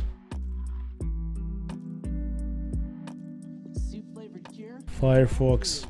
Oh, and what headers we see here? So we see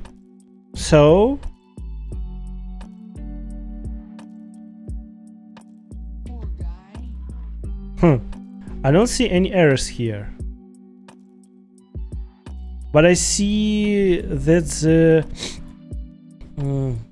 the transferred is only 14 megs, like almost 15 megs. Why? Or this is some kind of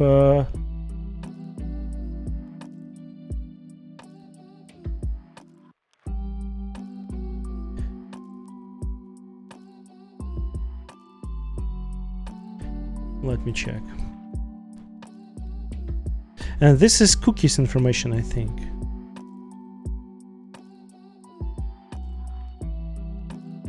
Okay.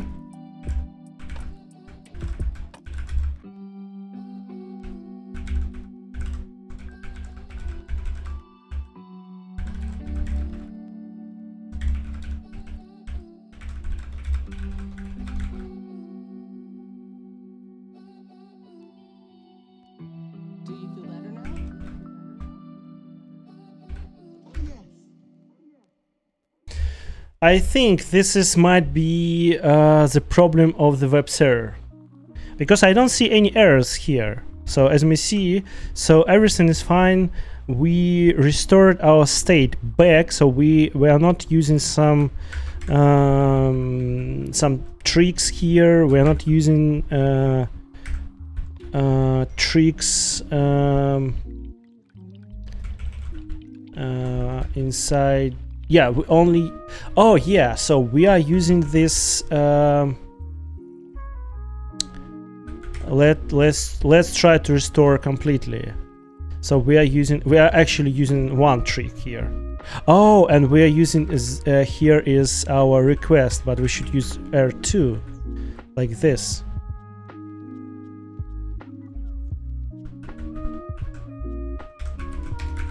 Okay. Let's be correct in this test case.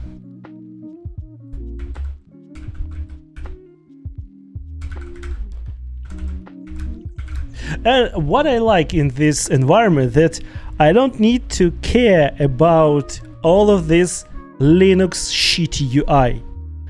I work in super cool Arch Linux distro with all of this HDR, all of this super cool color correction in my screen, and I don't need to wait from HDR implementation from GNOME. This is so cool for me. So I do like Linux. I like it more than Windows, but I hate this shitty UI which works only on AMD somehow, but nothing works with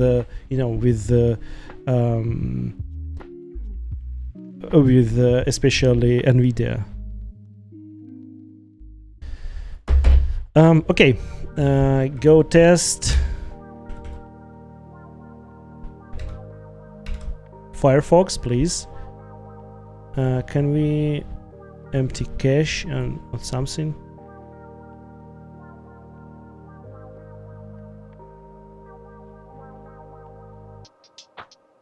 Oh, partial content.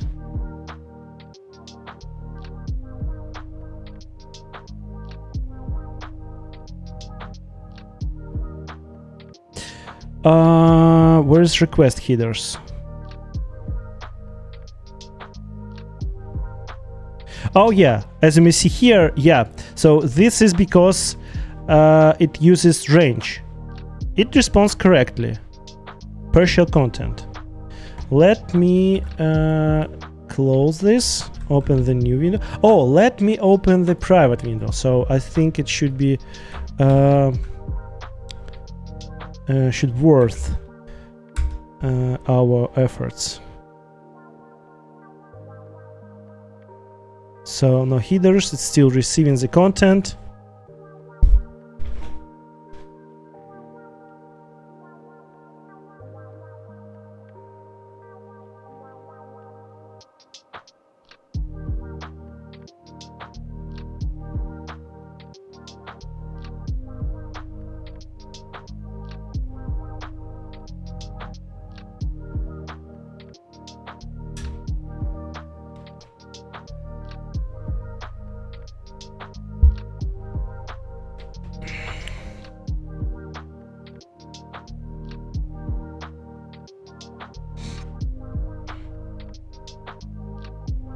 Come on, it's localhost Chrome. I'm sorry, Firefox. This is not. Oh, and as you may see here, everything's correct. So in previous implementation, I interrupted. In previous request, I'm sorry, I interrupted this the request from the Chrome on the like when it was on 14 megabytes. And it uses then, since we support accept ranges bytes, it then used the range request from, could you please send me the content of this file from the byte I stopped receiving it. So this is actually good behavior from the Chrome. And I don't see any errors here, so everything is fine. I don't see any problems. Should we might be test this on Linux? So yeah, we can basically do the following. See, let me show you.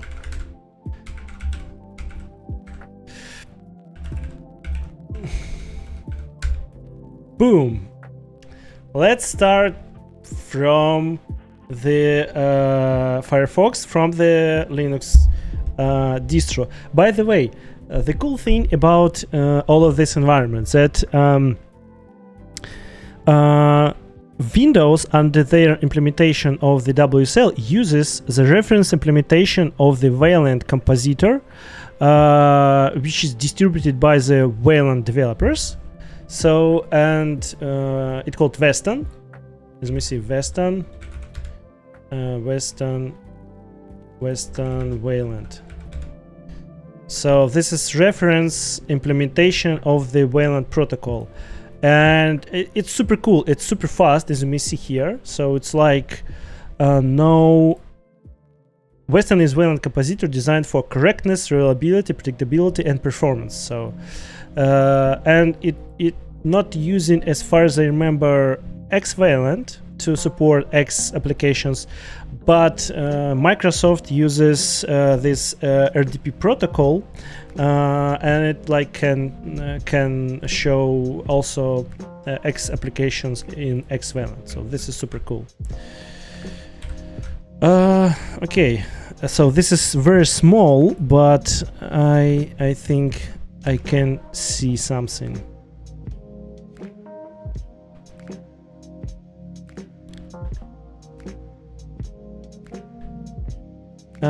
I guess it should be some No. Firefox scale.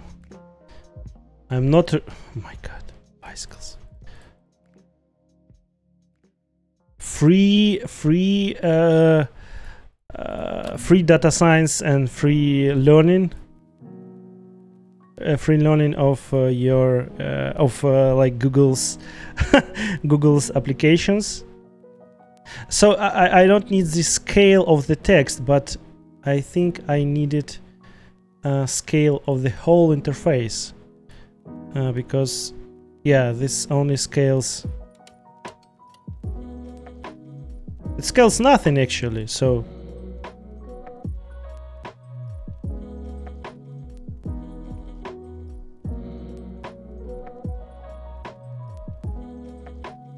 yeah, it scales only web page. It's not scaling this. Okay, so what we see here inside Linux, can I even set the dark theme? It's already set, but yeah. So as we see here, Wayland is not even Western is not super cool under Access, especially because oh my god, I can't do this. So what we can see here, so I definitely see that we received 200, I'm sorry, okay, bytes, text, so everything's fine.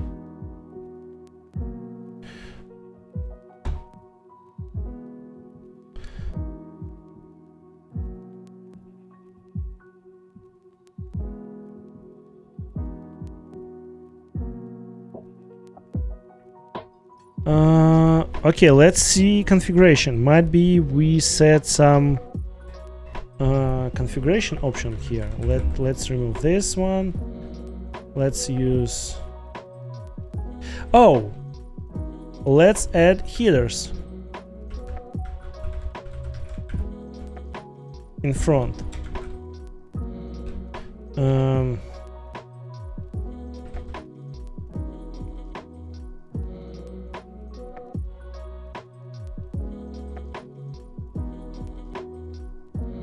And let's use access logs true.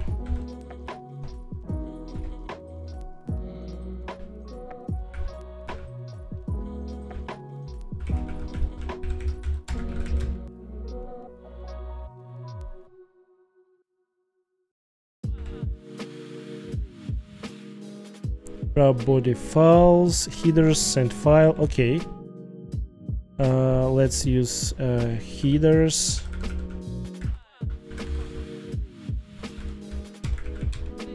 Headers, send file, and let's add this middlewares also. Headers plugin,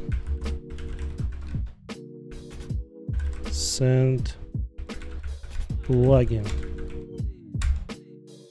Okay, let's add them to 100 to verify our experiment.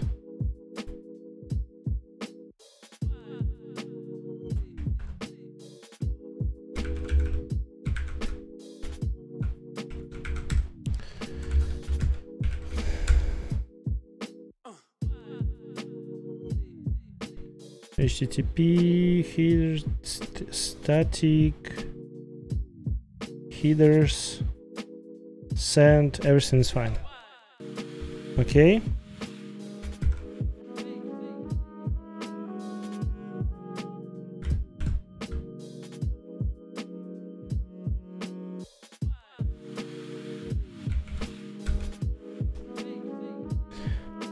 Okay.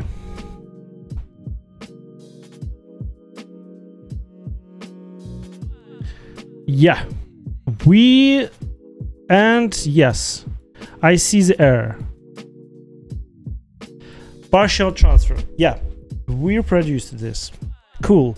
And a cool thing that I know where it happened. I know where it happened. I think you'll be surprised now. I'll just try to remove one line of code, and I think this is not this line. We can just use this. So this is more correct implementation of the clone, so it's better to use clone than just dereference and pointer, because dereference and the pointer is only one step of the cloning, the deep cloning of the request. But I think the problem is here in access logs.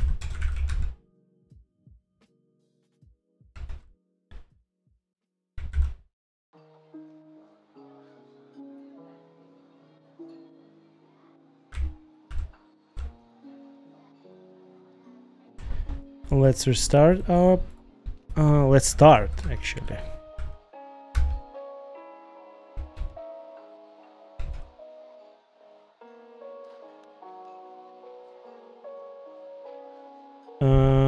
No.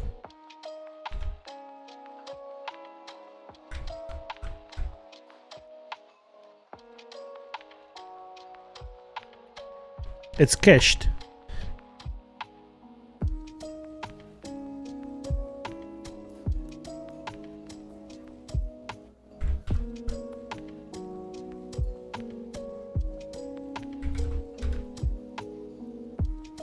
Partial transfer. Yeah, this is not because of this.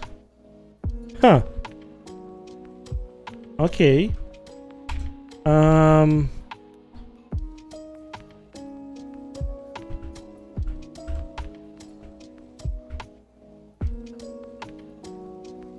Okay, let's remove the headers.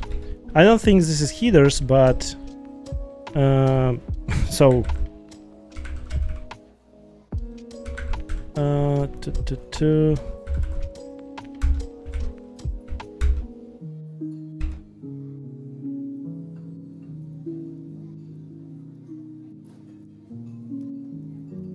no, this is not headers.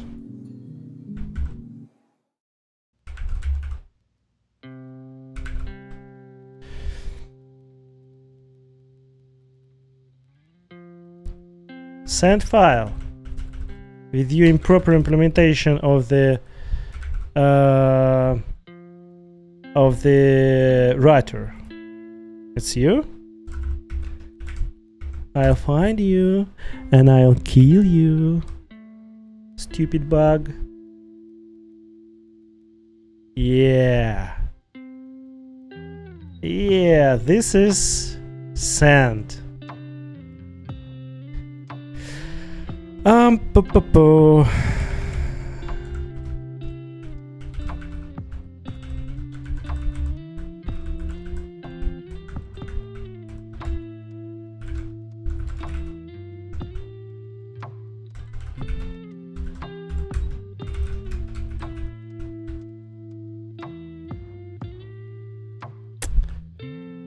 Yeah, this is sent with this stupid logic.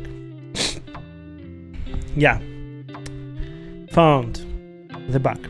Okay, and let's create the correct logic. So what's wrong with this case? If we have big request enough for the static files, here we are just losing everything. So we are losing everything which we previously wrote into the data buffer. And this is like a super stupid mistake, and we won't trigger this bug because I used only sample word, and it's too small to trigger this mistake. And we still correct in case of sending the length, because every time we just creating a buffer or write it a previous data, and as TCP dump showed us, we send in the data in a chunks by 64 kilobytes, and we are just writing the previous chunk with the next one with this logic here. And with the little word sample, we just won't trigger this bug here. But with the bigger request, big enough, it's not 16 kilobytes, it's actually more than 65 kilobytes, 64 kilobytes, I'm sorry, this bug would be triggered. And how to solve this? Basically easy. So we just need to delete Roadrunner. No. We just need to do the following. So, oh my god. Thank you very much, Copilot. So you solved this for me. This would lead to reallocations, a lot of them. And because we are using like this B unpacking operation, and let's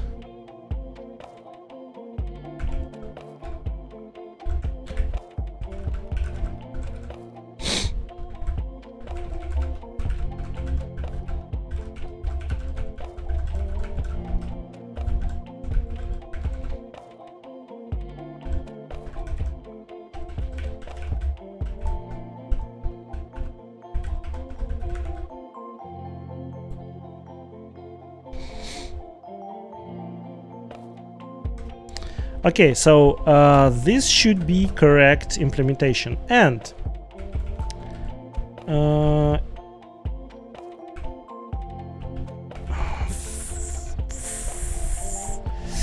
I want to say bad word. I hate this behavior of how Golang CI break everything. So like deep guard, I accidentally put in my configuration deep guard, but there is no configuration for deep guard, and they treated it okay. So let's treat every single import as not allowed, and every my CI for the 60 plugins broke down. Thankfully for this behavior. Thank you very much, Golang CI.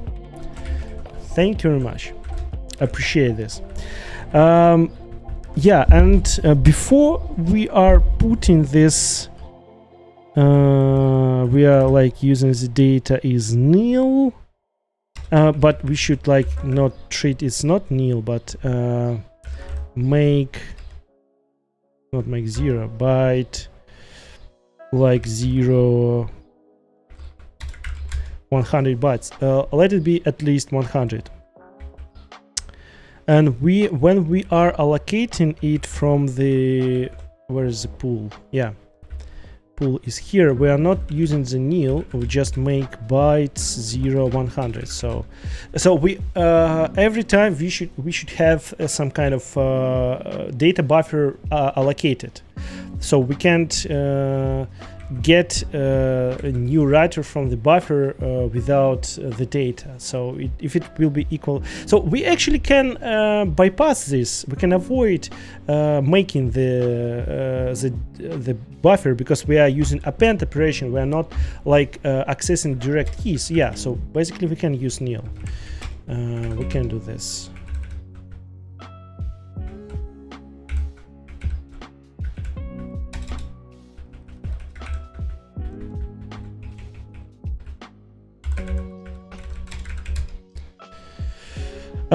Fine. I think now we can, where's our tests, and now we can restore the state, send headers, use true here, while value is not accepted. What? Are you arguing with me? Send file. Oh my god. Why I created this linter. Okay, so boom, boom, boom. First of all, let's use actually debug. I see no reason to use an error here. And let's use replace github.com Roadrunner server, send version 4 and plugins send. Okay, and Send middleware.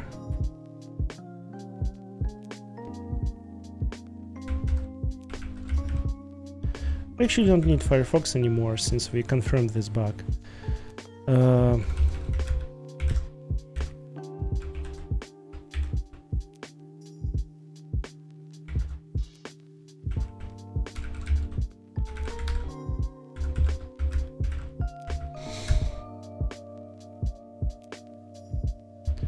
Requested middleware does not exist. Headers.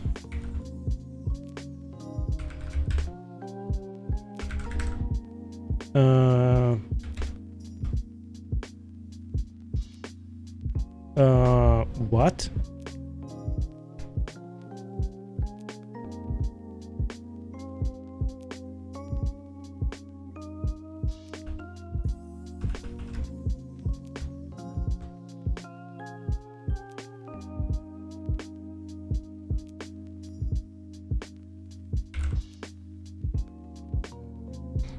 Headers. What?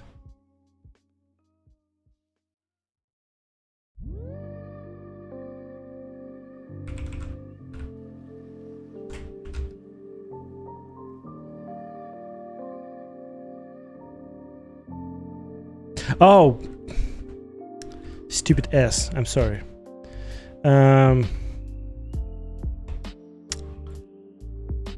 I forget to add configuration. Classic.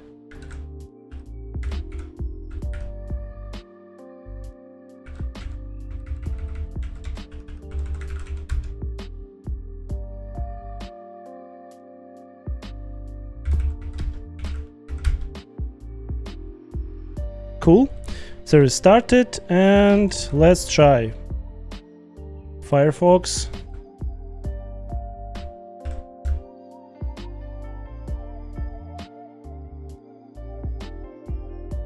Yeah. Yes.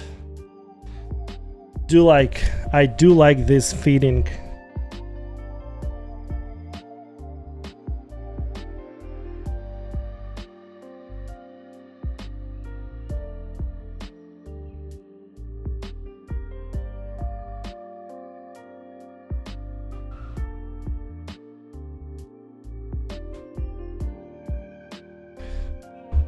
Well played, thank you very much.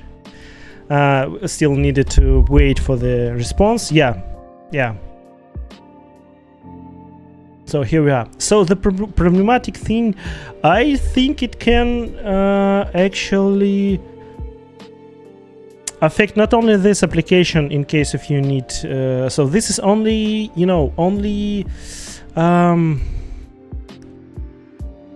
one thing which happened during this investigation, but send application actually can be used. Sendfile middleware can be used in a lot of applications. So so I was super lucky to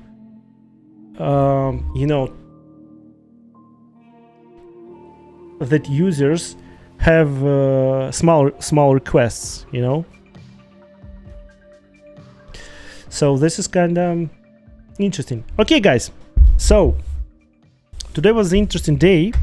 So we did a lot of funny things. We helped, which is most important, we helped our user. We helped our user to resolve this problem for the production in less than 4 hours.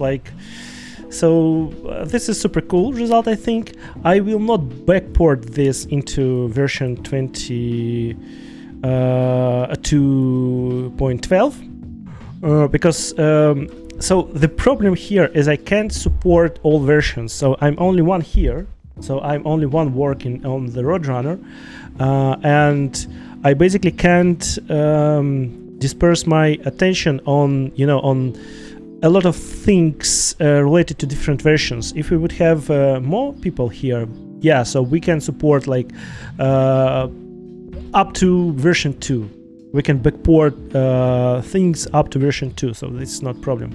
I have, but personally, I put all of my efforts to support most recent versions, unfortunately. So I just can't support everything, and that because I moved to this versioning scheme 2023, like and etc versions, like, because I can have quartal releases. I mean, so because I can have more time to polish the release, to polish the to fix the bugs, everything. So because between the minor releases for the version 2, it was 1 month, only 1 month, and it was like, you know,